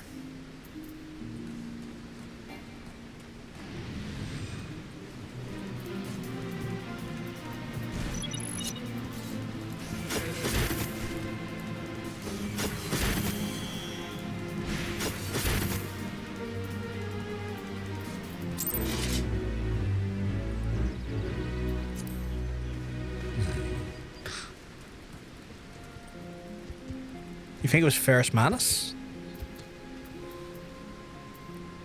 Fulgrim X Ferris seems to be popular as fuck.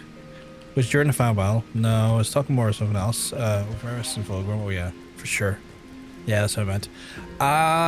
Was it not the death of Sanguinius that ended up being like the big thing?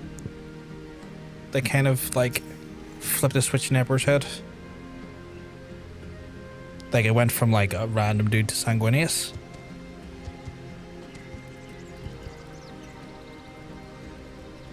Specifically Snake Fulgrim and the Headless Ghost Ferris. Very rougher. I was it was all if my legs moved their own accord. It was just like I imagined Obora means to confront Master Gikai, even if it cost him his life. He's made his decision. I will not stand in his way, but never will he stand in the way of mine. Whomever Overlord fights, I will fight by his side him. And if that's too much to ask, pray lend your strength to us in this one final battle, Rockguard. You have proven yourself a true shinobi and the blade unfettered in the tradition of convention. May it be what turns the tide of the battle in our favor. Boru did not say where he was headed, but we already know, don't we? Karasu's last words, Candlekeep Key. That's where the guards might tell us. Guess I'm going to Candlekeep Key. Where's that again? Oh, it's just over there. Emperor's letting Horus beat his ass, and then a single normal dude stepped in between them, and Horus kills the guy, and the Emperor sees what has snapped him out of it. Oh shit, was that what it was? The time of the message is probably a bit confusing. It's my bad. It's all good, man. It's all good. But they retconned it to be some random custodies. Oh wow, okay.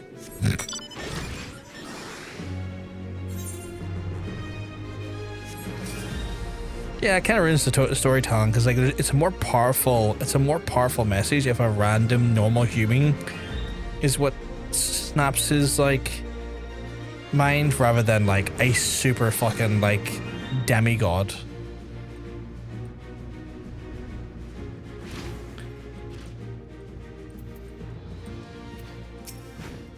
Again, I'm really like not with it about much of this. That's fair. I mean, there's a whole, like, the Horus Heresy, Mila, is like 100 books onto itself. Like, even I don't fully, remotely even know 10% of the whole events of the Horus Heresy because there's so fucking much of it. And usually happens to it, not so much. See a small private vessel scheduled to dock tomorrow at the crack of dawn. Other than that, it's all pretty quiet around these parts, as it won't want to be. Funny thing, you're the first person to ask that question. A milkmaid, a fairly comely one at that, came by not minutes ago asking the very same question. The use of comely in this game is still throws me for a loop. Best way to consume 40k books are Luton's very good. Luton's very, very good in his videos. Is that so? The Milkmaid is one of Ouroboros' favourite costumes. I suspect he's one step ahead of us. If we could rendezvous with him somehow, it would then give us the advantage in numbers, and yet the risk of exposing ourselves to our foe is too great. We should observe from the shadows until Master Gikai reveals himself.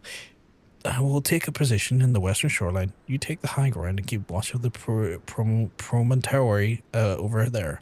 Between the two of us, that should cover the entire key. Okay. Yeah, Luton videos are very good. Luton is just very good Warhammer creator.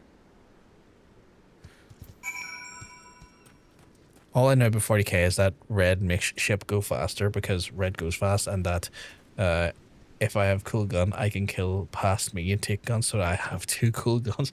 That's the orcs. Yeah, that's the orcs. Which is hilarious. That is a thing. As soon as you said that there, I was like, yep, that's the orcs. That's orc logic right there.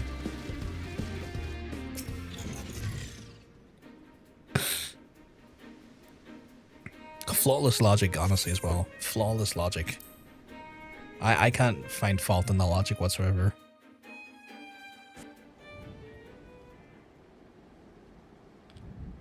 Oh shit, they shifted the time period. Rest of the time period, the time of day. My head's away.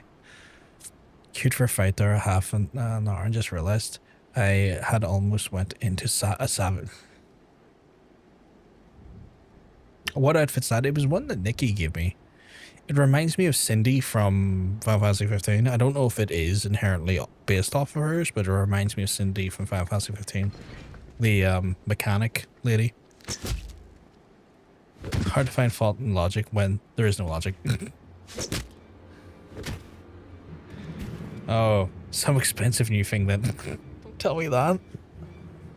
She didn't tell me the price of the outfit. Who goes there? Show yourself. I know a rat when I smell one.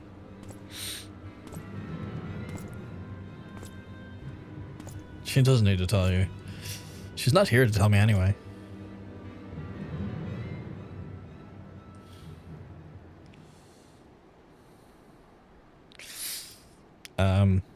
Just put me in a Slanesh and Fulgrim sandwich and let go.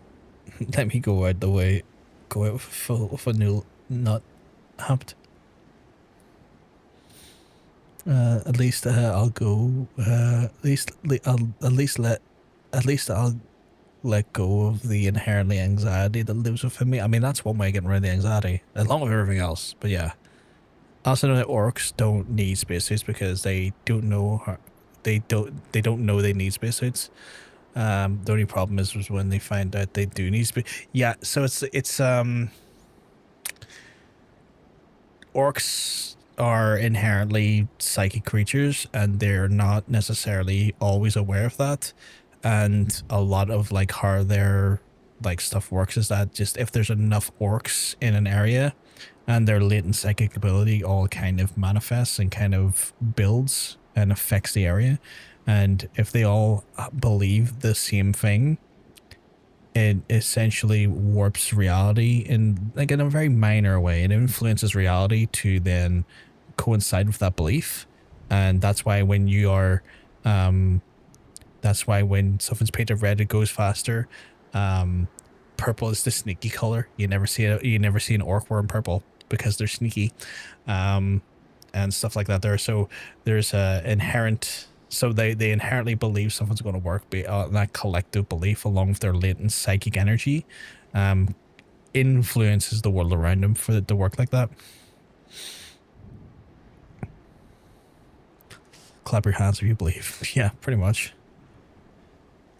Oh, like how they fought a certain Hume general, had a laser eye, and he eventually got a laser. Yeah, yeah. Just it's stuff like that there. Like, it's like the sort of like just when they're en masse, where they're all in mass, and I think it gets potentially stronger when they're in a warg. the psychic energies they all sort of have inherently in them condense and affect and influence the reality around them. They may not have the maternal bone on his body, but she is mommy or daddy. Neutral parent figure. Monarch? Yeah. Monarch's a good one. I like Monarch. It's just I'm speaking to the general, speaking with the Garlean Emperor, Chief of Espionage and Covert Operations.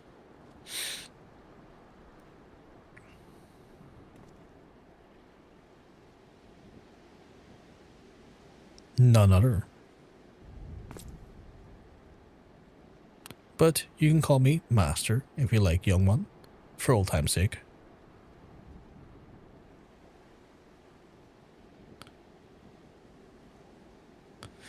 You're full of surprises these days, young one.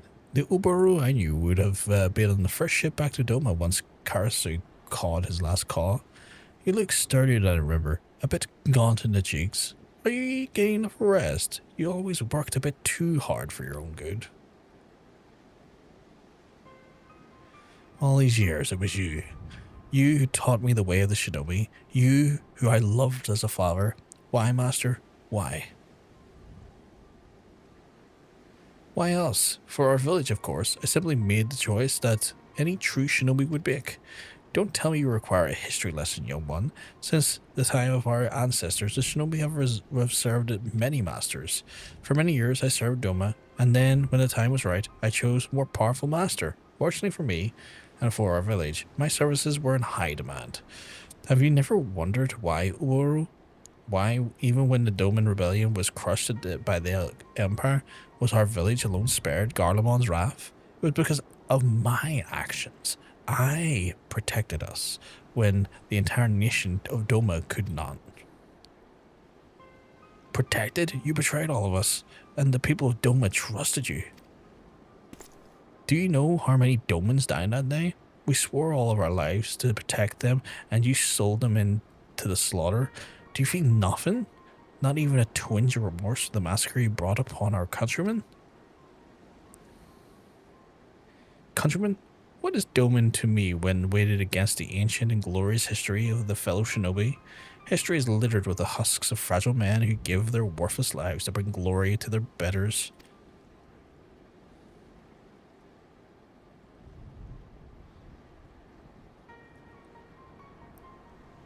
I hoped against all hope that Karasu was wrong, and that the story was not but the twisted lies of a sand fool. But no, I was the fool. Master, no. Gekai? For you are no master of mine. In the name of the souls of the untold thousands whose blood is on your hands, I declare your life forfeit. Huh. Revenge, is it? Revenge for foot soldiers and peasants? Is that what this is all about? That's why you lingered here like a festering boil after an allotted mission was complete. I'll just check chat. I've read the chat. No, a second. I know that orc leadership works on logic too. Like the leaders, the orcs have the most kills because they have the most kills. Orcs believe that they're good leaders because the orcs believe that they are good leaders. They are good leaders. That and size, like orcs also like go into the very simplistic nature of like the biggest orc is the like best orc. So like the biggest orc tends to be the leader orc. I'm near sure, but I could be wrong. Maybe Harriness can confirm this for me. I think the more battles and that you survive, the orcs survive, and the older they get, the bigger they get as well. But I think there is a hierarchy of size that comes into it as well. I think with my username being pink and the energy I often bring into the chat, maybe it was a given that I ended up attached to her, but I really doubt it would have been anyone else. This is a surprise to a grand total of no one. It just depends, you know. I mean, I don't think that I don't necessarily always apply the color of chat usernames to necessarily mean anything more than people like the color. But I think that also has been something that I have definitely evolved, and kind of my feelings regarding chat names colors has changed as my like sort of like over like the last decade or so. Is like I've, you know, understood better gender and stuff, and how gender and the fluidity of gender and stuff factors into a lot of things, and that you know, pink not necessarily is always associated with femme presenting or girls, you know. So I get why you could see that there logically towards like some ways that the thing you're saying regarding to the regards to like your attachment to her in relation to like Slanesh and stuff. But I guess I've found myself when it comes to like colors of chat names and stuff, I've began to feel a more neutralized nature towards the color in a lot of ways. Biggest is the best in orc society. Orcs continue to grow larger as the ages survive more battles and fights. Yeah. The biggest orcs are stronger and tougher, so fulfill leadership roles, and the orcs naturally gravitate to them. An orc will also put on mass and size if he starts thinking about challenging the knob in their mob for leadership, and wary knobs will watch for the mass increase and dish out a preemptive beating. Okay. So there's a little bit of like corrective control in there as well. Well, I didn't think about it, but the color theme, and then seeing it, I was just like, oh, sweet, that makes sense. But no, pink is not always a girl thing. Yeah, true, and that's fair. And if I've misinterpreted what you meant, Mila, I do apologize. But yeah, like for me, I've definitely over the last while found a more like neutralizing of my assumptions when it comes to like chat name colors and stuff. Yeah, pink was traditionally a masculine color, and blue was the more feminine color. Like it used to be like it used to be reversed when it came to like baby like themed like shower gifts and stuff. That was a thing. I don't think chat color reflects color. At least I hope people don't think that way. But as for me, my gender on Twitch is chaotic. Call me whatever pronouns you want, and I encourage you to randomly swap it up. Oh, that's good to know. That's good to know, Kiki. Pink is an amazing color. I think it just allowed me. It's more of a reflection when I think about, you know, my perception of like, you know, seeing chat names and colors and stuff. I've definitely evolved over time. And where it being maybe about 10 years ago, I would have probably had heavier associations with like traditionally feminine assumed colors in society wouldn't necessarily then give away the definitively the gender of the individual using it. Where now, not so much. My logic and my feeling has more neutralized in that sense. I've done my hair bank before. Oh, I need to. I just got the warning on screen. I need to do this here. I've dyed my hair pink before. Very tempted to do it again. I mean, pink is a great color. Pink's a phenomenal color. My favorite color is purple. I love purple. I love a deep purple. Like, ever see like the purple that his like little weapon accoutrements are? I love that purple. I personally picked my color on what I think my aura would be, if you know what I mean. Yeah, I think I know what you mean. Like, kind of like your, like, kind of like the vibe you feel like you're giving off and you're exuding on a given moment. I just like pink and purple, Prince of God, and then pink name, possibly a sign. Yeah, true. I see that logic. Right, I need to make sure I don't fucking get kicked out of this quest while I'm doing it. Forsaking your role for some selfish flight of fancy will not earn you many friends back home, Oboru, nor here. The more time I spend in Garlemald, the more I realize the Empire quite suits me. There's something to be said for the culture and values of merciless strength of all. I've won over quite a few loyal subordinates. Hey, you're a bitch. Poor little one. All your lofty words in here you stand alone, but because you're weak. Is that where me and Sabatman jumped down? He has no subordinates, that's true. This isn't an army after all. Nope, there she is. But Oboro has something you will never have. Comrades who believe in him and the ideas from which he fights. Subami, how did you... Not just me, Oboro. Brofgar too has come to fight your side. Am I going to get a cool jump in? No? Fuck's sake. Comrades, you would choose the company of a glorified sellsword over the master who made you what you are, or how far my people's fallen. You're the one who's fallen, Geke. Brofgar fights with a sense of honor and purpose that you have long forgotten.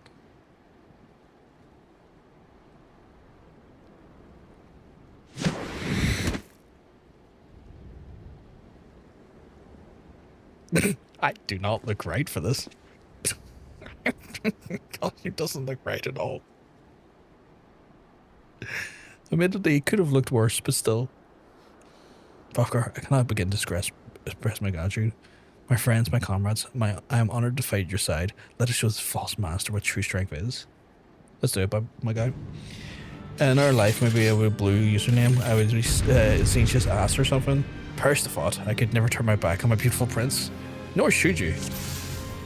Nor should you. Get bombed, bitch.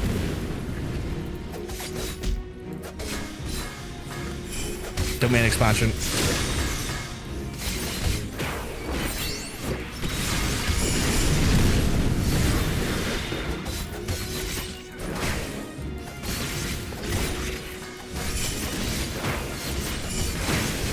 Fuck is true north?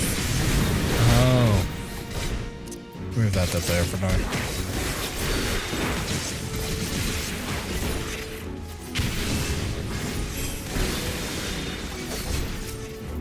Okay, y'all are like struggling here, which is frankly boogaloo.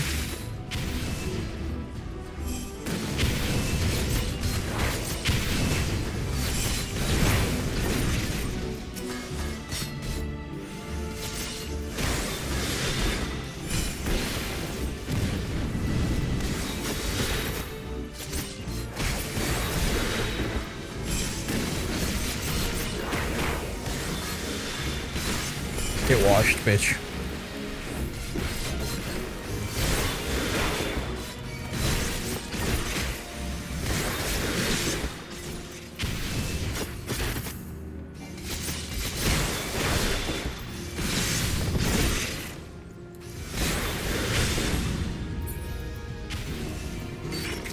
Whoops, wrong one.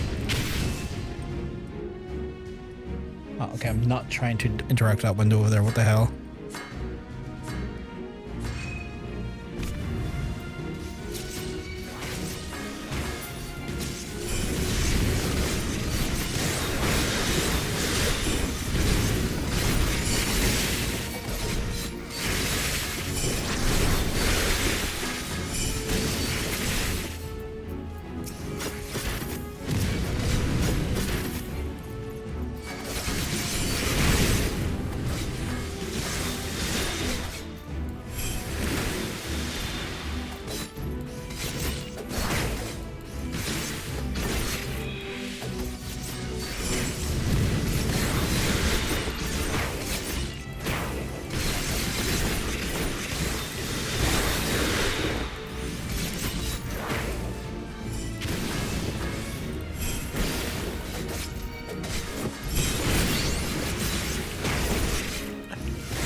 There we go, get wrecked.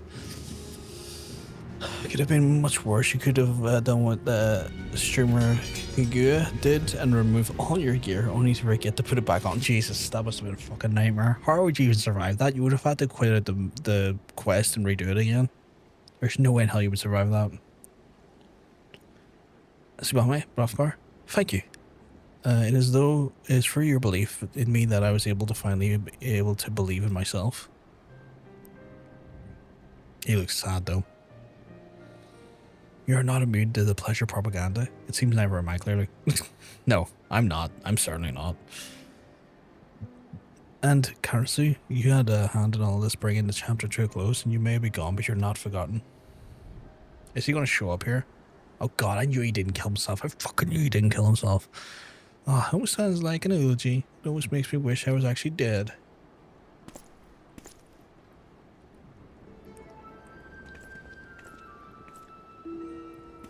Yeah, that idiot wasn't dead. God. Are the heavyweight hollow blades still only given weekly? I have no idea. Oh, as far as you are. Karasu, you're alive, but how? He kind of looks better in that garb, honestly. Ooh, just finished Brave Flox's long stop dungeon. That's not bad. I quite like that dungeon actually. I quite like Brave Flox's. You can put the gear in the duty, but I was referring to doing a serious cutscene where nothing but your smallest. That's fair. That's fair. It could look more dodgy like that. Don't believe in yourself. Don't believe in me. Don't believe in the me who believes in you. Believe in the me who believes in you. I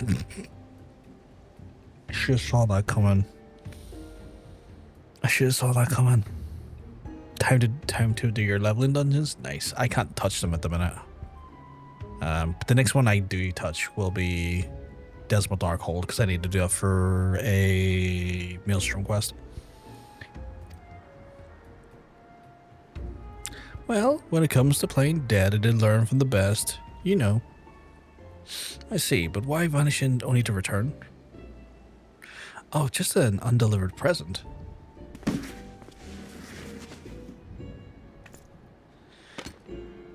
Because I'm level 50 and if I do a dungeon with my current buff, it'll like put me into level 53 potentially. Because I'm quite, you know, because the buff. Because I got like a lower rest experience plus the Rodent ID buff. This is the fifth and final piece of Rothgar's traditional garb. Do you want to do said dungeon? I can't do it right now. I'm in the middle of this. Plus I'm like level 50. Let it never be said you didn't complete my missions, even if you just been playing delivery boy. Is he just walking away now? Wait, Karsu, the elders who named you traitor to our village, they were simply blind to the truth, as was I. If I explain, surely they'll see reason. Please, let us return home together. What? What's this now? No, that wasn't in the script. How soon we forget Orboro. I was not the traitor, no, but I did follow him, and that makes me just as much as a traitor as at least in their eyes.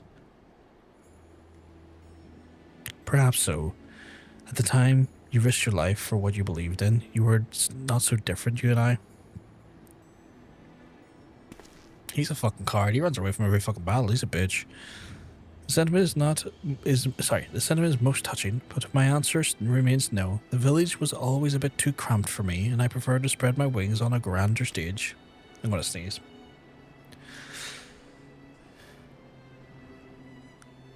I think I'm okay. The honorable deeds of my present do not erase the terrible crimes of my past. I was a spy and assassin, quite a good one, I might add. And for all the blood Gikai has on his hands, mine are nearly as red. In the elders' minds, you had one mission, Oboru. Why complicate that matter?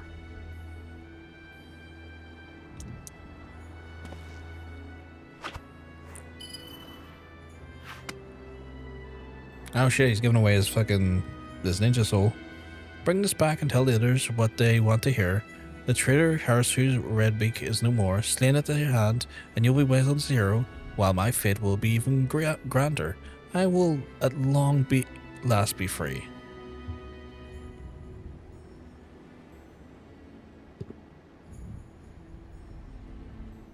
You do not need to be blown that hard. Why did you suddenly get more intense?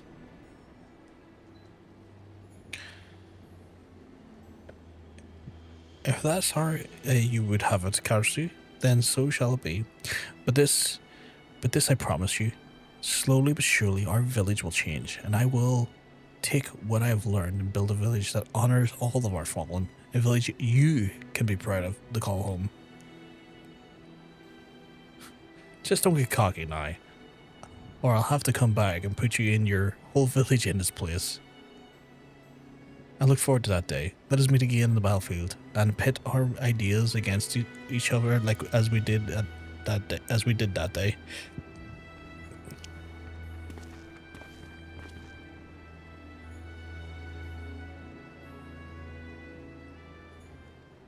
I just noticed the eyebrow wiggle you did at me when you did that, Monk. Fuck's sake. Ugh. I still hate Harmony MSQ stuff. I had to go talk to this person over the end of the world. And I come back the end of the world and where you just add and then talk to someone else. I'm at that. I'm in post AR, so it's a lot of that at the minute. Like it's very little in the way of grand story bits. So it's it's a bit slower. Fulgrim and Sanguinius are the prettiest. Oh, sweet. So even if I have at least, if I can't have at least, have one at least. Sorry, my fucking brain's reading. Comprehension's gone out the window. I can have the other. Google Sanguinius. God fucking damn it! I can't have shit. Hate my child life. I truly get nothing. Wait, are you, are you upset of like how beautiful Sanguinius is? Why do we suffer to live the sweeter moments better? To make sweeter moments better. That's true. That's true. Where am I meant to be? Oh, back at the inn. Did you Google Sanguinius?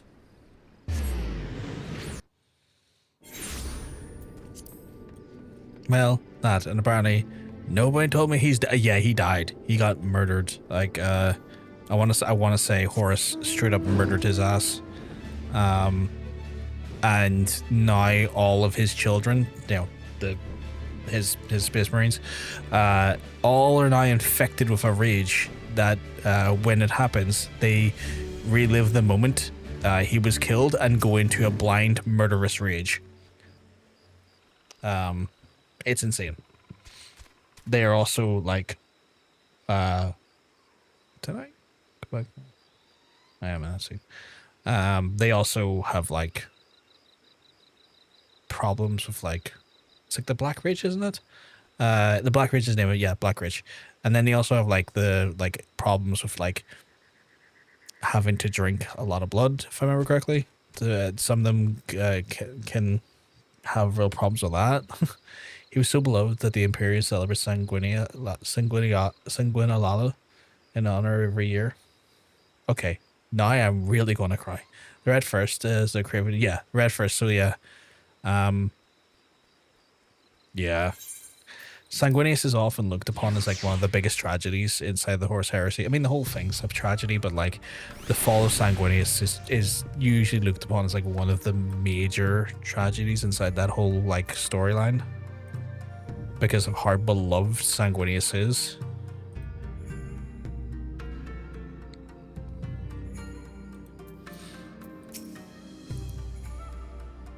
But yeah, the Black Rage is wild. Like they picture perfectly recall the moment of his death, and it sends them into a blind, filtered rage, and it becomes a major problem for everyone involved, not just the enemy.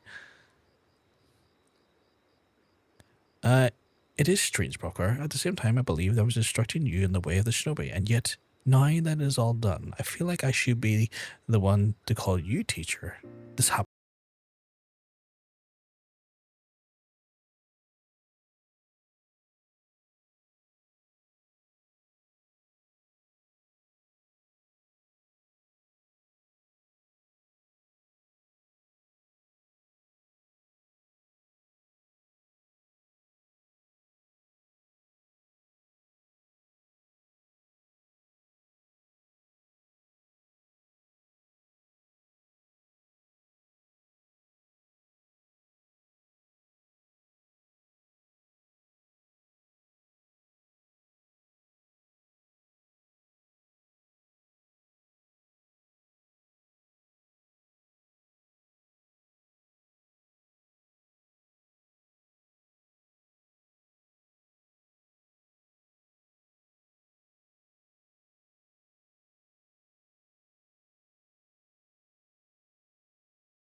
He's getting chewed out of his bows.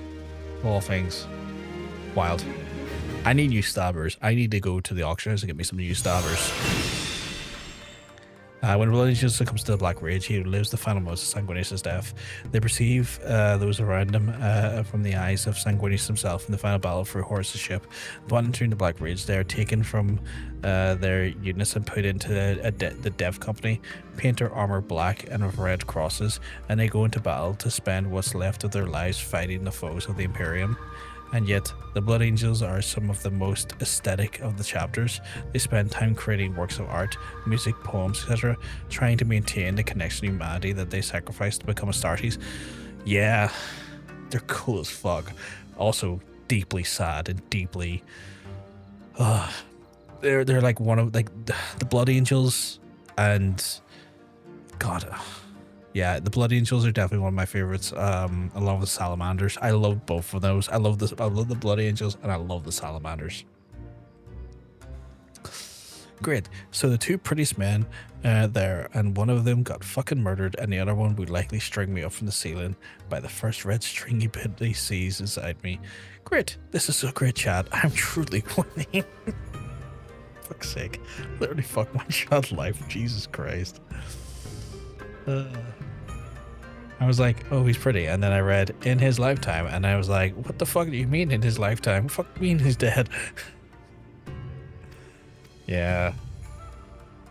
My introduction again. So my introduction to Warhammer 40k was for Dawn of War. And it's funny enough, in Warhammer 40k, you play as the Blood Angel factions. They're fucking cool.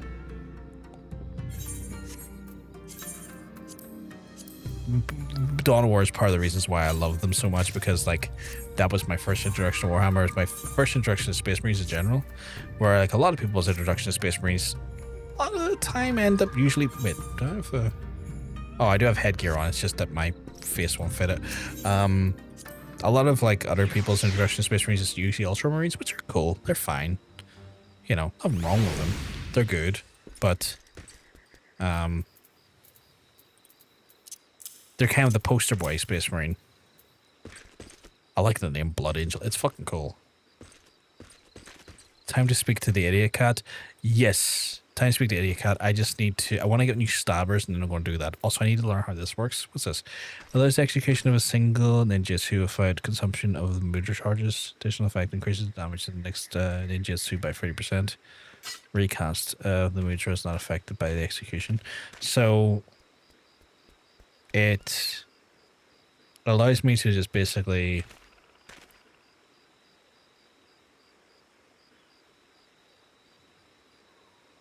gives me a free cast, and it increases the damage by 30%, and it lasts 15 seconds. Recast how the mudra is not affected by the execution of the action. Wait, so does it mean I just get like unlimited uses of it for the 15 seconds? Is that what it is? So like for 15 seconds, is that what it means? One way to find out. Okay, no, it gives me one free one, but it increases the damage by 30%. Okay, cool. Good to know. Good to know. Good to know.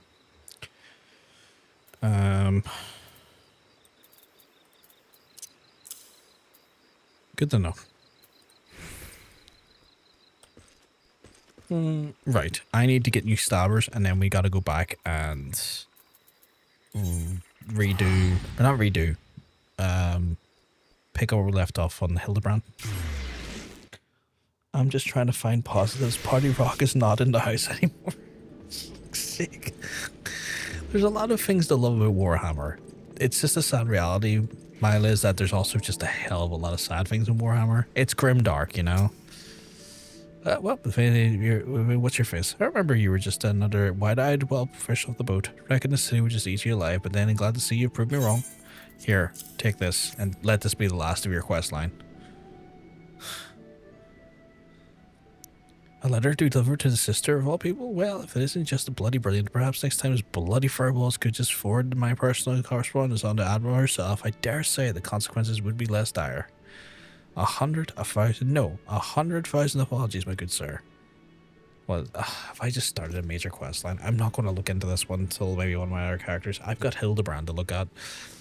I'm most profusely, profoundly sorry about the terrible inconvenience that I have caused. You may rest assured that offending Moogle has been flogged several times for a large harbour herring due to punishment for this negligence. Okay, they're flogging the Moogles. You have my word that we delivery Moogles shall redouble, triple even our efforts to ensure that our precious parcel of missive ever goes astray. Behold, for I shall not perform to you the Moogle dance of imitable integrity. Settle your wings, my Moogle friend. I don't believe that would be necessary, and by that I mean, for the love of God, just don't. What a bleeding minute.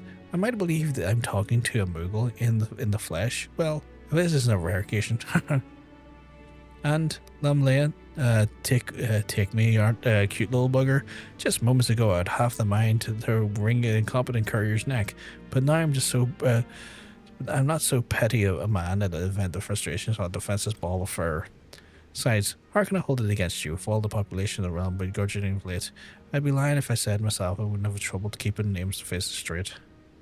Any road, that's a face. What's his face here was kind of thanks. What's his face? Kind of deliver my letter, and I have your word that no more mistakes will be made. As far as I'm concerned, it's all water under the bridge. Do not give me additional quests to deliver stuff, you fucking Moogle. Oh, you're too kind. The kind is good, sir. As for you, my adventuring friend, I dare say you'd make a superlative delivery. Off car, if you put. He's gonna give me a delivery question. I can already see it. Oh God, it's so transparent. It's like a fucking window. Traveling to far-flung lands, rekindling old friendships and cultivating new ones, slaying beasts in the latest happening, staying abreast of the latest happenings in the realm. Why, if there's anything more friendly for it, I know of it. So what do you say, Kupo? I have to do it, but I'm not doing it now. Now that's the spirit. In recognition of our efforts on behalf of our friend Reese Fluff, I hereby waive the stringent screening examination typically administered for those who join our ranks. Welcome aboard. I am the Deputy Post Moogle in charge of tillage and training. In other words, your superior, and as such, the address of due respect and follow each and every one of my instructions to the letter, no pun intended. Are we understood, Kupo? And of course, we are. Now, allow me to explain your duties. When you see me floating about the vicinity, you know where we stand.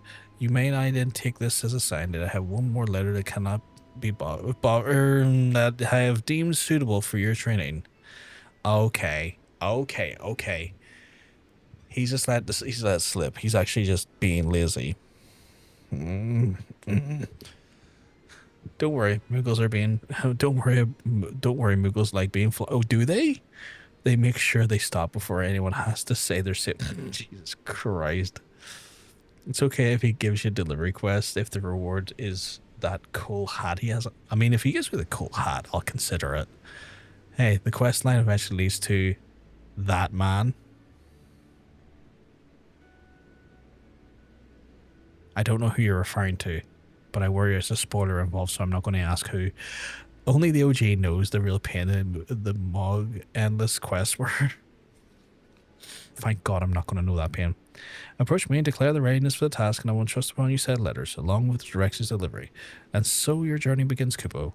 Mind you, until you've proven yourself, you'll be overseeing your deliveries, all to ensure that you do not shrink and slacken your duties. Not that a dutiful delivery or off-car like yourself would even consider such a thing, yes? Give me the money. Or quest, XP, what the fuck it was. Just give me it.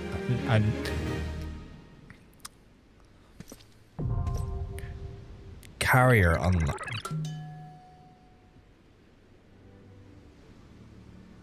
You are now undertake deliveries. To review available quests and accept assignments, speak with the Deputy Post Moogle Octet. Upon accepting the quest, you'll be entrusted into the letter of the package addressed in the promenade overseeing. Deliver it to the swiftest and accuracy and earn your name for yourself as one of the most trusted carriers in the realm. Well, give me an achievement at least. I will acknowledge your existence. I am not going to deal with your existence for now. I will come back to you at some point. I need to get some new stabbers. That's what I came here to do. So they were endless then. That seems fun. I remember enjoying the Moogle quests. In Heaven's Word, there was a long Mog Chain quest. I cut them. They cut them dramatically. Okay, well, that's at least something to check out at some point. Right, I need rogue's arms. I need. They look like some good stabbers. What are they? That's way too much money. That doesn't apparently none of those. That's way too much money. These seem like a bit more in the price range. Level 95 as well. That seems pretty good. Yeah, I'll take those. Perfect.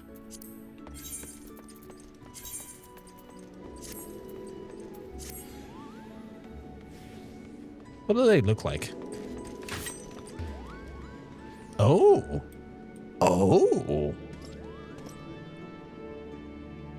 Are they cleavers? I like those.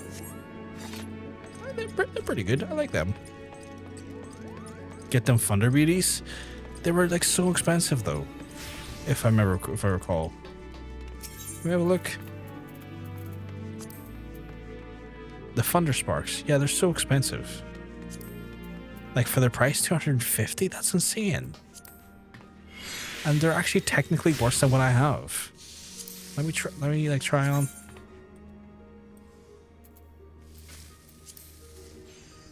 Oh, they do look good Mog-wise.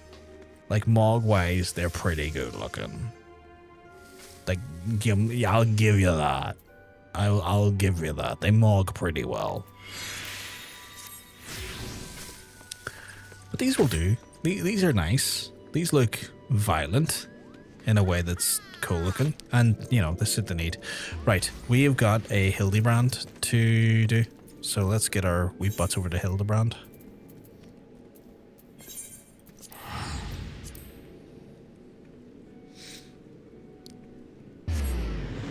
I will look into the delivery quests on a different character.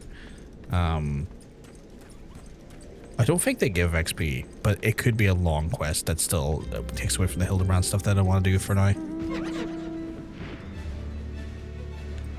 That we've all been kind of like low-key waiting for the whole stream. It's like, ah, yes, we'll do the Hildebrand quest. Starts the stream to Hildebrand quest. What do you mean I'm not iron? Fucking. Also, we're like so like we're a third of the way to our level gap, but I don't think Hildy gives any XP. At least I don't think the first one does. Beyond that, there we'll have to find out.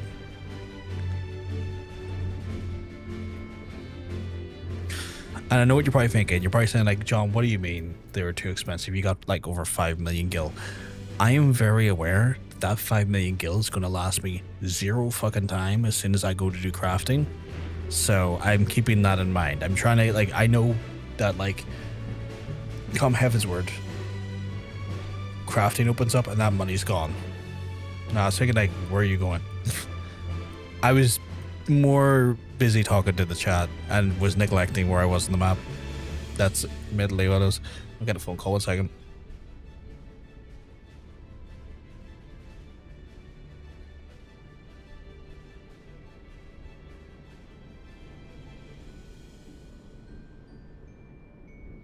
Chat, I have to go do some Kara stuff for a minute, so I'm going to take a moment to go do that there. We're in the break at the minute. We just finished the break, so I won't hit you with like a break. I won't hit you with ads, but I've got to go and do some Kara stuff. I'm a full-time carer. I'll be back in a few minutes.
apologies for that, chat. I'm a full-time carer.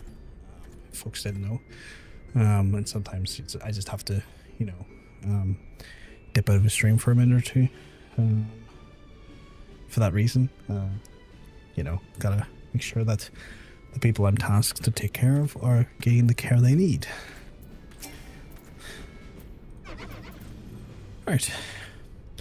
I don't think I misread the map. Maybe they're just shy, though I have to call out to them, let them know that we come in peace, and when the leader shows himself, we strike.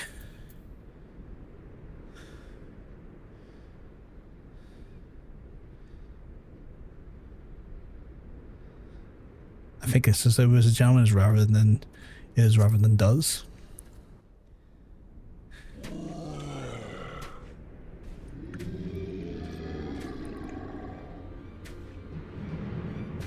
Why is he wearing a crown? Who summons the gentle dead man?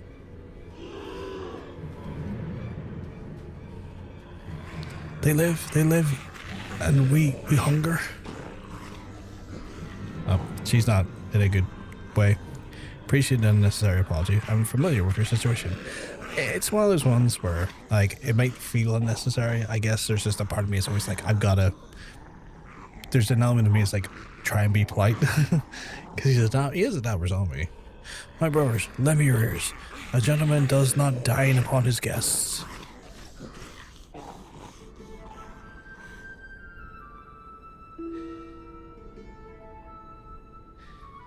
Spare the fine gentleman and fair lady your mastications. I withdraw, I say, and harass them no more. Upon the sky, look, it's a bird. No, it's an airship. No, it's the inspector. We hear and we went, why? Is he a zombie? He didn't look like a zombie.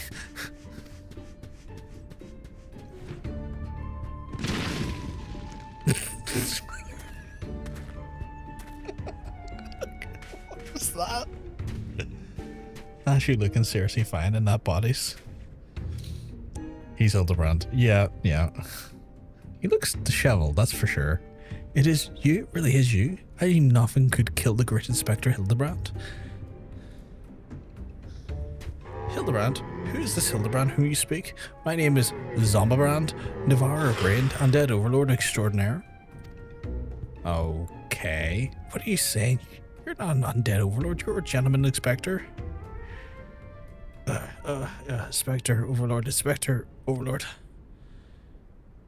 Oh, Inspector, you're just as confused as all. Don't worry, I'll knock some sense into that big noggin of yours. What are you about to do, Nashu? Stay your hand, milady. You know not whatever you do. Even if I were a esteemed gentleman you purport me to be, the concussive force of the blast will more likely liquefy my... If crashing into the ground made you forget, then an explosion of equal force ought to make you remember it. I'll save you, Inspector, or kill you trying. See? You even acknowledge the possibility the plan will result in my...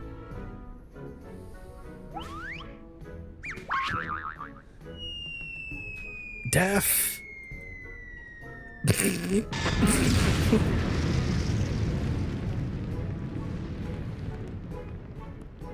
You weren't wrong, she is a bit of a fucking spanner, isn't she? She's quite beautiful, she's quite a beautiful keeper, that's for sure. She's just happy to throw those. I mean, this is ridiculous. This is some Yakuza level stupidity already. Normally I would applaud your ingenuity, Nashu, but I would have preferred if you had found a more elegant solution. Ah, he remembers me. Inspector Hildebrand remembers me. Yes, I remember you, my faithful assistant. What I do not quite remember is how I came to be here. Oh god, I'm having a senior moment again.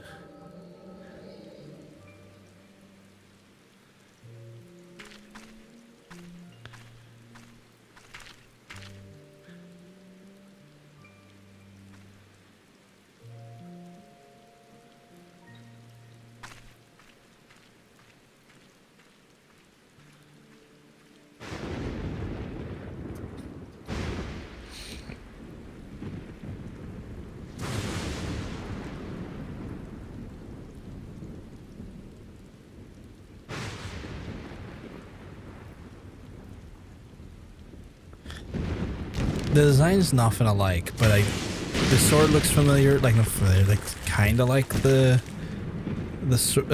Master Sword.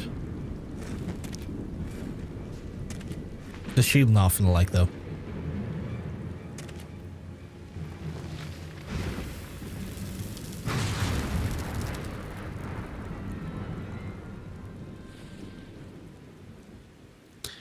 Such a wonderful dream. I slew a dragon and fuck off.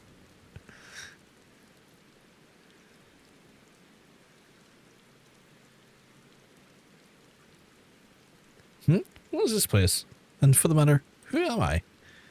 Okay, you acknowledge that you can have dreams, but you don't know who you are, and it relates and pertains to the calamity.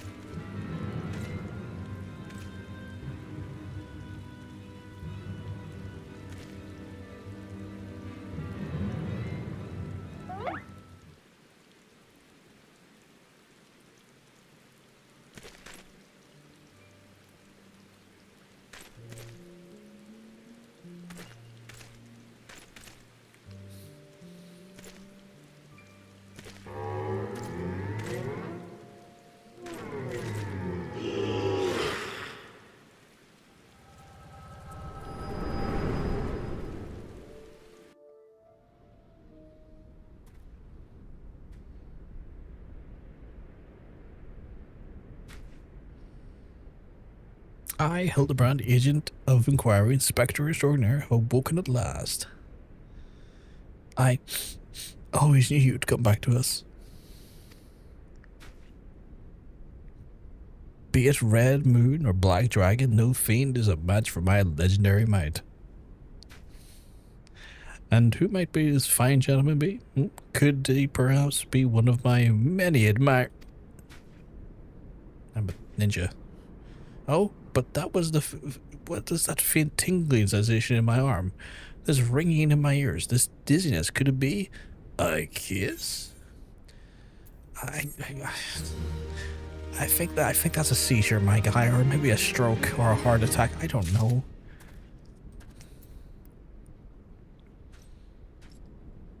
And just like that, he befriends the zombies and becomes their leader because Hildebrand. Okay, so none of these are given XP. That's actually ideal. Verily, it could not be naught else. Somewhere nearby, dastardly doings are afoot, and only I can thwart them. Copious quantities of sand, unbearable weight. This is a gully desert. I'd bet my life on it.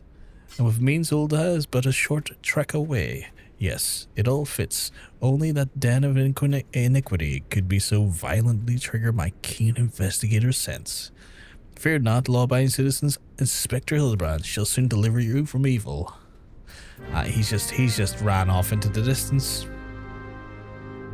He just ran off into the distance. Like he didn't. There's no fucks given. Hey, monk. Oh, that's not monk. Hey, Vegeta. He didn't give a flying fuck there. He did not give a flying fuck. Okay, well, go and do all that.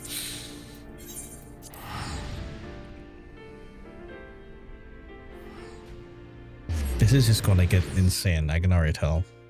This has got all the makings of like that very like, the only way I can describe it is that Yakuza has a very similar side story, sub-story delivery to its comedy, and I feel like this is just rife with it already.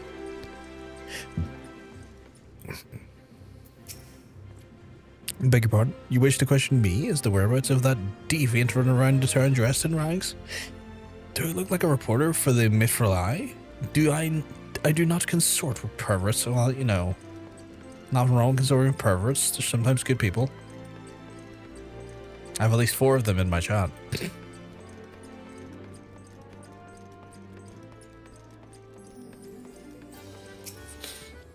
What? You're looking for a half-naked Highlander?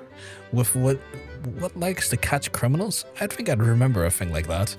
If you manage to find an inspector's friend of yours, tell them to do something about those goddamn duelists My mate Pa's cousin's kid's best friend lost his blade the other day to that bastard. This is pure cartoon. It's already feeling pure cartoon, and I'm kind of loving it for that. I'm kind of loving it just for that. Ha ha ha, Alphano. Go fuck yourself for now. Sorry lad, but if this information you want, you'd be best served by going to Whirlwind. The only rumors I've heard those weapon thieves call themselves a duelist. That's sort of here, but when you don't allow your opponents to refuse, well, I did call upon the perverts, and I'm glad you called. The answer, sorry. They used Hildebrand to test new facial animations. Oh, okay. Fascinating. So he was basically the test bunny, or not the test bunny, the guinea pig for that.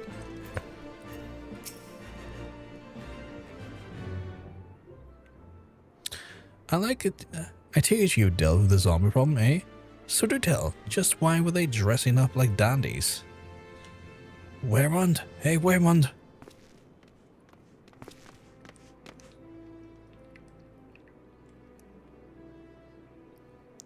Val almighty bugger me and bleeding spare. The dead have arisen, and they're walking the streets of Hulda. No need for melodramata, my good man. As you can see, reports of my death are greatly exaggerated. It's true. He's not a zombie, I checked. Okay, I think that your level of checking is probably suspect at best. You do seem to be healed and healthy, which begs the question, how in the seven hells did you survive that fall? Why question divine providence? What matters is Eorzeus champion has returned, and that he is. And by that I mean, I shall bring the thieving duelist to justice. Heard about that, did you? Might be harder than you think, even though it got no inkling of the fellow's current whereabouts. Inconceivable. I refuse to believe that an ever-inquisitive, ever-ambitious, ever-reliable Whirlwind would provide a single shred of information, even one's dubious relevance. He's not a zombie. He just hibernated for 5 years. I think he might be a zombie. Well, I make no promises, mind you, but there is some talk of a fair maiden. What said or most. This knave assaulted a young woman as well. The audacity! I should fly to her side at. Why, if it isn't the gentleman from Segoli? A serendipitous encounter indeed, unless you too speak the belligerent duelist. Seek the belligerent duelist. Capital. It will be invigorating to engage in a friendly battle of wits. Already the spirit of competition fills me. Come, Nashu. We must away. We must away? I just realized my trousers are not changed. Damn it, Hildy, I ain't told you about the lass's name yet. I just noticed my trousers didn't change. What the fuck? Why are my trousers not changed? Oh, is my trousers technically better than the normal? Yeah, what the fuck? Are these trousers better than the...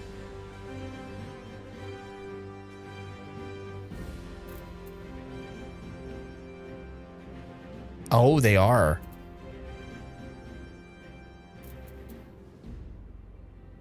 Wait.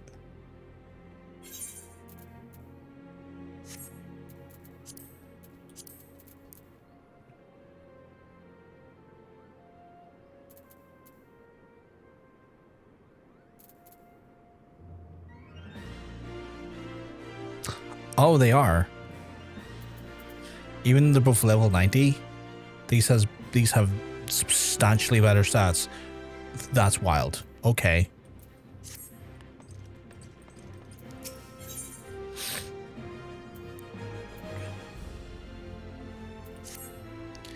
Well, Broker, you might as well go after him. He'll be disappointed if you don't. The lady in question is named Yellow Moon. The woman is with a taste for fingering. Finer things in life. Safe to say you'll be getting fitted for stuff in the Weaver's Guild most every day. Good luck with the inspecting, Inspector. Trat, I did my leveling Julie Red instead of getting me up to 50 so I could finish my job. It took me to 51. I am over. See, this is the problem I often try to avoid. Gigi. This is why I'm so very particular about my levels. Ninja with a peace strap to his thigh is a funny. I mean, I think a modern day ninja would have a silence pistol, surely, right? Like some sort of like suppressed pistol.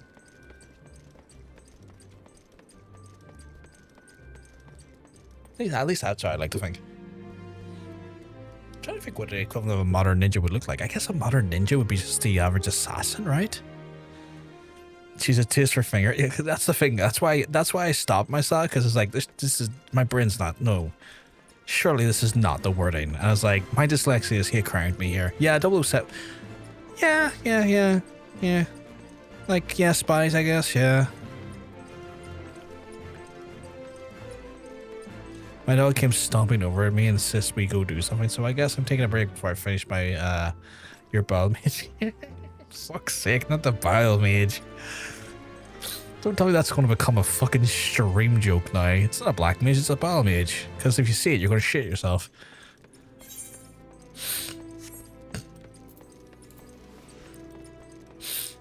My dyslexia will remix sentences, Crow, into the worst / best things, depending on the person's opinion. Wait, is there another quest here? Oh, no, it's Weaver quest. Looks like a croissant. Fuck, I love a wee croissant. I haven't had a wee croissant in a while. I've been doing really well with my bloods. Been doing really well with my bloods. Back to normal they are. Compared to like the double the average sugar content blood should have. Or did have at one point. Bile mage cast stone. Oh, that's terrible. That's awful. That's so evil. That is so evil. That is there's an evil. Don't you put that evil on me, Ricky Bobby. Don't you put that evil on me. My beloved pure heart was unlike any wand you'd ever seen. Elegant, refined, the perfect accessory for any cultured woman. You'll bring it to me, won't you? A priceless possession callously ripped from the hands of its owner. The lady weeps, and the wind bears the sorrow to his eyes. What gentleman couldn't hear that carrion call and not beg the honor of championing her cause? What in the world? I swear to you, here and now, I, Hildebrand, agent of inquiry, inspector extraordinaire, shall scour all creation from the deepest pit of the 7 hells to the very pinnacle of heavens for your pure heart. What he said. And you, my fellow servant of justice, I see your instincts are not to be underestimated, having guided you this foot to this fair maiden's side. She's tall. I didn't realize how tall she was. She's tall. Now then, Miss Moon, what can you tell me of this thief? Thieves, sir, to be precise. My pure heart was only the most recent item to be taken from me. I'm certain I had it when I left home the other day after I browsed the latest fashions of sunsilk and took in match at the Coliseum. I realized it was gone. Okay, so I've been searching another reason to be a big gay. Fuck's sake. To be a big gay. And we landed on Sigvald the Magnificent. He looks good enough to me. I think I'm free. Nothing can rid this one. Oh my god.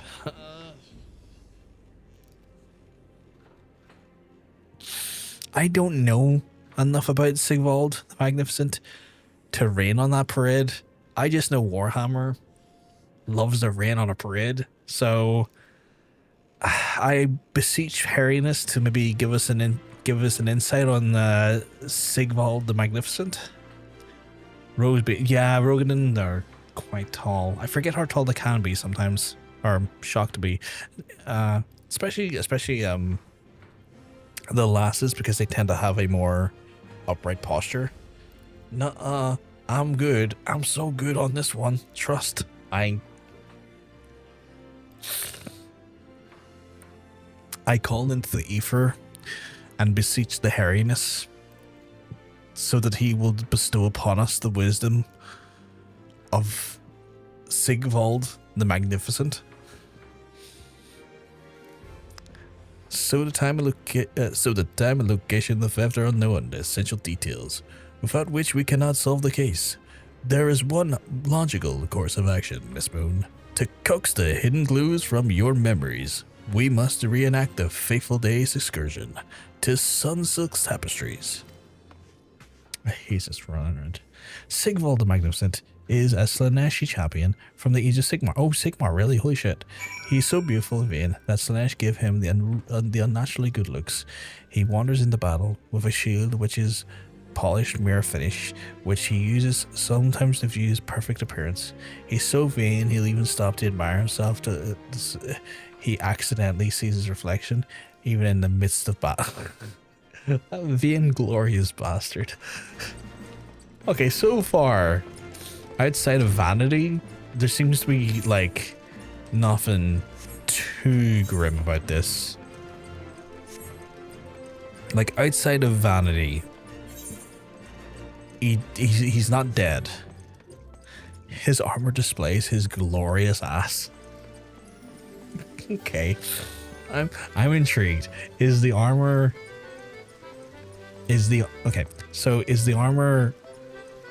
shaped perfectly for his ass, or is it more that his armor lacks an ass piece? Where am I going? Oh, yeah. I mean, he'll outmob me. I mean, that's not hard. I mean, Mila, stop being mean to yourself. That's not true. That's not even remotely true.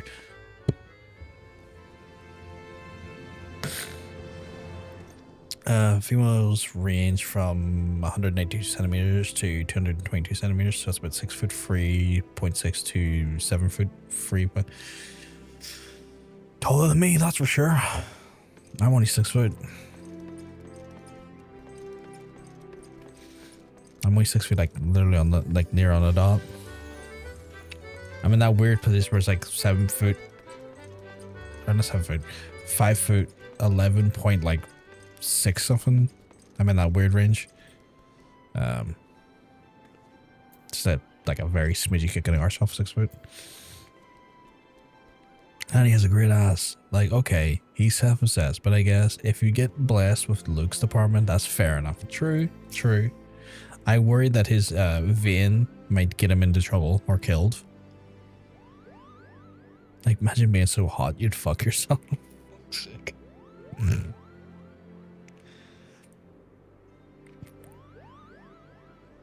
The smallest male rows are almost as tall as the max height as a female. That's wild. The small one's 7 foot 3. That's insane. That's insane. I mean, his leg armor only covers the front halves of his thighs. His backside and the backs of his thighs are on display. His cleft covered by a mere stripe of cloth. Okay, so he is just going into battle, cheeks flowing, emblazoned cheeks just clapping in the wind. Good to know. Good to know. So what are you saying? He's an aspen? Not the belly gun. He's also dead after punching his own. He's dead after punching his own hands. How do you punch your own hand? Like, did he punch something so much that his hands came off or like go into dust? I need to understand this.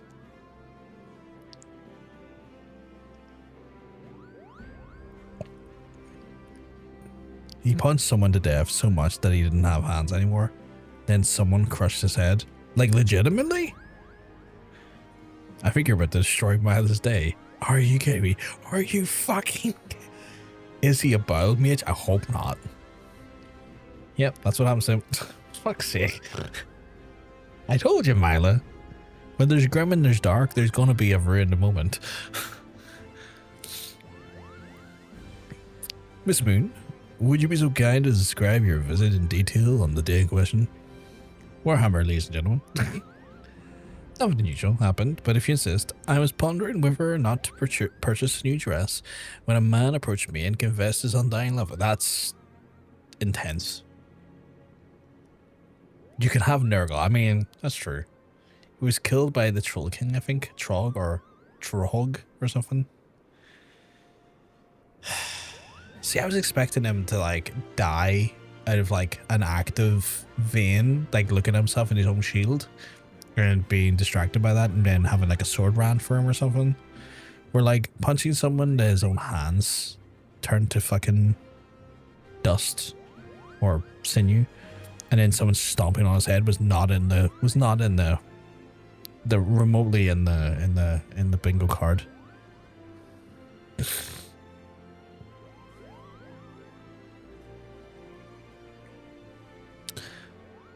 What sort of man says that to a complete stranger, I ask you? Naturally, I was taken aback. I dropped my purse in shock, not intentionally, on his foot, and he cried out in pain and fled.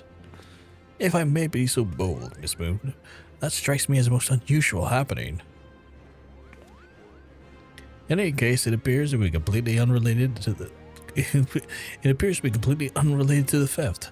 Let us next proceed to the Coliseum and see what you remember. What's going on here? What's with this Jamoke? Or was that just like one of the clovers? I was wondering if it was making that sound. It was you. Where next? Y'all better hope I don't become a bile mage. Stomach pain is just strong enough you can't ignore it. That's horrifying. I can't believe that bile mages are now becoming a stream meme.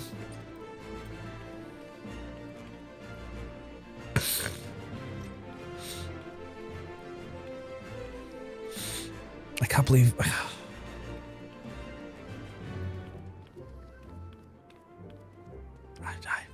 I'm done. This channel. God damn it. Can't even admire a great ass because bitch can't keep his fucking ass. Literally couldn't keep his hands to himself. That's fair. Add it to my bio too. No, not your bio. Don't add bio mage to your bio. That's a horrifying fucking concept. That's like it's like fucking Final Fantasy's never gonna recover from that. It's like you've heard how powerful about the black mage. Don't want you do not want to see the bile mage. Oh yeah, it's like IBS. Constantly IBS.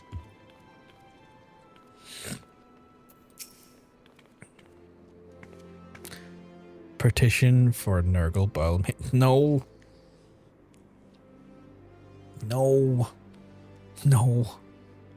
But once again, Miss Moon, if you would be so kind to tell us what you remember. I mean, that's just Nurgle sorcerers. True. Well, like before, nothing unusual happened. I felt like gambling that day, and I was debating which match to observe when the gladiator approached me from behind and confessed his undying... Okay, that's the second time someone's confessed an undying love for you. Naturally, I was taken aback and whirled about to struck the man in the face with my purse. In shock, not intentionally, unfortunately, since I was carrying a tremendous sum of money. My purse weighed about 60 pounds, and the blow was enough to render him unconscious. What is that, like 60 pounds? What is that, like, in a metric that I could understand? What is that? Is that like kilos or pounds? 120 pounds is? Miss Moon? Are you remarkably strong? You are a remarkably strong woman. Pounds is more or less pounds. Okay, cool. That's still a ridiculous weight. To which is precisely why you were targeted. Of course, it is so obvious in hindsight. The thief bore you a grudge. No, it's more than that. He hated you with a passion. You need to get cleaned up. Who are you talking to? What are you looking at? But it's fine. Sigvald only died in the end times of Warhammer Fantasy. When GW blew up the universe to replace it with Age of Sigmar fluff, Sigvald is thus part of the Hedonites of Slanesh and isn't dead because Shut up and look over there. It's more models. Yeah. I guess he's alive again.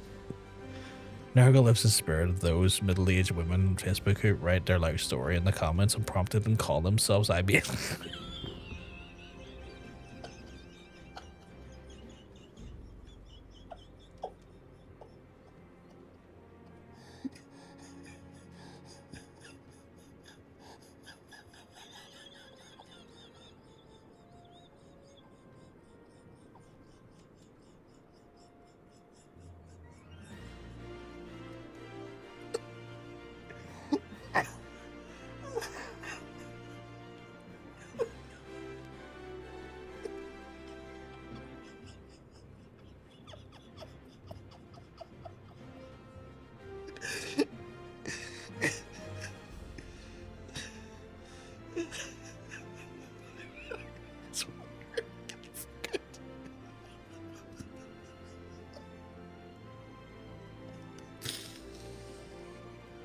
Oh.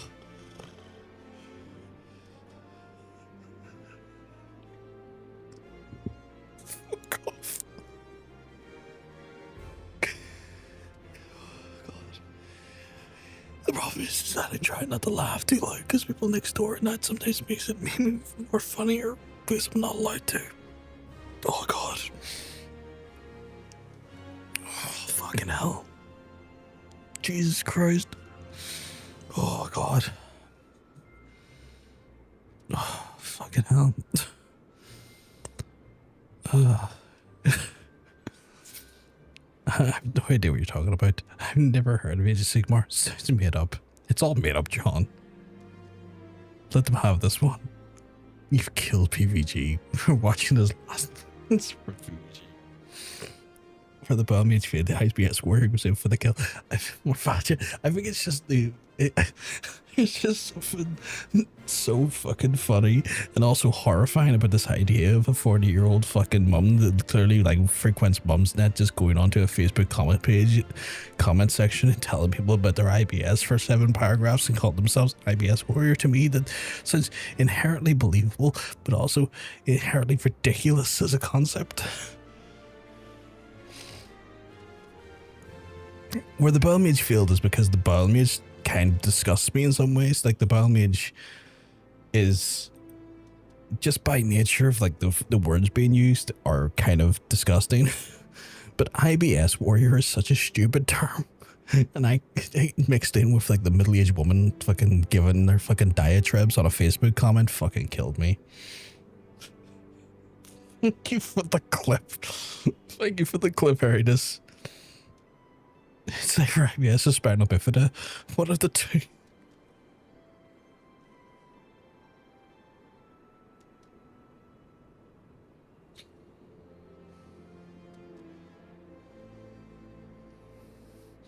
I'm trying not to laugh again.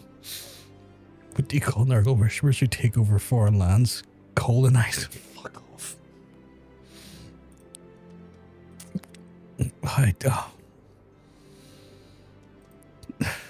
Fuck off. That's, oh God. I'm still weepy. I'm still a bit weepy. Oh, fucking hell. I haven't heard the term spinal bifida in fucking donkeys.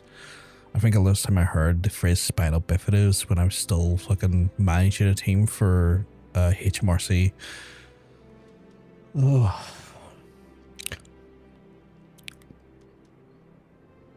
I'm sure a lot of giant crates they will die, and the Weavers at the Weavers Guild at Sunsilk Tapestries in here too.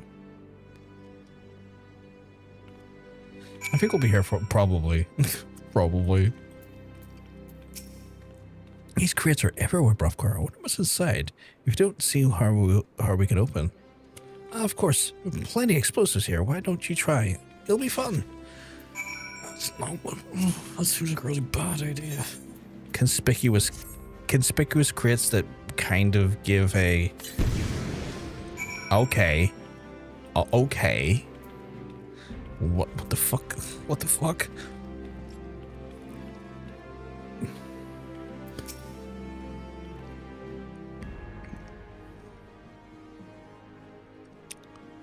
At the heart of every crime rests a simple, unassailable truth, reached only by navigating a web of falsehoods and contradictions. Hearken to me now, for as a shepherd of a flock leads his flock, I shall guide you to my inevitable conclusion.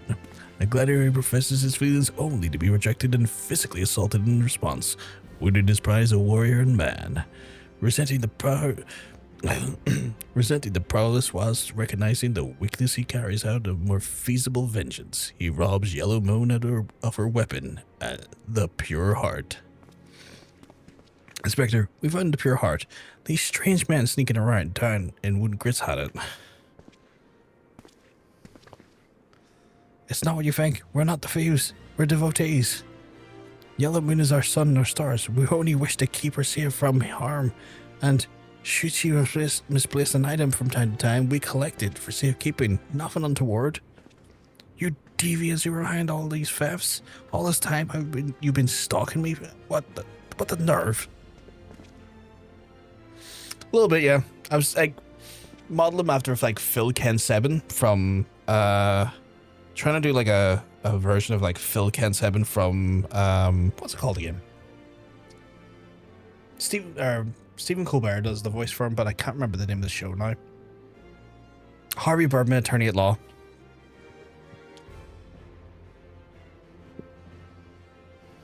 If it wasn't like at 8 o'clock at night when he does the ha, I would do the proper ha, but I can't because there's an old man sleeping next door. But I fucking loved Phil Ken 7. It's so fucking funny. Just him fucking driving a car going like, the amount of times I had sex and forced others to watch. Ha ha ha ha.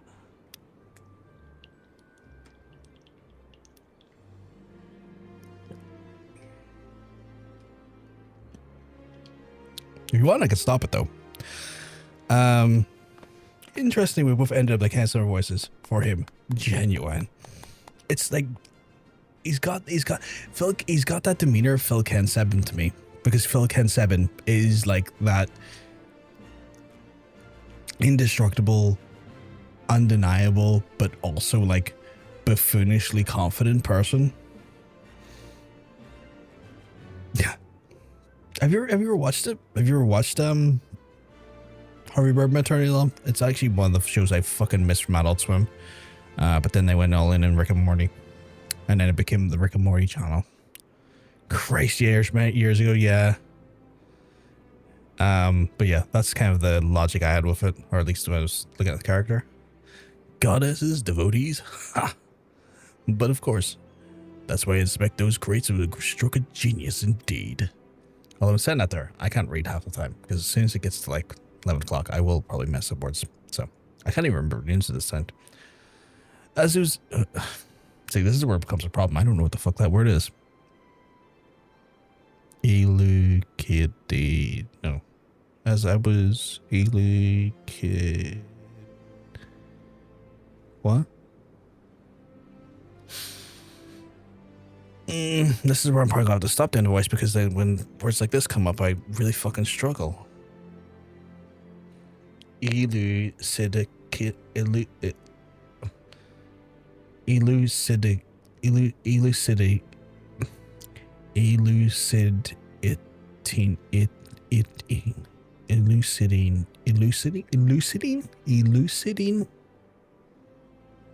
Educating.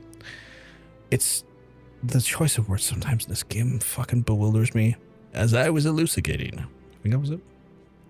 But a moment ago, those fiends are obviously the ones responsible. His _while_ hairiness allegedly proclaims elucidating. Elucidating. That was so loud in my ears. Elucidating. That was so loud in my ears. I may need to turn it down in my own ears. What are words? What is even English? Those fiends are obviously the ones responsible for the recent rash of weapons of thefts. I think I'm being a bit stuffy. Those thieves were carried out by a single individual, you imbecile. Oh wait, those thieves were carried out. Wait, what? Those thefts were carried out by a single individual, you imbecile. The two romancing languages of the Proto-Germanic hiding in the transcode.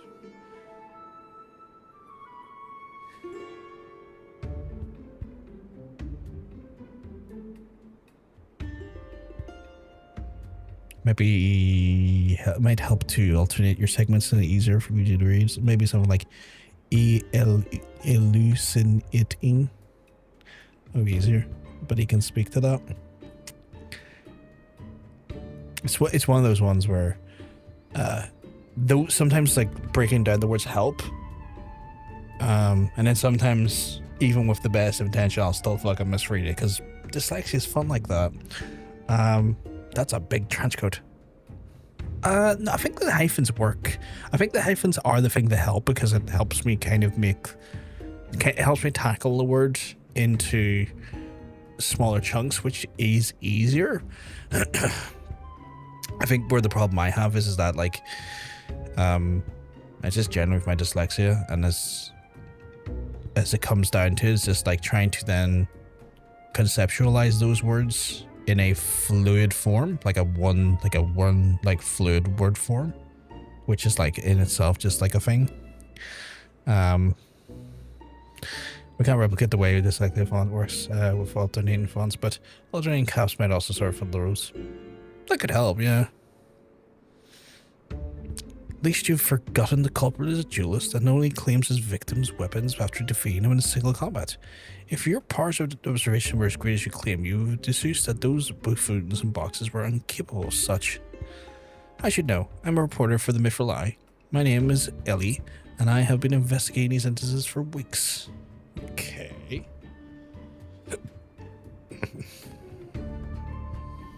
I should know. I read that there. Inspector Hildebrand, gentleman, investigator of the Agent of Inquiry. I presume you're looking, well, for a dead man?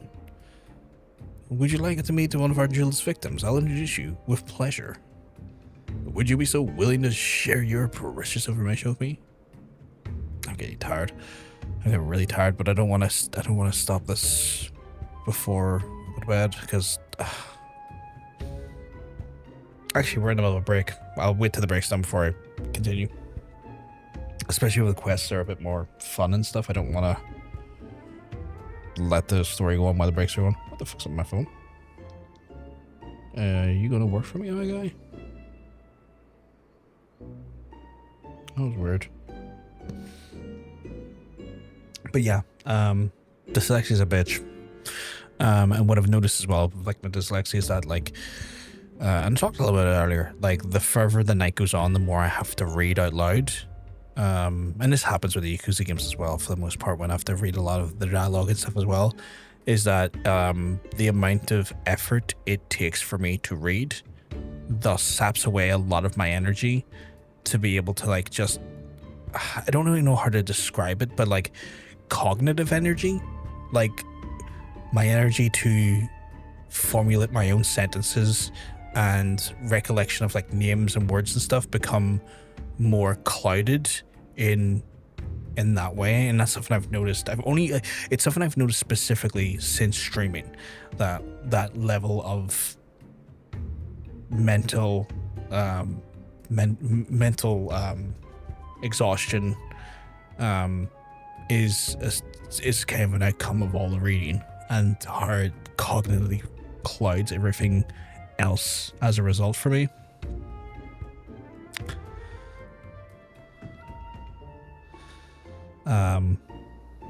Hildebrand questions are pretty long. Ooh, if they are, I'll probably go to 2 o'clock then and call it a 2. Aegon the King, more like Aegon my fit. Ha! Stands in outstretched silence. Fuck's sake. That's absolutely normal, dude. Mental fatigue is totally a thing. Yeah, and I've just noticed that like, it's with games like Yakuza and this here that like, trying to recall names becomes so fucking impossible for me. Like earlier, I was like, I'm doing it again. Trying to recall the name of the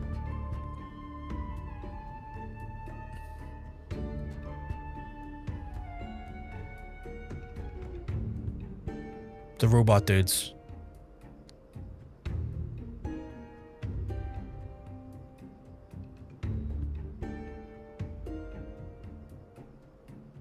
Necrons.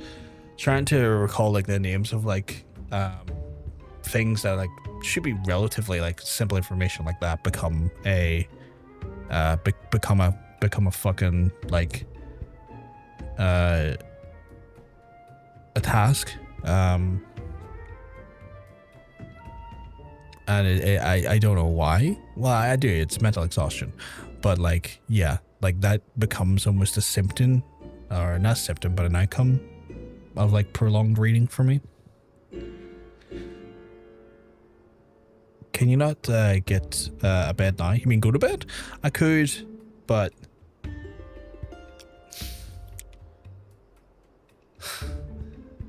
so it's one of those things I could definitely. But part of me is like, but no, I'm having fun. You know, well, those ones like, no, I just don't want to fucking play at least an hour more. You know, the inherent child inside of me tends to win those arguments more often than not. So.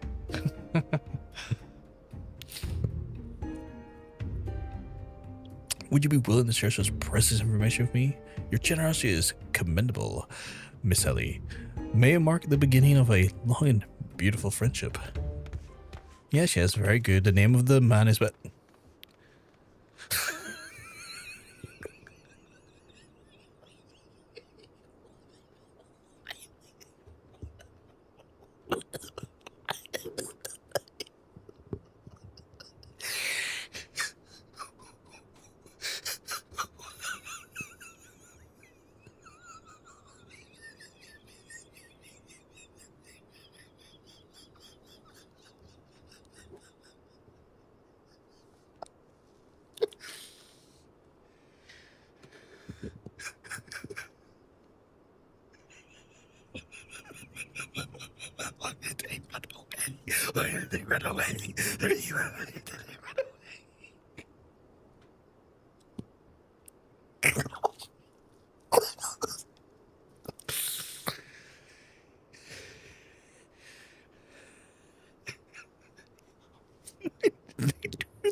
They have places to be. They don't even know where it is.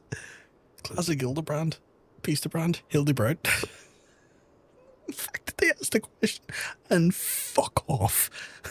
Right away. Huh? Where the bloody hell do you think you're going? I haven't even told you anything yet. Okay, so the Hildebrand questline so far might be my favorite questline. What is this? Filtered water? Modern use purified a complex method of passing through several layers. Oh, it's crafting material. Okay. For a second, I was like, is that like a...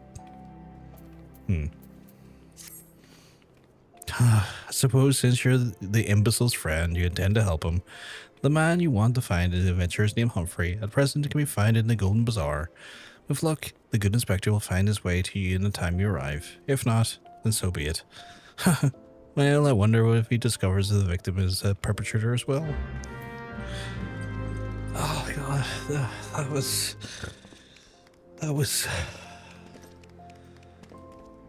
That delivery was 10 out of 10. 10 out of 10. Like, I don't think you could have like done that better. That was so good. That was so unnecessarily good. Like I'm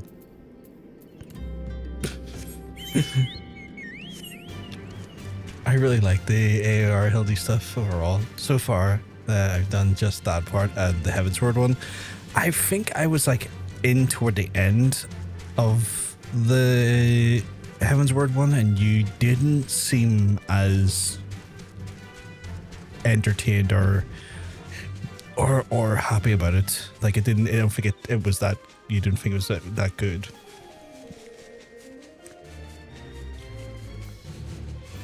If I recall correctly.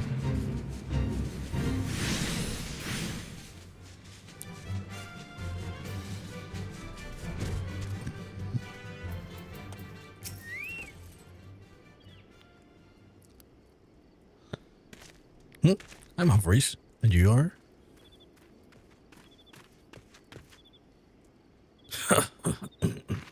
Yeah, I did love it. But it made me interested to see the Stormblood stuff. Like, if it's a return to form, still not for me, or somewhere in the middle. Fair. I think there was mention that, well, I won't say much because it might be considered a spoiler. I'm back to thinking about Aegon too, chat. Thinking about how he wanted to change being called the magnanimous to the dragon cock. Love him. He's got his problems, but that's my boy failure. We can get wine drunk and go to the pillow houses together, Millie. That's a hell of a name you want to bestow upon yourself. The dragon cock. Jesus Christ. I need some water. Fucking laugh, it's maybe parched.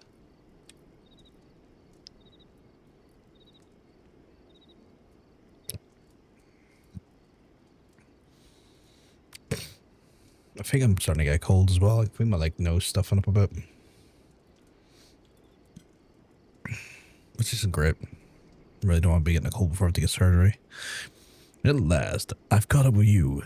You there, young sir. I am. Told you're a victim of a marauding duelist. Me, a victim? How amusing. You amuse me, true. I was challenged by a duelist not long ago. But where he fought to find a whelp.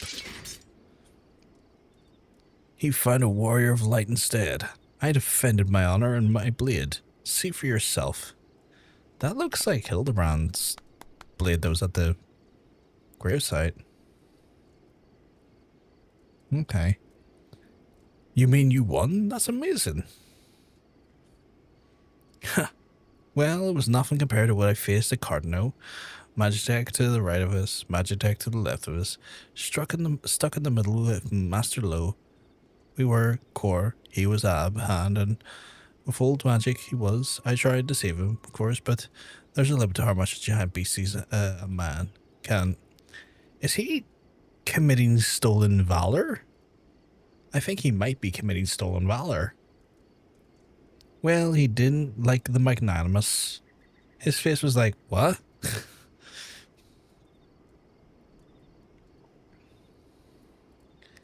Yeah, he's saying he's me and I don't like it. I don't like it one bit.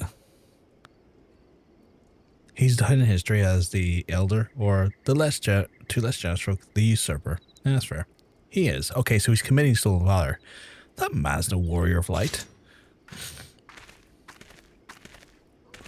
Right here.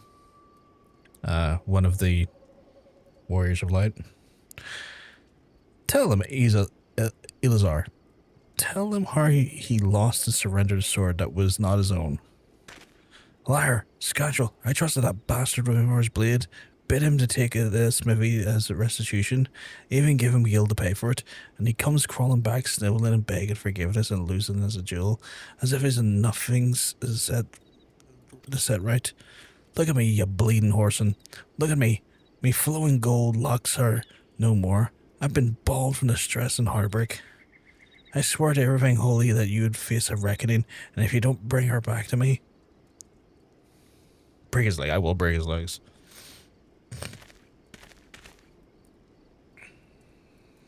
Oh.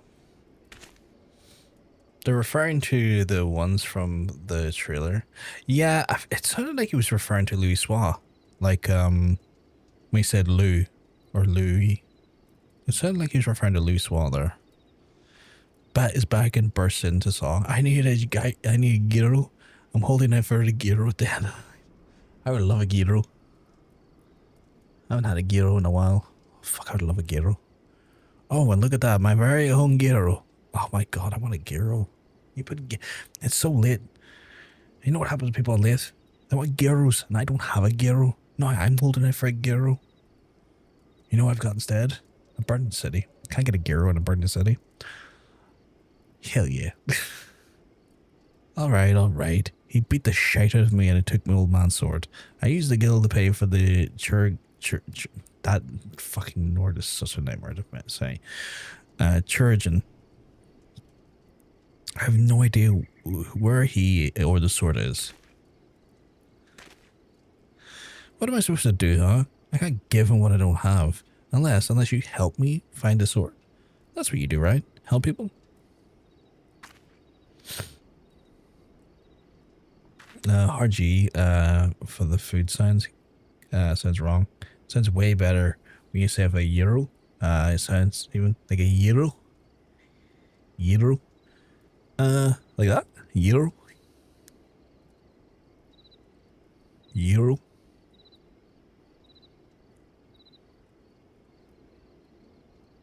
Reminds me of that meme video where the guy's like looking at the thing saying how to say euro. Euro. Euro boy. Jenny Sunshine. It's like reminds me of a video where it's like the guy's like looking at like YouTube videos of like how to pronounce things. He goes euro. And he's like I don't know if this guy's got the experience to say this. And then he clicks on the next one. It's like mayo no noche. And he's like, what? Like, every time I see like the word mayonnaise, my brain just goes mayo no noche.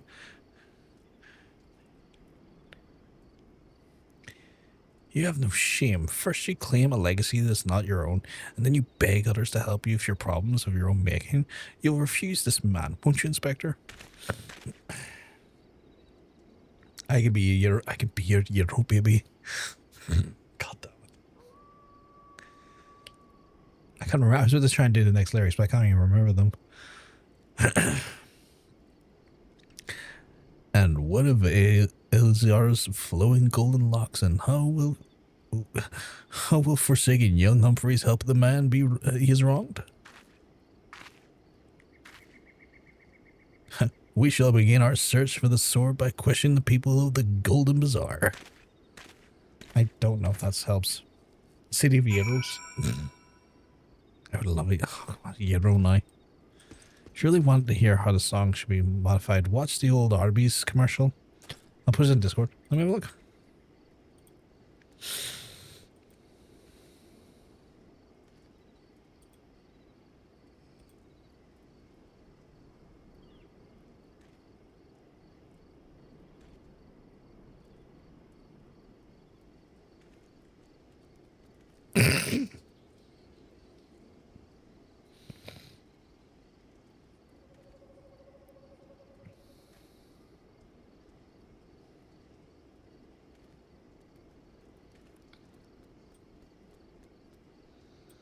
It sounds like he's shouting euro.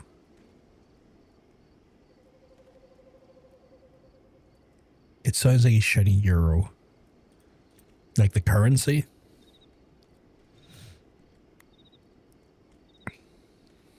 Right. Right. He ran that way, or at least it looked like he ran that way, which makes no sense, considering we're meant to be in here. Wait. You were... Okay. Now I'm going to question. She was standing down there a second ago. How she got up here is beyond me. Before I did. Antique swords? Oh, I haven't forgot the foggiest about that. The traveling merchant, Jonchpa, is one that ought to speak. Assuming he hasn't left.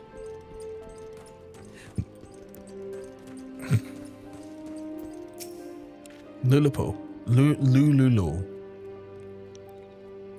That boy should be ashamed of himself, robbing poor Elzar of the priceless family heirloom. It just goes to show you he never trusts an adventurer who claims to be a warrior of light. Thieves and tricksters, a lot of them. It may be the most honorable solution, but mayhap you should consider giving Elzar a counterfeit blade. In the deception brings him peace in his final days. What would be so wrong? I mean, I'd rather not give a man a forgery, but that's just me. Elzar's sword. Much we look at, but at least it was authentic. More than a few collectors who have been tricked into purchasing counterfeit relics. Well, there's a few people that are just giving multiple different opinions on forgeries.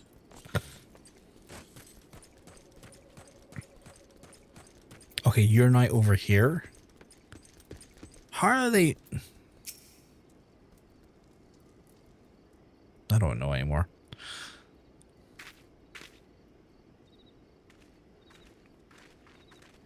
I'm sorry, but my guy, that mustache looks ridiculous on you. I'm afraid of no knowledge of an ancient sword, at least not one of I can guarantee the to be authentic. You see, my wares I determined to be of dubious origins. I immediately discard in the spring east of the camp Drybone. Although I have no swords for sale at present, I may have disposed of a facsimile similar in design to what you describe. I'm all for giving people forgeries if they're willing to give me money for them. Fair enough. Fair enough. Remind me to never purchase from you. If that's your bag, I'm just not going to buy from you. Hildebrand is the best. I like his assistant also. Can't remember her name. Nashu? This presents the quandary. Though I am loath to deceive an honorable man of the Elzar, a well-intentioned ruse may put his heart at ease, thus spurring a rejuvenation of his flowing golden locks, whilst we continue to search for the genuine Arco. Well, if there was a sword in that spring, I won't remain there for long. It's one of the more convenient sources of fresh water for the common folk in Camp Drybone.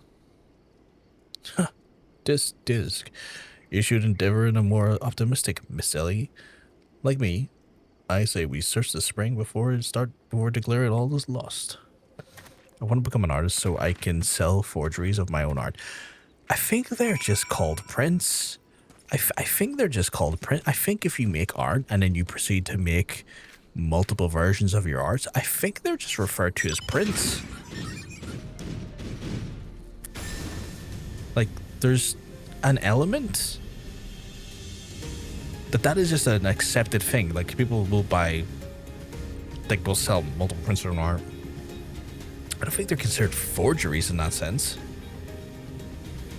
Especially if they're being sold by you, because then technically it's from an official seller at that point. It'd be different if I sold your art without telling you. Then it'd be a forgery. Single dumbest character in the game. It occurs to me that I'm not fully yet recovered from my accumulated injuries. It'd be prudent to immerse my body in the water. Not without first coating it with the liberal application of salamander oil. That is, indeed, on my many occasions my dearest mother dented me in childhood scrapes just so. Oh god, is he gonna make me rub oil on him like his dad earlier? His dad made me rub oil on him in a fucking not refugee camp, it was a first aid camp, like, the other week. You understand the importance of physical rehabilitation, yes? Then you can assist me by pouring this oil all over my body. Oh god, he's gonna make me rub oil all over him. What is with this family? Why is this family obsessed with being rubbed? This body is but an instrument of occasional need of oiling. So come, my friend, come and oil me up. I don't know if it's the father's doing or the mum's doing, because he suggested his mum done it to him, and maybe his mum gave his dad the habit, but this family is... Okay, here's the plan. I'll make the art and then give it to you under the table. Then you can sell it as a totally real made by Geeky Meerkat with a wink wink. Everyone will assume they're buying forgeries, but they will actually buying the real deal. This way, I can have my cake and eat it too. Deal. But you have to allow me to go. You have to allow me to say it like this. You have to allow me to go, this is totally the real art. You know, you gotta let me do it like that. Though. If I can't deliver it like that, I don't want involved in that at all. I know it's easy to go, but I want to add on to the Nurgle Facebook IPS Warrior bit, because there are comments like, my name is Carol, I'm 65, I'm retired, and an IBS Warrior, married to my husband Jerry, and I have an adult son called Caden. He's got PTSD and alcohol. Why? Jesus is my savior. I do not give Mark Zuckerberg consent.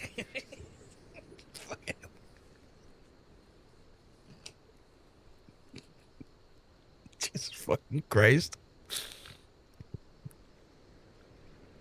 Remember when I was going about? And then the replies is like, Carl, it's Gina. I was wondering if you wanted potato salad bringing to the potluck. I don't think the IBS warrior can handle a potato salad, honestly. Oh yeah, absolutely. Good. 100% dude, Geeky. 100%. I'm going to sell your totally fake items as real. And sometimes I'll deliver it like this, Geeky. Here's this totally real piece of art, not a forgery, wink. I gotta, you know, flip it around a little bit every so often. And then sometimes I'll just do the wink as a full blank. Sometimes I'll just go, this is totally not a forgery. Just to keep them on their toes. I've just joined a fit by accident. This comforting scent as though I was a child in her arms. Quickly now, before it dries, kneaded oil into my aching flesh. Nurgle loves all his children. I don't think all his children love him, though. Multiple pain. I've read it wrong. The pain multiplies manifold. Gently now. Gently.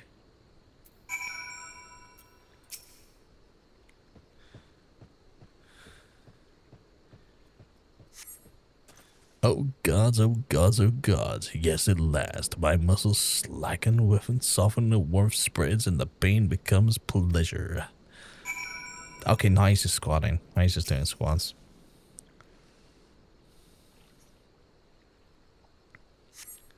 Right there, yes. Keep doing that. Just like that. Just like, oh, yes. Just once more, with feeling. I am rubbing this man down too much. I'm not even being paid. Well, I am being paid for this, but I'm not even supposed to be here today. Never before I received such splendid ministrations. Now then, into the spring. You as well, my good man. That's so stupid. So stupid. Some places to check. So wait. Is the IBS warrior immune to Bile Mage? Because anything the Bile Mage does to him could just be something that happens to the IBS warrior naturally. We listen and we don't judge. Looks around. Bile Mage, I cast explosion. IBS warrior, you're too late. I guess the IBS warrior is the martial class of the Bile Mage.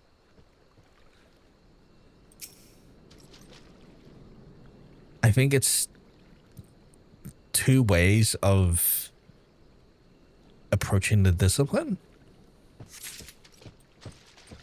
What is that clippity cloppity? Oh, it's them. Hey, Titanium.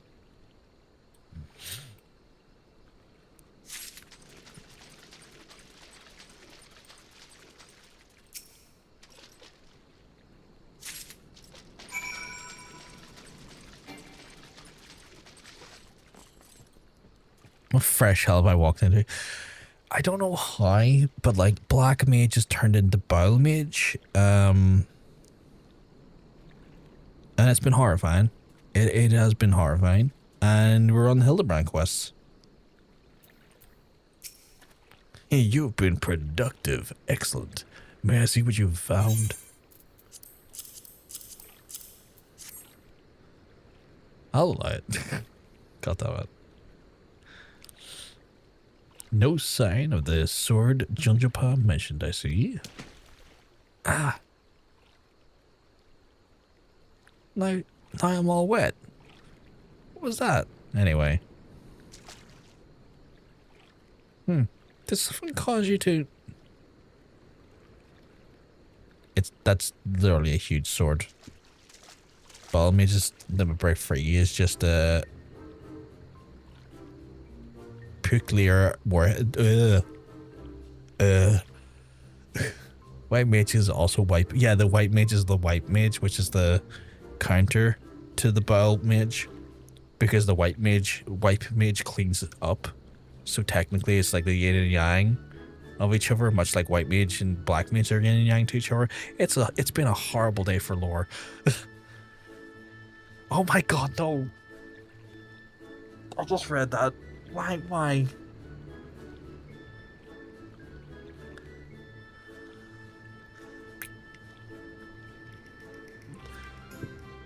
You weren't supposed to fucking add on to it.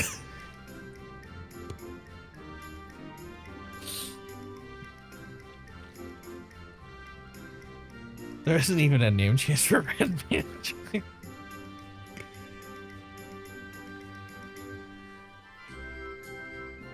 The menstruational magician is a horrifying phrase. Why are we adding parlor tropes to menstruation? That seems like an offense onto God. Nurgle adopting retired old women with bowel problems have no concept of turning off caps. I'm here all week, folks. God fucking damn it. God fucking damn it. He'll lead them into something. I don't think it's victory, but it's something. Red mage is res mage, except no substitute.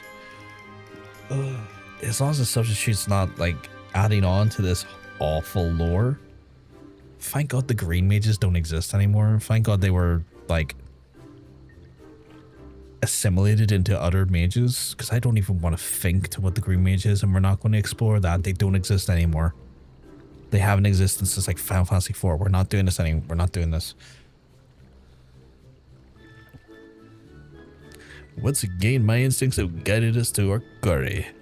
This I had you search that section of the spring was a stroke of toilet blooming. I forgot the blue mage existed. I'm not gonna lie, I forgot what the blue mage existed. It's me, the menstrual magician. Gunbreaker is Bumbreaker. Dark Knight is Darkshin.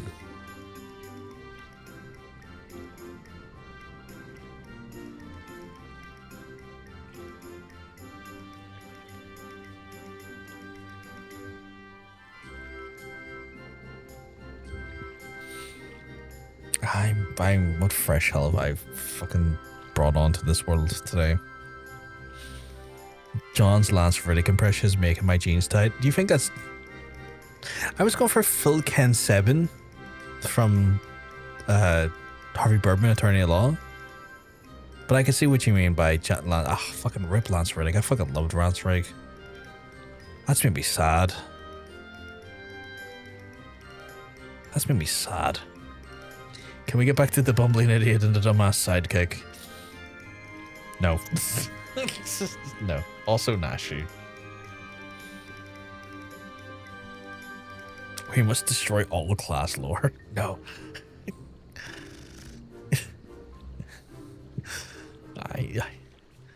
I don't even want to know where he's gone. Bard is still called Bard, but instead of playing musical instruments, he just makes fart jokes. I feel like that tracks so well. I feel like I can't criticize that because it feels true. Oh, not the barf. Ew. Oh, fucking ew. Oh god, he's got a cold. Just like me in a minute, I feel. Inspector, it's bad for your health to conduct investigations in those clothes. I'll go to Ul'dah and fetch you some new ones. How thoughtful of you, Nashu. While you're there, purchase a few bottles of hair tonic for Elazar as well. The newest, most potent blend you can find. Pictomancer's stupid.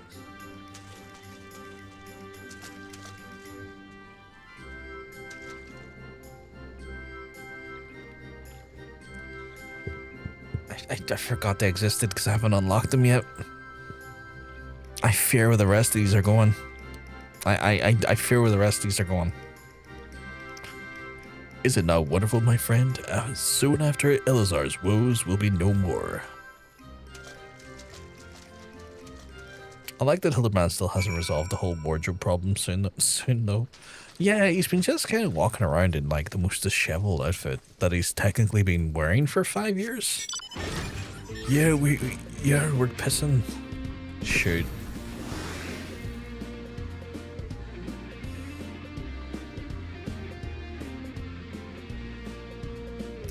Why isn't shite white mage not shite mage? Because it's the counterance to the bile mage, which is the wipe mage. Because white mage is the best carry. don't even know what that means. I don't even understand that. I like the ways my leggies and arms stretch out when he's flying. Wait. Where am I going? Better sage and onion. Fuck off. I'm gonna repair my ear. Fucking sage and onion.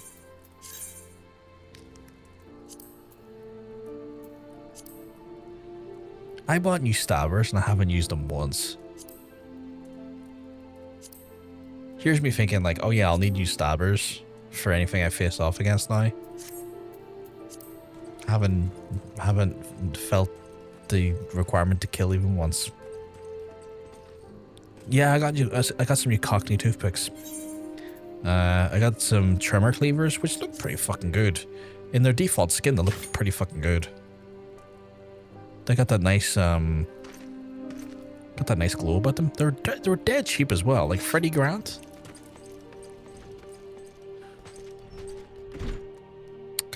Wipe mage is the wipe mage because people actually want a good wipe mage in the someone just there to wipe all those dirty bottoms after the bell mage just came in and ruined them all. As promised, I return to you your father's ancient blade. Aye, it is her. Every chip and scratch as I remember. God bless you, sir.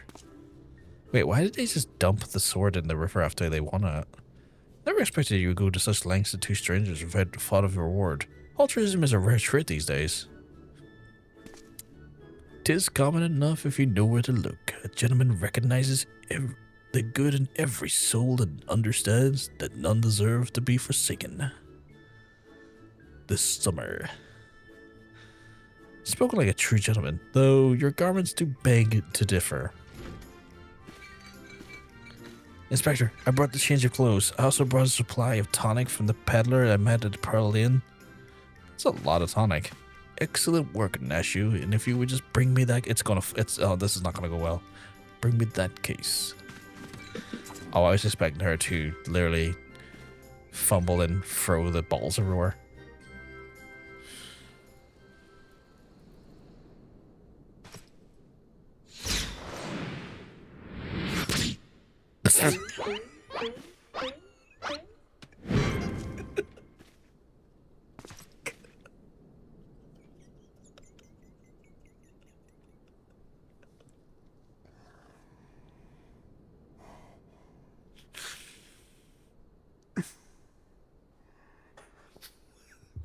What? Oh, fuck it, we nerg. Who's up for nerging in the chat? What the fuck do you mean? Like our expansion results and more Hildebrand quests. I've been told it's been a thing to look forward to. The Summonger? Oh my god. Inspector Hildebrand. He literally has cognitive damage at this point. Like, that's undeniable. Also, what in the fucking Phantom Thieves is going on here? That's crazy. That is crazy. There appears to be something lodged in my forehead. Could it be a missive from an enduring admirer?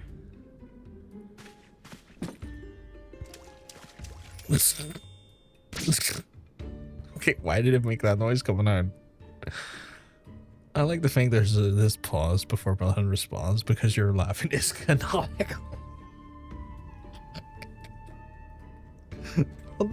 Not me being called out for fucking... Okay, I've just realized how many top balls that tonic he's put on. The fuck? Some apples is I've been doing dubs for Hildebrand cutscenes on YouTube. I need to check it out once I've like went for him because I don't want to watch him. I don't want to get spoiled yet. What do you mean? What do I mean? I mean, what do you mean? You talking about fucking nerging up in the chat? I don't even know how to like, interpret that. It wasn't that game that was effectively paused. It was. Oh, I'm reading that. I'm reading the chat in the fucking Hildebrand's voice. I'm gone insane. It wasn't even the game was effectively paused. It was just everyone waited for Hildebrand to respond. I was just deciding to give Geeky my version of the Hildebrand voice for some reason. Which is dangerous. That's how tired I clearly am. They're still pretty early on, so I think you're ahead of where they are. Oh, really? Okay. I'll probably check it out once I've done this one. Like, once I've done the full quest line, just to be safe. The offer neglected to pen her name. I shall come to claim the collector's blade. Is that supposed to be flattering? I'll take it to YouTube channel to double check later on. Cool. I appreciate that, dude. No, it's supposed to be intimidating. The Jules wrote this. He's daring you to stop him. It just dawned on me. A challenge? For me? Ooh. At last the curtain rises. Very well. If I am to duel the duelist, I must dress for the occasion. This guy here. Slap Nashu. He is not. No way.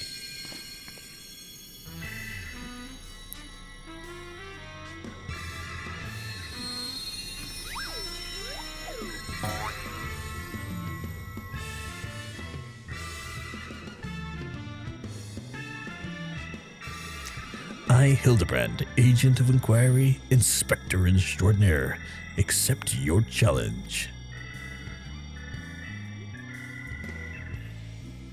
He's incredible. So bald. Or so bold, not so bald. So bold, so majestic. Just like the warrior, just like a warrior of light. Can people stop doing stolen valor to me? No, a gentleman of light. That's better.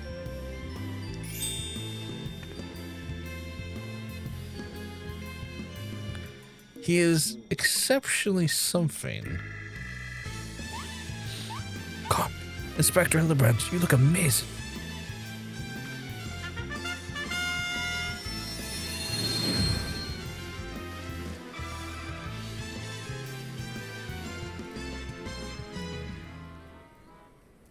Super Saiyan? What the fuck is WWE's Vacant doing here?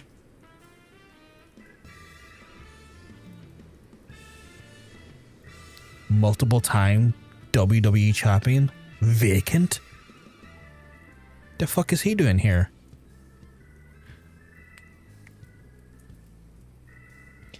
They're not talking about you. Warrior Light is a generic term for heroes. I get that, but I like to, in my head, canon that I am the only Warrior Light in my playthrough. We need to figure out who Hildebrand's family. Oh no, I'm aware of his dad. I have met his dad. His dad made me oil him up in a first aid camp. I am very aware of who his father is. His father is just as mental. I know. I have had to oil him up. I literally had to oil him up. The Warrior's Lights, then there's Warrior's Lights, then there's the Warrior of Light. Hildebrand. Actually, Warrior Light isn't just a term for heroes. It's a specific type of hero who is has the attention of a specific goddess. Oh, okay. Okay, this dude just fucking dropped to the fucking floor for no reason. Hi, it's me, the Warrior of Light. As far as from the strongest... This is far from the strongest of swords. Is this the person who's been stealing the swords? John Warrior Light.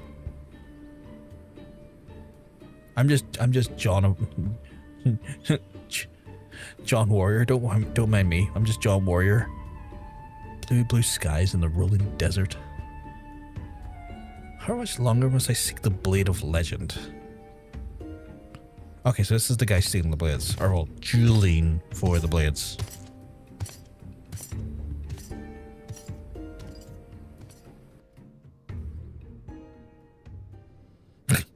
Actually, that's not true. I'm gonna let y'all debate that in the chat. I don't know. Y'all are further into this game than I am. I'm saying nothing.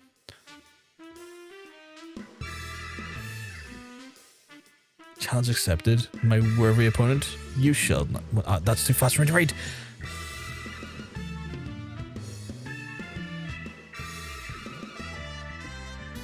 That is WWE's vacant. He will return. When?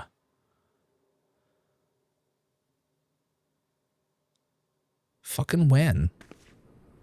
Oh, right now. Okay.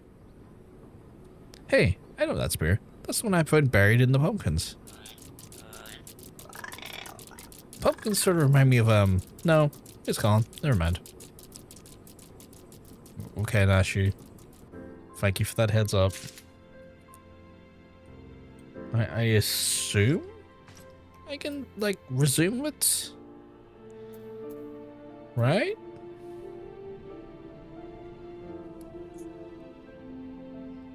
The fan is blowing my hair into my own face. You are unnecessary to do that. Just blew air at me, not my hair. John's at least somewhat of a better name than some of the names people give their characters in game. I mean, I just took the word Hrothgar and put a Baroth in front of it. So, I'm not much better. Maybe it's all the Warriors of Light would be. Fuck off, because that's technically true considering it's a fucking MMO. I wonder how many actuallys we can get into a single sentence. Oh, don't try John sense. He could probably make that at least in double digits. It's preview. You aren't supposed to read it. You're supposed to get excited. Oh, I see. Because I was trying to read it and I was like, that's going too fucking fast for my eyes. You can resume it. Ellie's got the next chapter ready for you and everything. Good. Because I was like, wait a second. What the fuck do you mean next time? Perchance you're curious about the duelist's declared target. And so how have they identified the weapon in question? The treaty blade is part of the Asgardian noble collection. Or was, I should say. No, it has not been stolen. It has been purchased by an Ulda collector, a wife of a wealthy merchant living in Vesper Bay. Suffice to say, I would be remiss if my duties as a reporter were not to investigate her. I should be a duelist to strike where I am present. Well, I hope. I needn't explain what the golden opportunity that would be. Ingratiating myself to her to prove to be the greatest challenge, though. I'm told she's a difficult woman to please. Okay. I'm checking Discord, apparently.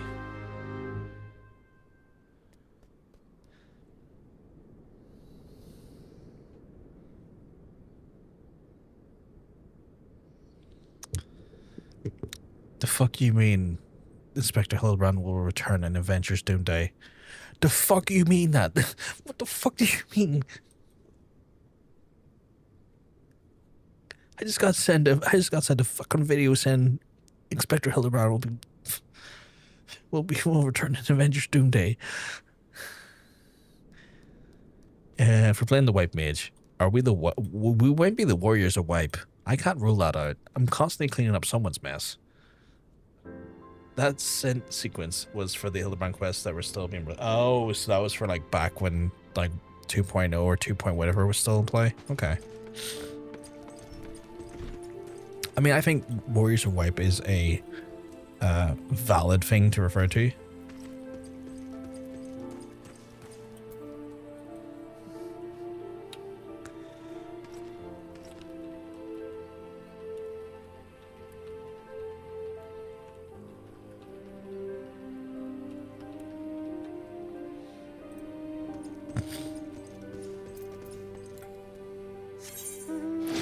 Okay, so oh, it's literally in the same area. I don't need to. Let's go, Sir Shark. I like this guy, but like every animal-based mount, he's got a face on like a slapped arse. Well, actually, he's kind of happier. No, face like a slapped arse again.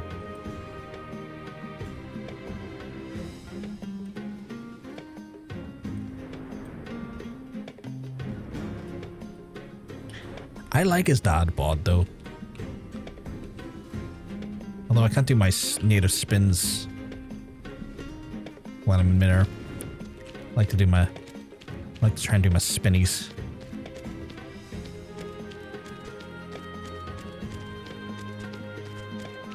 can sometimes pull them off, sometimes fast fuck boy. Right. Given the time, I'll probably start this one, and then we'll have to like call the stream for the night. But you know,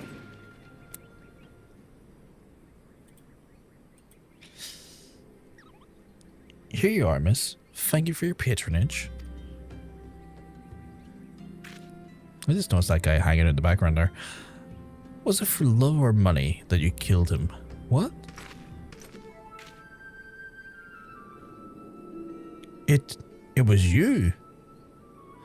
Have you gone mad? That was an Amajal arrow in this back. I didn't even know how to shoot a bow.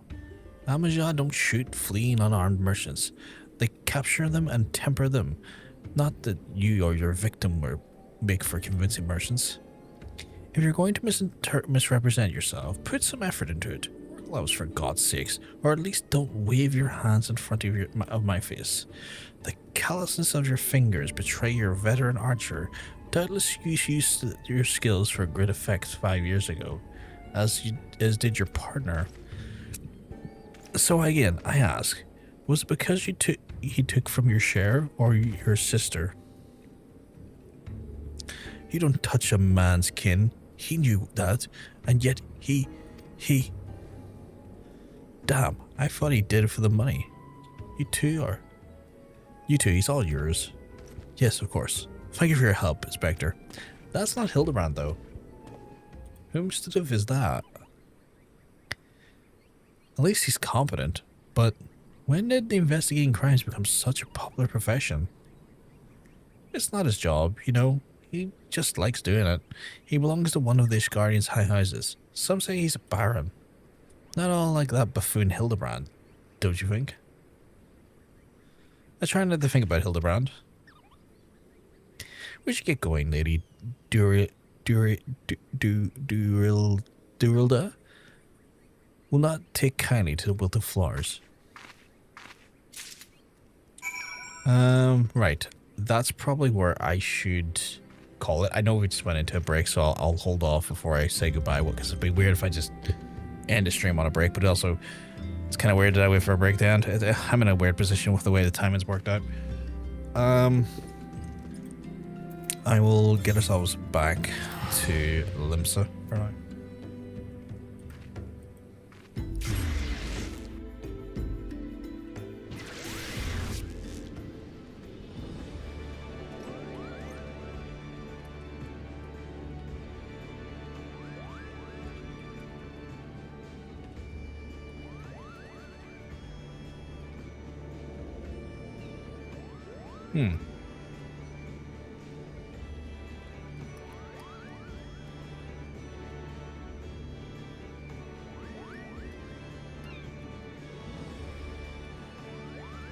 Okay, do you have anything I can do? So while obviously we're waiting for the thing to go, I can just do a bit of house cleaning in the game, like well, store some stuff. I have no idea if I'm gonna need any of this stuff for when I finally do like the crafting professions, but let me tell you, chat, I'm going to have just an extensive range. Oh, it's different type of water. An extensive range of random items that I'll hopefully be able to pull from, so that when I do the crafters, I won't have to buy as much, depending on the situation. Quite a lot of meat, actually. If I do a culinarian at some point, I might be good for, like, some of the stuff.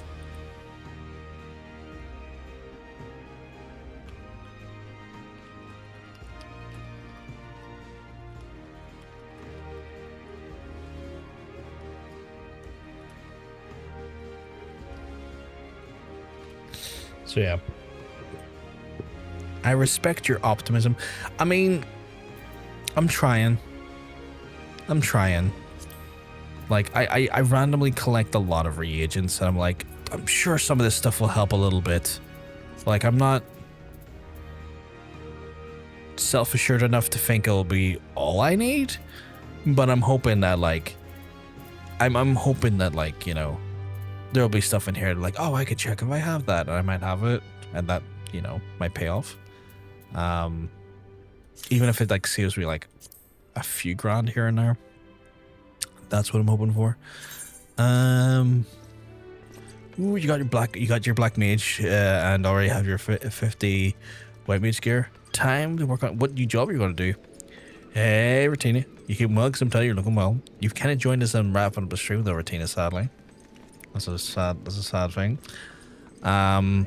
What are you considering, Geeky? What's the next job? If you don't mind me asking.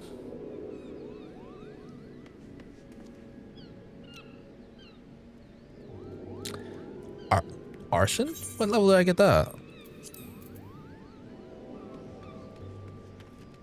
Oh, blue mage. It's a limited job. I don't have arson yet. I don't think I'm going to be able to add arson until I'm in Heaven's Word. Fine. Just had an annoying day, but at least I got my AC. I mean, I'm sorry I had an annoying day, but at least there was like a bit of a silver lining on there. Likely work at Arctis because much of the gear I got for leveling can be used again. Oh, that's fair. Smart, actually. Bit of recycling there. You're cooking today and tomorrow? I assume you mean like it's very warm there? Or do you mean like you're doing a lot of culinary stuff? Oh, okay. No, it's very warm there. Holy shit. I would, and I think I speak on behalf of the majority of Irish people, would turn into dust in that heat. We're not built for that. We are far from built from that. Like we would go like full Buffy vampire staking with that. We would turn into ash. If I work on all jobs that use mage gear, I can trash all light gear and then clean up my inventory after. That's fair. That's true. You're not built for a diver. That's fair. That's fair. I'm definitely not built for it. I'm definitely not built for it. That's what ACs are for. Yeah, you're not wrong. You're not wrong. We don't have... We can get them here, but they're not typically... they're not common luxuries to have here in Ireland. Like, newer homes may have them, and some people might get, like, the portable units. But they wouldn't be, like, a typical luxury. We're concerned about... I was considering it, too. The fan has done me well, honestly. Changing out the fan has helped. Hello. Sorry, reason why you're walking into my face, sir? Has helped a lot. When I get a flat, I want a basement. Want a flat in a basement level. It's cooler. Is that how that works? I would have assumed it would be warmer, considering I retained the heat a bit more. Did he just say, "Am I kissing you?"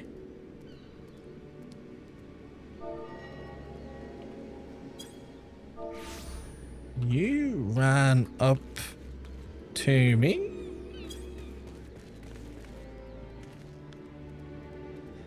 This guy's literally ran up to me and he's asked if I'm kissing him.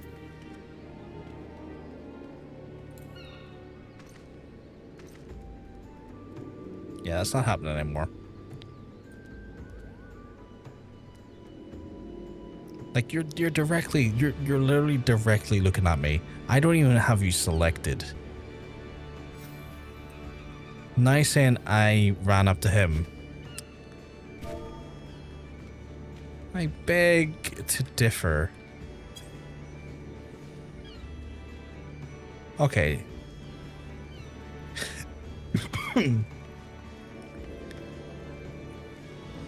Just don't dignify it with first one. No, I want to see where this goes. I mean, you can't see the chat, but I'll let you know what happens next. In the off chance he says a slur or something, I won't read that out loud, so I'll spare the chat that, but you never know.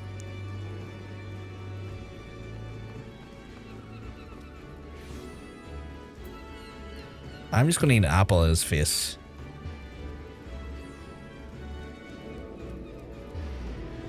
See, I have more interest in this apple.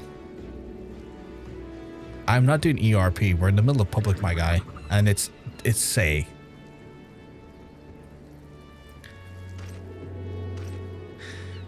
I think you want to kiss me. He's just said, I think you want to kiss me.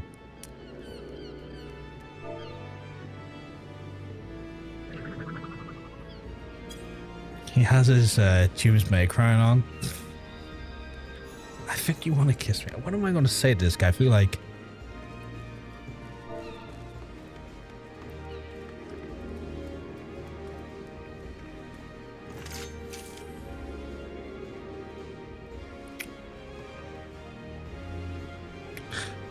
What is he doing?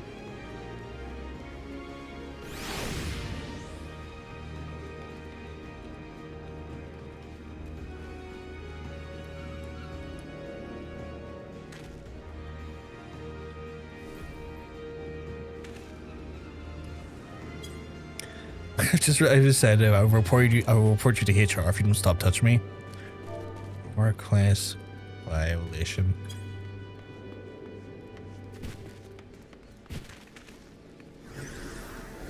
And just like that, we sashay away.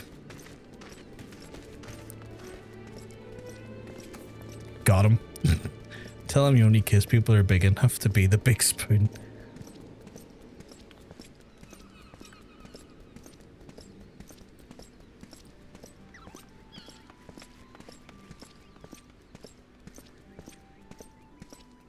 Hit him with the old people solutions card.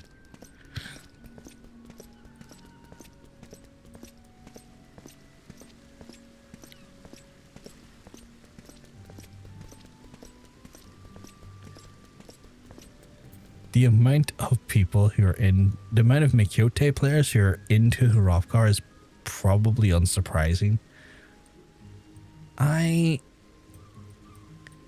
For my own comfort, I can't believe I have to say this. For my own comfort, I'm going to put my guy into the inn.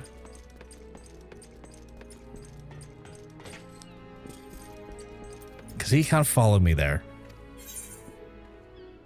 While I'm chatting to you. Because that was inherently weird.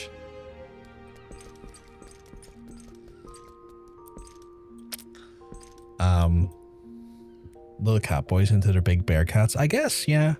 Yeah. It's one thing is reciprocated, but like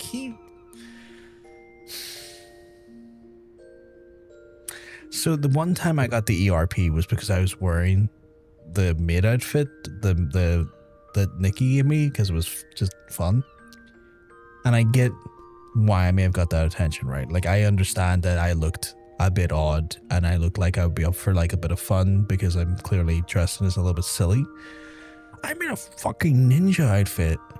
And like part of me was kind of like, do I tell him that he's done this while people are watching him on stream? Like part of me is kind of like, do I out him for doing it on stream? But then I realized if I had did that there, he probably would have gotten weirder, so I thought better of it. You're just going to the inn so you can gauge some ERP with the general scene. That's a fetish for some people. Did they update the maid outfit, or is it just like a gen? I can wear it. Like I don't know if it's a maid outfit. It's not the maid outfit. To be fair, it's not the maid outfit. It's this outfit here.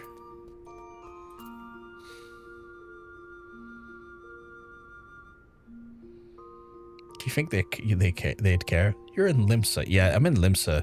People would just ERP in the middle of the fucking thoroughfare.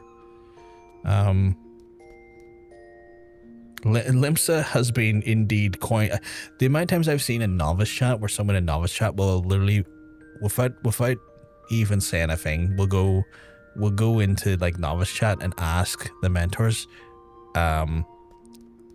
this exact question: why is Limsa so freaky?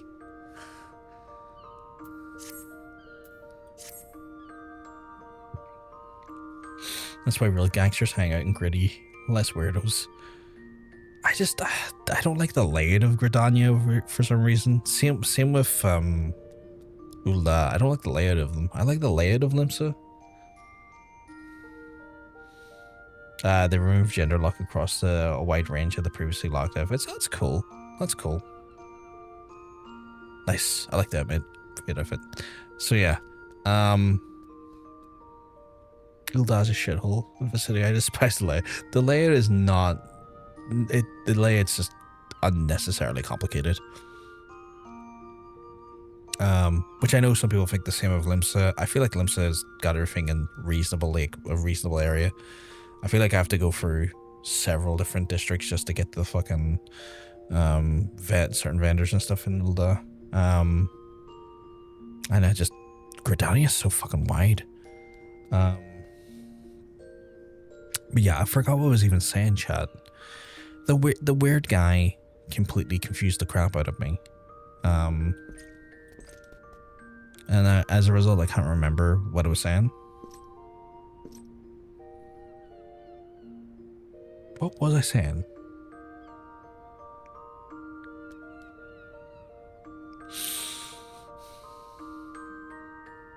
Any semblance of a memory is long gone. Fucking dust in the wind for me right now. Jesus, that's so loud. Glory, you did not have to donate another 40 fucking pound. Holy shit. Thank you so much for the absolute wonderful donation, Gloria. We are now up to £700 raised by this community for Mermaids. I know there is actually a collectively higher amount raised across the whole team for Mermaids. So massively appreciated, Gloria. I don't judge people that want to engage ERP, but I do actually want to know where the normal RPs are. I lead normal RP, not my ERP, not with my ERP. I think both are grand. I have no problem with both of them either. I think there's just a time and a place for either one or the other. As long as the people who are doing the ERP have like consented to that that's fine. But randomly walking up to me and Limsa saying, I think you're trying to kiss me, I'm like, my guy, no I'm not. I'm literally just standing in the courtyard. So yeah. But yeah. But yes, Gloria, thank you very, very much for the wonderful donation for Mermaids.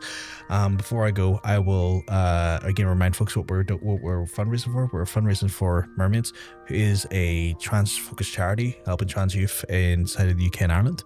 The money we raise today and the rest of the month as part of Pride Month go to helping on their mission supporting trans folks in a time of need. They do this in a multitude of different ways. First and foremost is they provide a emergency hotline to help provide support and help the trans folks at a time of need. On top of that, they also work with public facing spaces and interfaces with those spaces to help make them more trans inclusive, be it like schools or businesses. Basically try and educate folks on like the issues trans folks face inside of public spaces and try to help them make those places more trans friendly, so trans folks feel the same amount of comfort that you and I would in such institutions and places. On top of that, they also work on providing community support for trans folks, especially with regards to like the youth. A lack of community sometimes can be more devastating to people growing up. We all been there. As you grow up, you're trying to understand the world, you're trying to understand where you fit in the world and what the world is, and that can be difficult enough as is for someone growing up. It can be even worse if you're questioning your identity and questioning who you are as a person, and identity coming in on top of that making things much more complicated. Sometimes a lack of community and a lack of people that you can talk to about it can make such things more devastating, especially on your mental health, and could lead to horrible things like self-harm, even potentially suicide.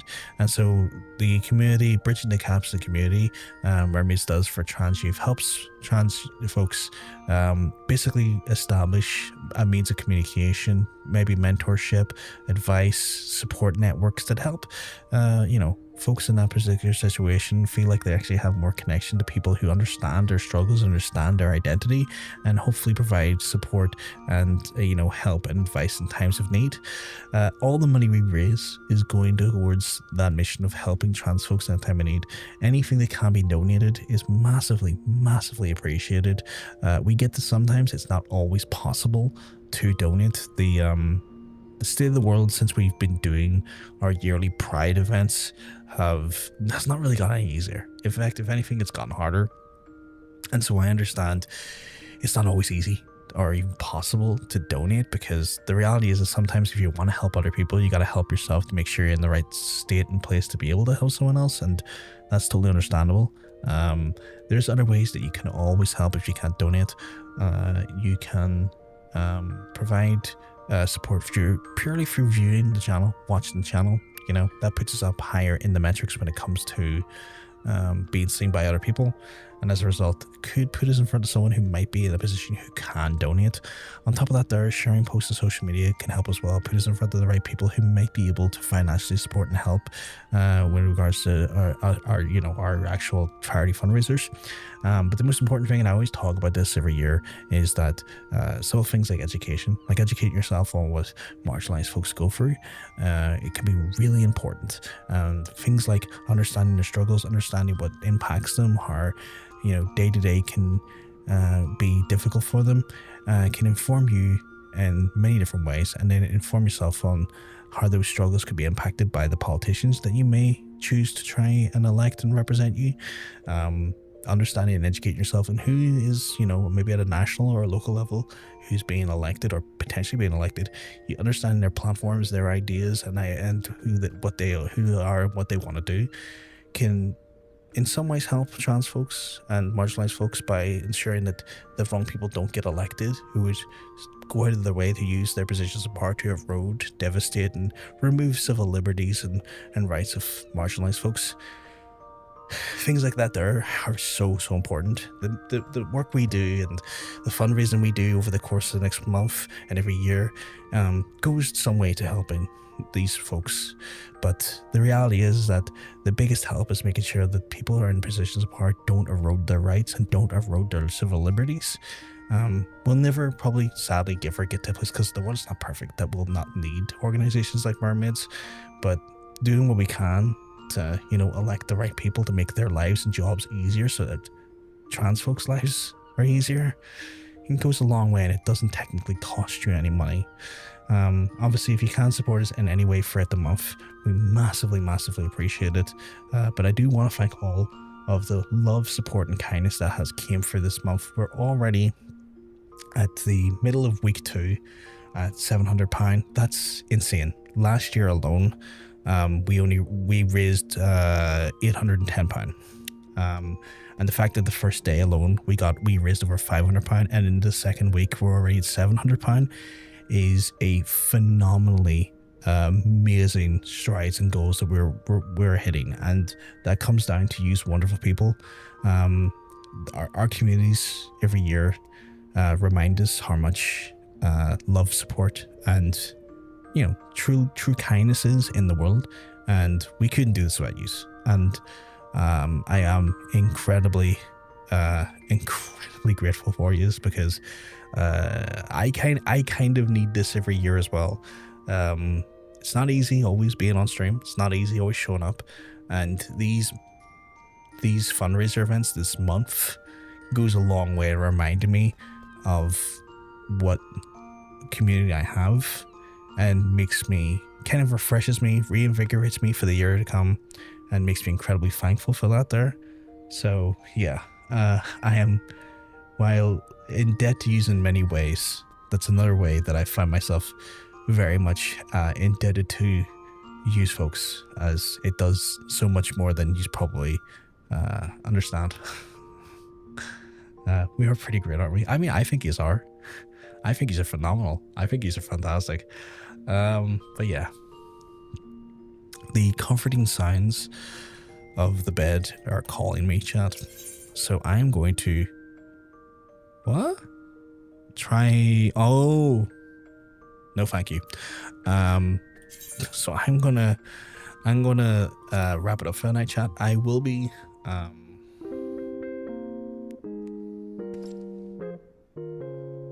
I love that sound.